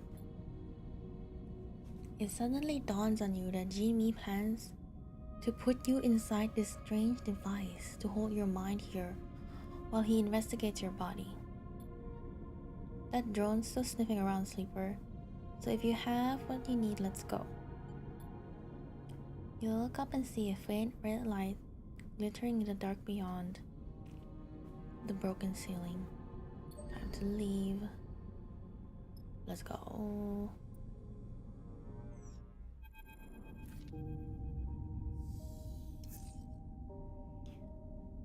Arriving back at the Helion Gate, as lonely as cold as it is, feels like a relief.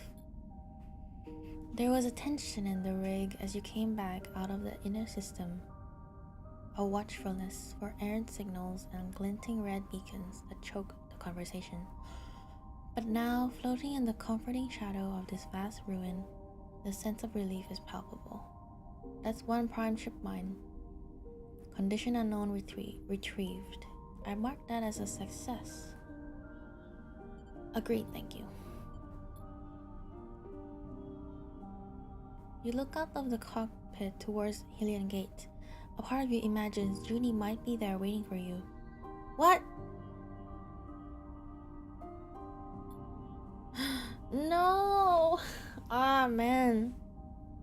So we had to bring Junie on the contract?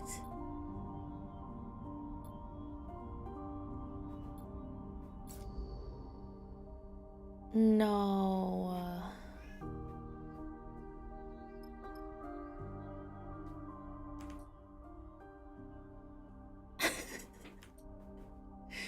I can't even load, bruh.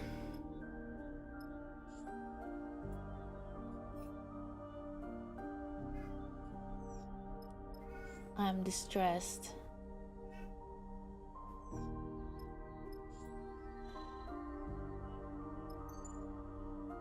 I need to get fuel. Maybe on a different playthrough. Fuel, please. Darn.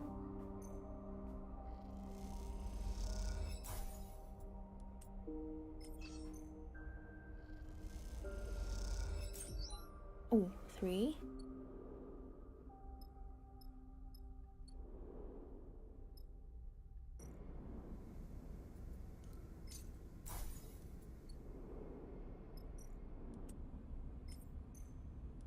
Wait, I'm not even stressed. I'm stressed IRL about Junie.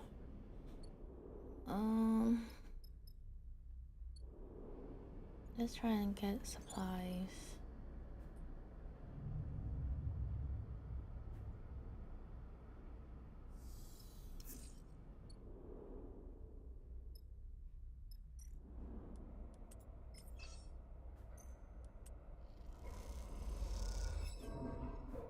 No.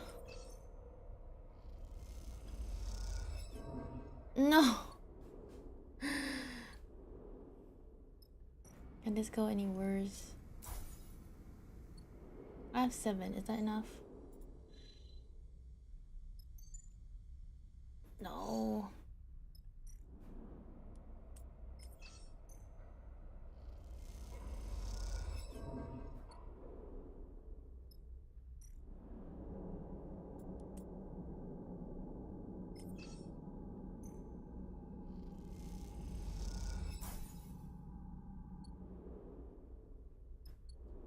Can this go any worse? I lost Junie. I can't get fuel. Man.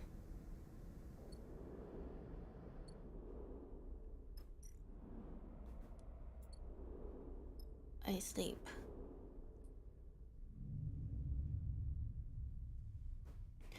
Can I get... It might be worth it to get engineer. I have nothing. Wait. Oh. I think that was a bug.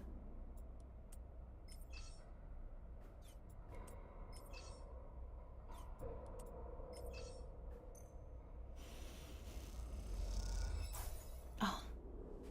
Thank goodness. Okay, let's get out of here.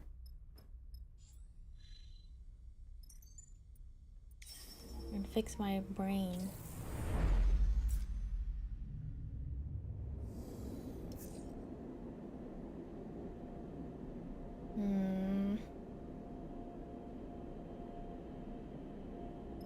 I'm distraught. I can't believe I had a chance to get Junie back and I missed it. Well, here's your prime ship mind. Come, let's get you inside. Such a prize must have levied a heavy cost. Please come in. You squeeze through the door and drift down into the workshop. You barely glance at the pile of tech on either side, your mind racing with thoughts about the diagnostic process. Sit, sleeper, and I'll take that ship mind, if you please. You hold the ship mind in front of you and give it a small push so it floats gently over to Genie. He grasps it with both hands and takes it to a neat little work table in the back you didn't see before, where thick cables float lazily, tethered to the wall. You slide into the chair, hooking your feet behind the bottom bar to hold yourself in place and watch as he begins connecting up the prime ship mind. A tremble of nervousness runs along your arms. What happens now? Now, I prepare the ship mind. Then we talk. You sit in silence as he delicately works to connect the ship mind to a small cradle on the desk. You see him remove a panel of the cylinder, revealing complex inner workings and an array of connectors. He diligently wires each of them with a technicolor array of cables. After a while, he begins to speak, as if you had been talking this entire time. The problem we have is with your frame, your body. Atypical alterations, biosynthetic recoding, unusual growth. From the diagrammatics I have, these are not typical of frames, and even those that have been rebooted as you have. In order to investigate safely, I must transplant your emulation. In basic terms, your mind, but in reality not so basic. He smiles in an attempt at reassurance. Your emulation is an emulation of a human, and a human mind cannot be separated from its sensorium. The mind-body paradigm has long been disproved. Cognition has physical basis. So I must first distribute the emulation between your hardware and the prime ship mind. The hardware will co-run the emulation like the two lobes of a brain. And for a short period, I will disconnect the two. In those moments, you will in a sense be in two places at once. So he's putting half of us in the ship mind and keeping half in our body.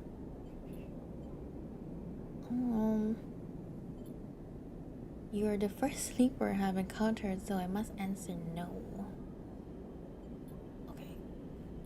Let's get this over with. I'm not over, Jumi. You take a calming breath, but are instantly aware of how superfluous that action is when your frame requires no oxygen at all to function. The ship mind is in excellent condition.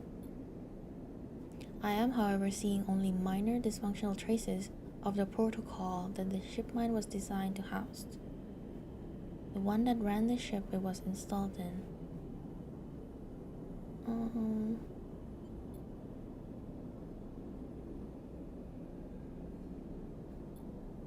A protocol is not like an emulation like yours. It has no integral and physical element. It's data only. Okay, somebody did something to the ship mind. Let's get on with it.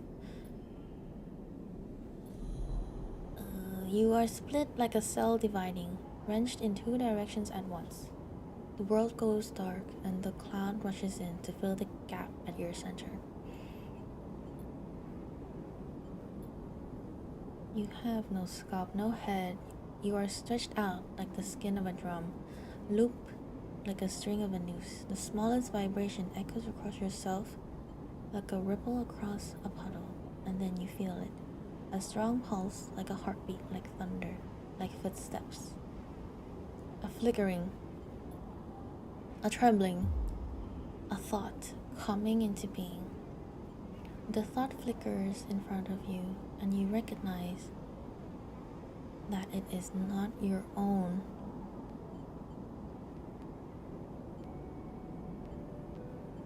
What? I don't know what this is. I help. Disintegrate, the thought answers. You fold up in blankness, then a moment after, you unfold like baking.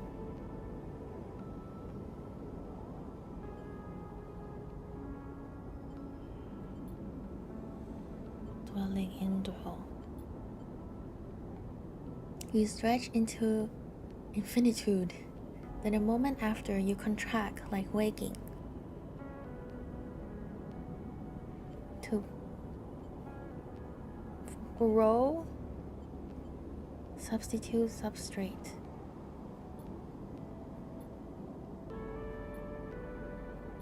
Something glows. Your eyes flick open like shutters. You are staring at the ceiling. You twist, floating, turning your head as if you were underwater, feeling the resistance of a body you had already forgotten. What happened? The process was successful. I was able to access the frame directly. I ran the admin level diagnostic processes built into its system and received the results.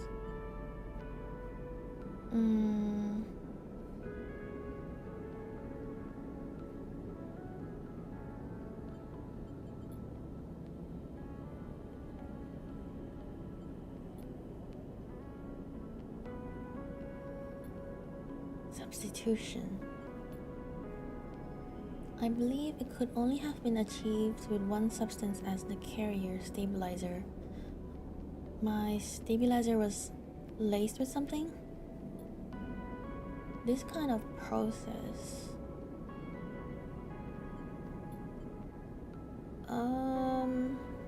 It seems like Lane was doing experiments on me.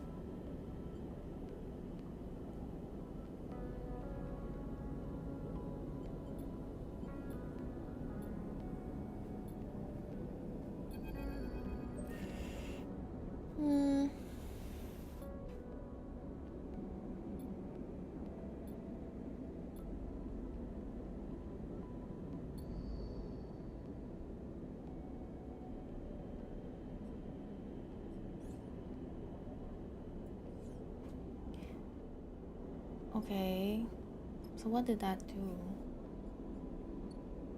I just found out that my body is changing, but I don't know why. Okay. I think that's about it for me today. I think that's a good place to stop. Okay. Who is live? Can I raid Ellen so I can get a free doodle? Let's see.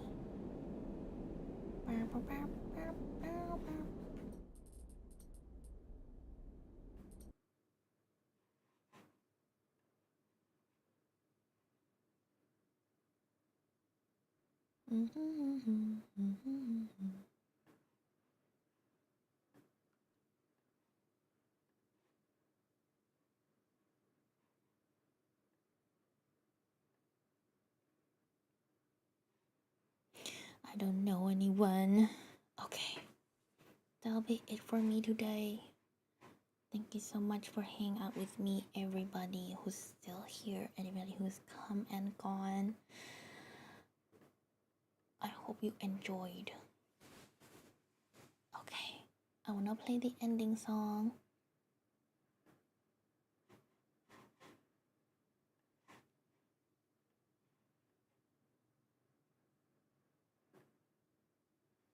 Bye bye, everybody. Bye bye, lurkers.